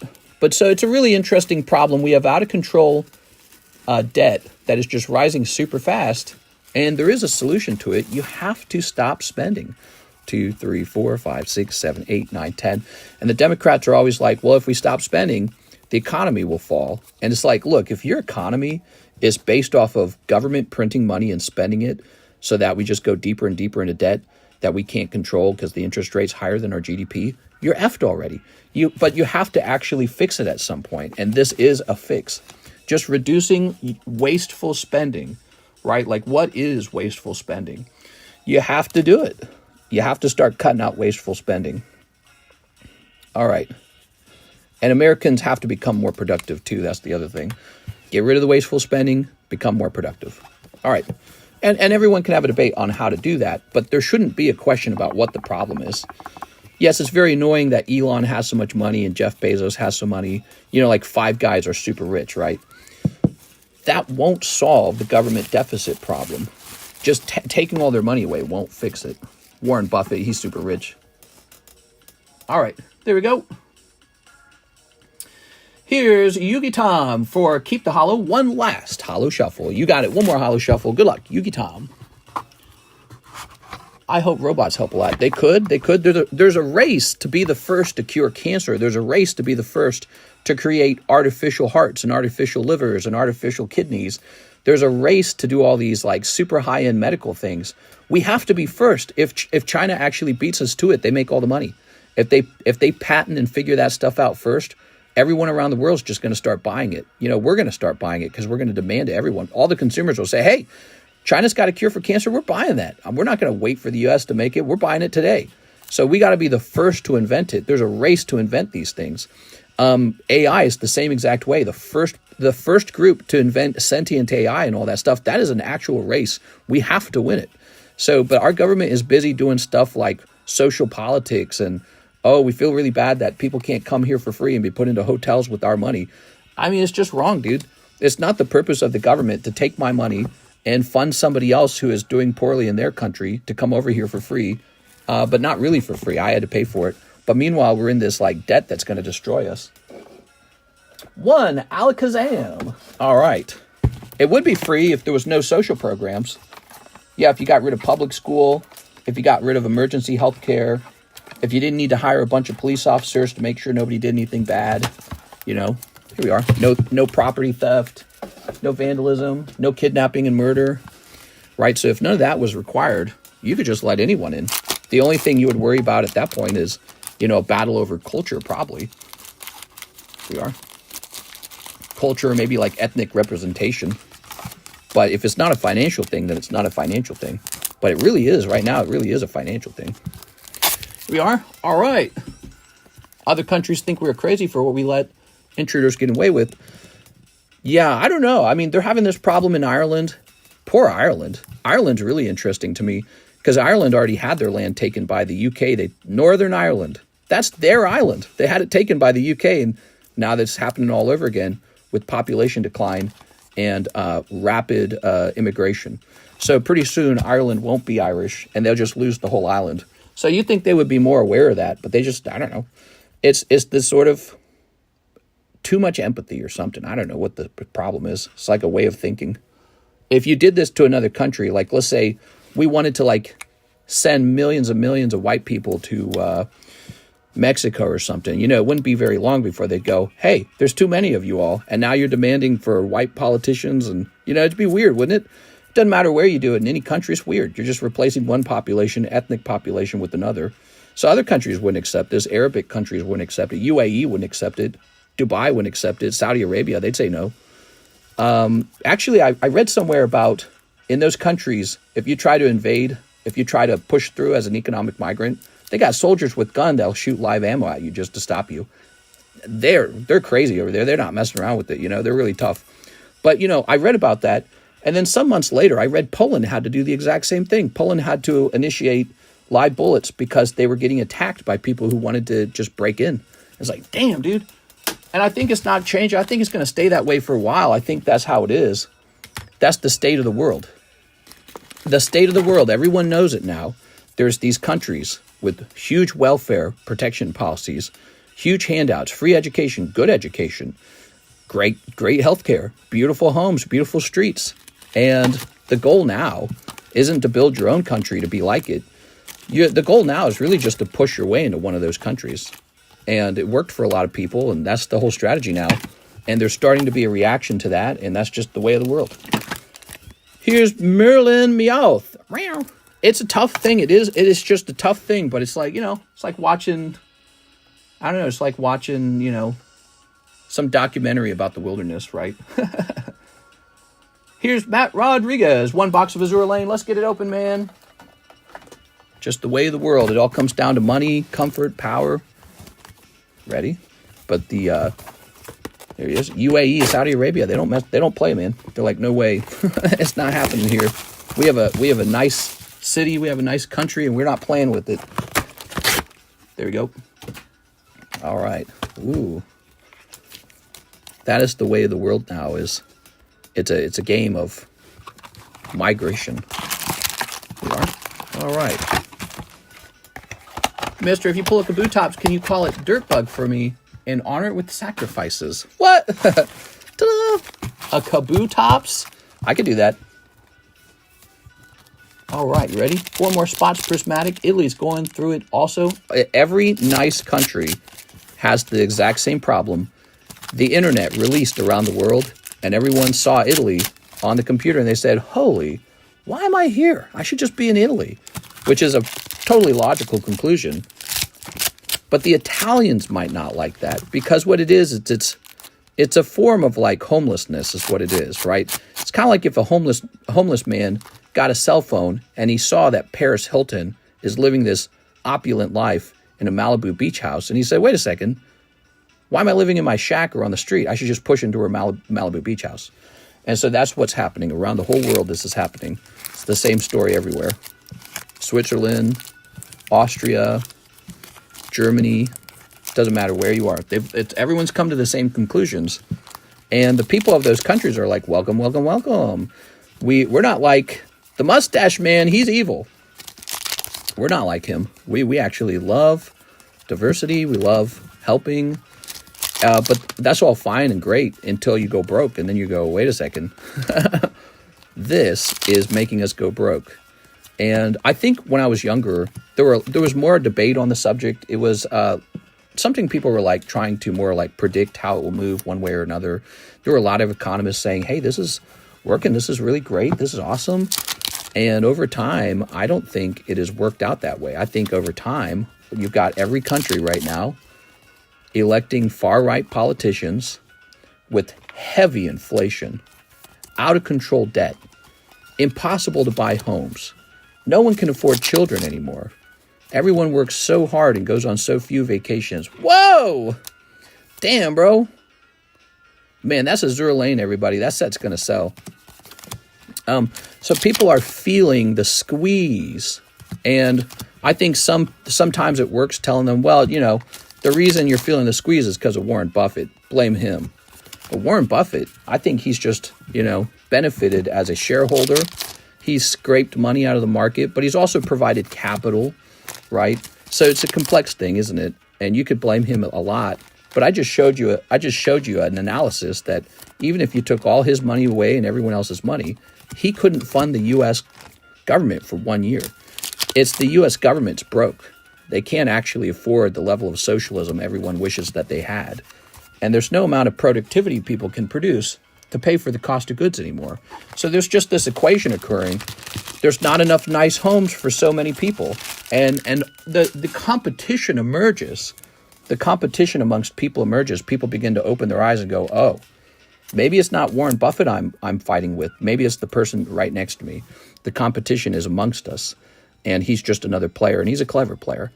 But it's amongst our whole group. And you start to realize why borders exist. You start to realize why borders exist, why militaries exist, why countries are in conflict with each other. Why did we ever go to war? It's always the same reason, isn't it? Resources. That's it. It's always resources. There's not enough. There's too many people and there's not enough resources. Like literally 100% of the time. Here we go. And so, you know, the more you spend paying for everyone else's problem, the more broke you go. It's as simple as that. Matt Rodriguez with the box. It's a very, very fascinating problem. Mr. Matt and Americans this election cycle said, man, we are feeling that squeeze. Let's see. Where are you, Matt? Mr. Matt, you had a, I remember now. You had a, here you are. Found you. Ta-da. I pray that I'm able to take my talent overseas. America kind of looking not too hot. We are, sure. Where do you want to go overseas?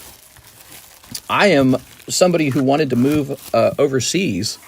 You guys heard me say that a lot, right? Like I wanted to move to Europe really bad. Excuse me. But the problem was I started analyzing Europe and realized, oh, I'm already in the best country. I'm very lucky. We are. I started realizing America is the best country. You got the best currency, very strong currency. You've got the lowest taxes. You got the most customers, the biggest business opportunities. This is it. You're already here. Next up, we got Javier Arroyo, 4 Azure Lanes. So, you know, I was looking into moving to Europe, and Europe's very beautiful. I like their ancient history. I love their culture. Like Switzerland's buildings are so pretty. The old buildings, the mountains. I like the UK. I like Scotland. Scotland! But, you know, then you look at how much they pay in taxes. You're like, oh, that's all right. I'll stay here. I don't want to be someone's slave. I don't want to go to work to just pay for other people. That's just, you know, that's slavery. It's slavery, but you pretend it's not. You pretend it's a nice charitable thing, but it is slavery. You know, like you got to go to work and pay for your own stuff. All right, here we are. Ooh. All right. Mister, do you think they would get rid of disability payments in the United States? Who knows? Who knows what happens next? Who knows? I think Trump's concept with the tariffs is a very clever way to tax the American people without actually raising taxes. So we don't know what will happen. I don't know what a 20-year-old with nothing does now. Mister, do you think I worry for Gen A?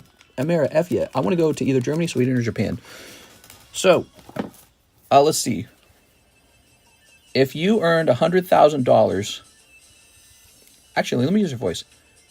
If I earn $100,000 in Germany and Japan, what would the tax rate be, or my final take-home pay in each of those countries? Oh. Wait. I don't think that worked. Hold on, let me try that again. Oh, no, it worked.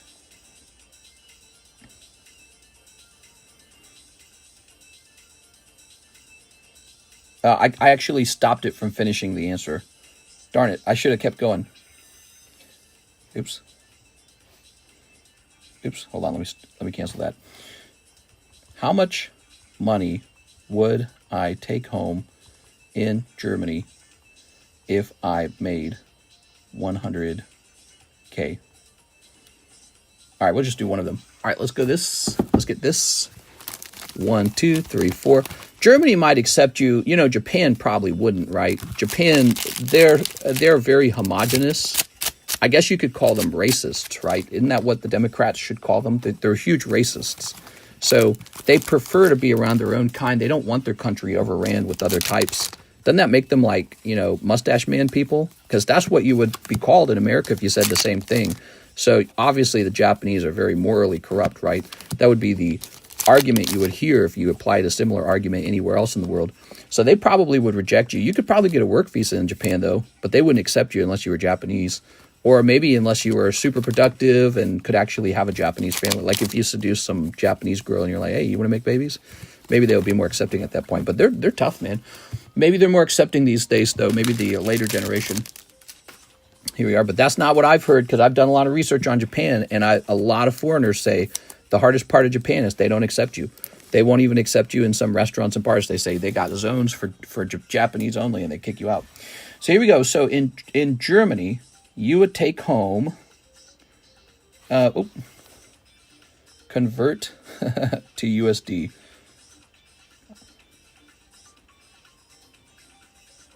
No, convert to USD. All right.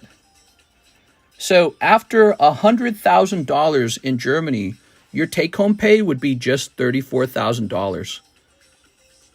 Did you catch that? Here it is. Here's the math.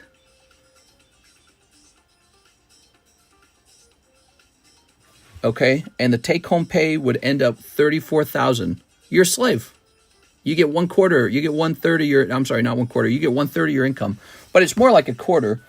What's the sales tax in Germany?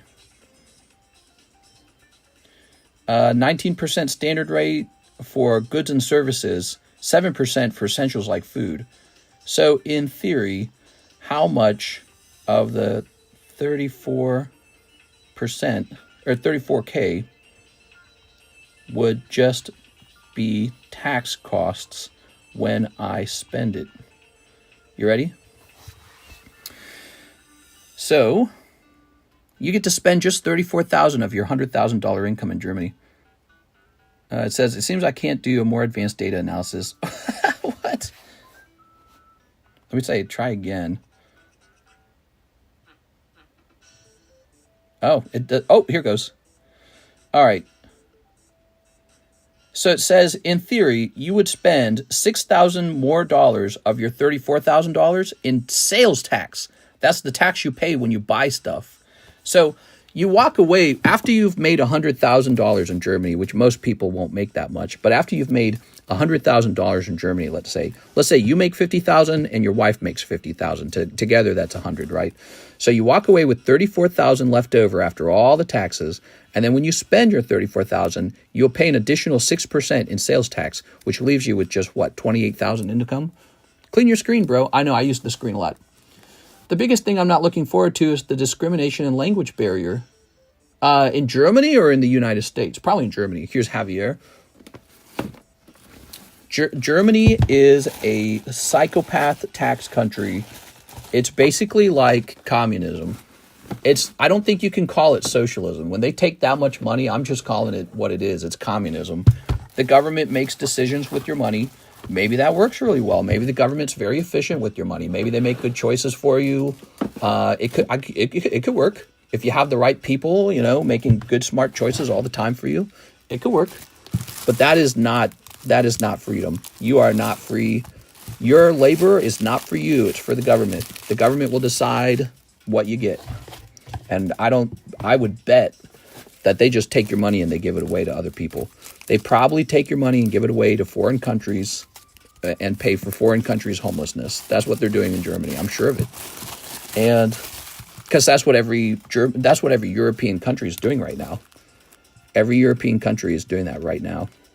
So I wouldn't move there. If they ever lower their taxes to be like the United States, maybe I will buy a home in Europe. Or maybe in some advanced stage of my life when I'm, going to die anyways. All right, Discord message. Let's do it, Mr. Let's see what you're saying. Oh, you're still typing it. All right. So you type that up and I will jump over here. All right, looks like we are all cleared up on the queue. It's 5:10 a.m. in the morning. We're just waiting for Mr. Blake to send me a Discord message. You guys are welcome to send in another order right now. We're just having a discussion about taxes in Europe, and I think taxes in Europe are too high, and the government does not use that money all on you. I think it uses it on special projects. Here we go. That do not enrich the lives of the people in Europe. Go, Mr. Roger Gray. Roger Gray. How about healthcare in the U.S.? So in Germany, if you're a poor person who does not really earn that much money, it's a great place to get free healthcare. You're basically forcing the other people in the country to pay for your healthcare. And whether they like it or not, they have to do it.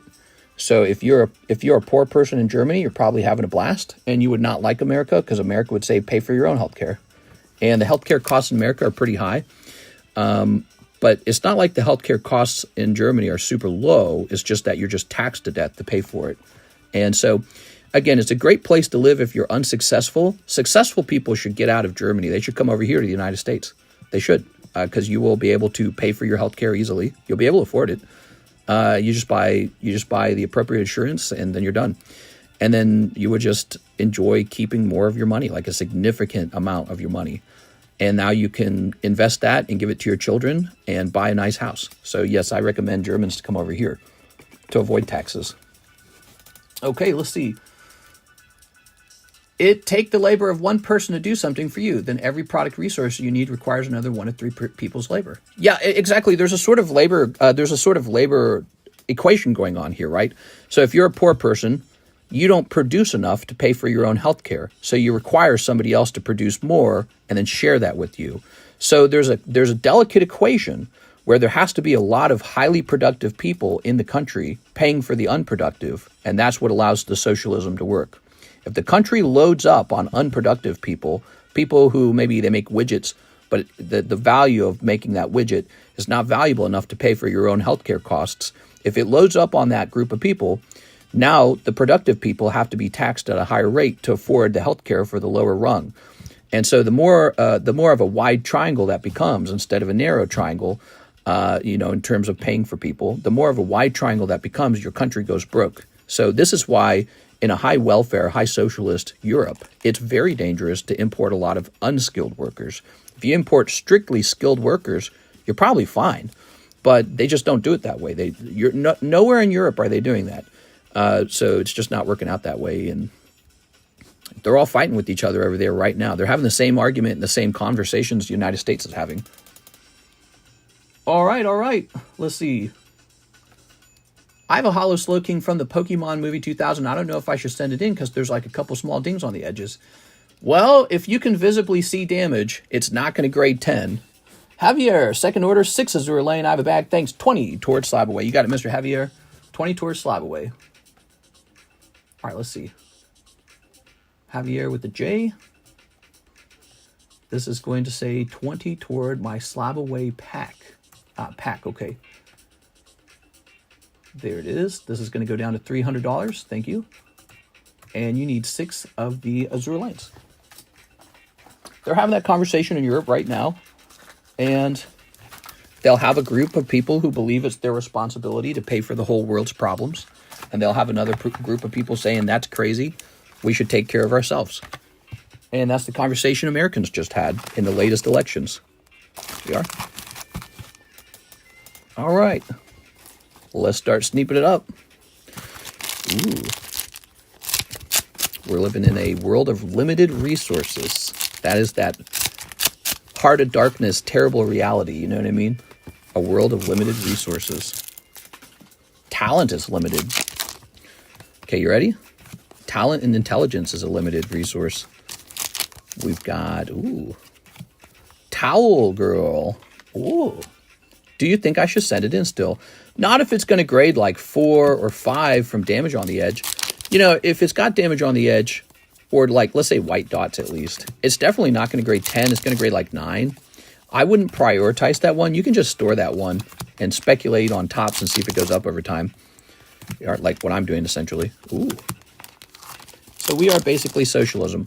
Every country has a certain level of socialism. The question is, how much is too much, right? Like, shouldn't there be some kind of social welfare net for the elderly, for the disabled, for your veterans, and for people who just really need a lot of help because they're in a very bad position in life. Yes, there should be. The question is how much is appropriate. And is there a point where it becomes inappropriate? I think so. Yeah, I think so. I think a very clear example of it being inappropriate is when you're just paying for other countries' homeless people. Now you're just spending your people's money taking care of people who are from another country. And you can do some of that as a sort of philanthropy. That's great during prosperous times. How about times of high inflation? How about times when young people can't afford a home? How about times when you can't afford food even maybe, but how about a car? You can't afford a car. So there's a point where you kind of have to be more conservative and draw that down and say, we need to take care of ourselves first because we can't even afford ourselves. We're going to be the new homeless people. How can we take care of other people's homeless people when we're homeless? And so when America has $36 trillion of debt, which is up from $28 trillion of debt 4 years ago, that's the point. That's it. You found it. We're the homeless ones right now. How can that be a thing? That's crazy. All right. The car issue worries me because I can relate to that. Yeah, cars are like $30,000 these days. They used to be like $10,000. Zachary, 3 Azure Lanes. I'm from the 90s.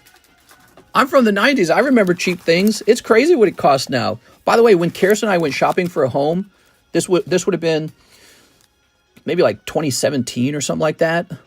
There were homes galore in Missouri that were like $60,000, $70,000, $80,000. Those same homes, $250,000. I'm not kidding you. We looked. The same areas, $250,000. Shocking. Absolutely obliterating your chance to buy a home as a young person. How can this be? And it's just simple. We just spend money we don't have. It doesn't surprise me that we reach this point. I think Americans in general do not care so much about finance. I think they get bored. They tune out. They click off. They're like, I don't want to hear about, we can't spend more money. It's like a boring subject. Dave Ramsey. He's like, how would you describe Dave Ramsey? He's like bad tasting jelly beans or something, a mothball jelly bean flavor. But it's like, dude, it's still a real thing, like we're actually having financial problems right now. And it's not till people hit like rock bottom that they start going, we should probably fix this now. Zachary, dang, dude. Wow. All right, let's grab your bag. These cards are crazy. But yeah, so as a country, we have to have better leaders being clever with our money. And I'm not going to cry over maybe a faster system to deal with people seeking asylum into our country. They're not really seeking asylum, though, right? They're seeking welfare. If you just needed safety, just go to the next country and you'll be safe. But they're seeking the American way of life, where they're seeking all the money we spend on our healthcare system, all the money we spend on our public school system, the safety, our police officer system, the neighborhoods we built and cleaned and built the infrastructure for. They're seeking that as economic migration, obviously. And this is very nice for us to be able to hand it out or to be able to share it. But what happens when we can't share it anymore? What happens when normal American citizens can't buy a home in Missouri? In Missouri? So this has been the wave of change in America, is just because the American dream is gone. The middle class is gone. And they warned us about this for a long time. It was a warning for a very long time from the Republicans that this would happen. And it just did, And so now you've got Donald Trump. He's a populist saying, pointing fingers, blaming everybody. It's just the natural outcome of reckless spending, I feel. You didn't need to tell me about the color of the person or the religion or anything. None of that mattered. None of the social issues mattered. You could just tell me how much we were wasting, and I'd be like, oh yeah, we're heading toward a collapse, right? You know what I'm saying? We're heading toward a collapse at this rate. Mister, I'm 34. I plan to save $100K pocket money by the time I'm 50. Nice, dude. Those are good goals. It's hard to put money aside and never touch it again. It really is. But you can wrap some money up in real estate so you can't access it. That's nice. And yeah, put some money in a high yield savings account, or even invest in the in the S&P 500 or total stock market ETF. Max out your 401k. People complain about those systems too. People complain about 401k maxing. They complain about S&P 500 because they go, oh, sure, I'd love to be a millionaire when I'm 60, huh? So people want an even faster way to get wealthy. There is a faster route to wealth. You need to improve your job skills. So go develop a highly desirable job skill. Here's one. Truck driving is still surprisingly very high paying, by the way. And get out there and go earn more money. And then you can just buy the Pokemon cards you want. You can buy the stocks you want. You can buy a nice car. You can buy a nice house. But if you are not working on your job skills, you're just not being productive and smart. You got to work on your job skills. And again, and that goes back to like what I was saying about Germany. The whole idea of this socialism is that there's very few unproductive people and lots of highly productive people who can afford to pay the socialism for the poor people. But when that is out of balance, the country goes bankrupt. And so Germany's, they got to raise their tax rate. They got to keep paying for everybody. They keep importing people. They're like, what's going wrong? We can't figure it out. Their GDP growth is down to zero. Their economy's not growing. Oh, I just can't imagine what's going wrong. We can't figure it out. Wow, I wonder what it could be. Yeah, it's kind of sad. But, and yeah, I don't know. I feel America is a very lucky place to be right now. And you know why? It's because I accept that it has the lowest taxes. And I sort of talked about that for a while. I talked about wanting to move to the UK. I talked about wanting to move to Germany or really Switzerland or Austria. I love Switzerland and Austria. I love those countries. But or Australia, beautiful. But then again, I look again at their taxes and I say, F that, dude. I'm not doing that. That's crazy to me. Like, I can take a direct look at my finances and see how they would change in those countries, and it would be so bad for me. That country, the countries I named, would basically wring me out to dry to pay for other people. And it's like, and people would probably be angry at me too. They'd probably be like, well, you owe us that or something. It's so weird, the mentality people develop around it. And perhaps it's not that weird. Perhaps it's perfectly explainable by the selfish gene or by jungle law. People don't really care about morality. Deep down, they just care about getting other people's resources. I worked very hard. I worked for many years. I never really had vacations. I never really had stuff growing up. So I worked like crazy to get to this point in life. And now I'm doing okay. I'm doing well. And to have somebody be angry at me for that, it's shocking to me. It's like crazy to me, right? But yeah, so anyway, so I have all these thoughts about all these subjects. But I realized you can't leave America. America is the land of opportunity. The government does let you keep more of your own labor. I own my own labor because I live here and not in Germany where, if I made 100K, I walk away with 34,000 of it. And then when I spend it, I'd probably lose like close to another 6,000. Think of that. That's nuts. So yeah, that's a communist country. And the UK now, you can't even speak your mind in the UK. If you speak against the religious political ideologies of the left in the UK, they will put you in jail for that. Wow, I am very lucky to be here. And so, good luck to the people in the UK. They should really fight for their rights to be free, to speak their mind, and to have less taxes. And they're very scared of the idea of losing socialized healthcare. I understand that. But it's like, your country's going broke anyways. Maybe it's time to try something new. You really just, if you're a hardworking, productive person, you really are just paying for someone else's healthcare. That's all you're doing. So you think it's this grand idea. No, not if you're smart, not if you're successful, not if you're a highly productive person like a software engineer. It's not good for you. It's actually bad for you. You could have always paid for your healthcare if you're a software engineer. What you're really doing is you're paying for someone else's healthcare. So you should get your ass over here and get paid much more and keep a lot of your own money. And that's what's going on. America does a brain drain on the rest of the world because people want to be free. They want to own their own labor. They want to buy a nice house.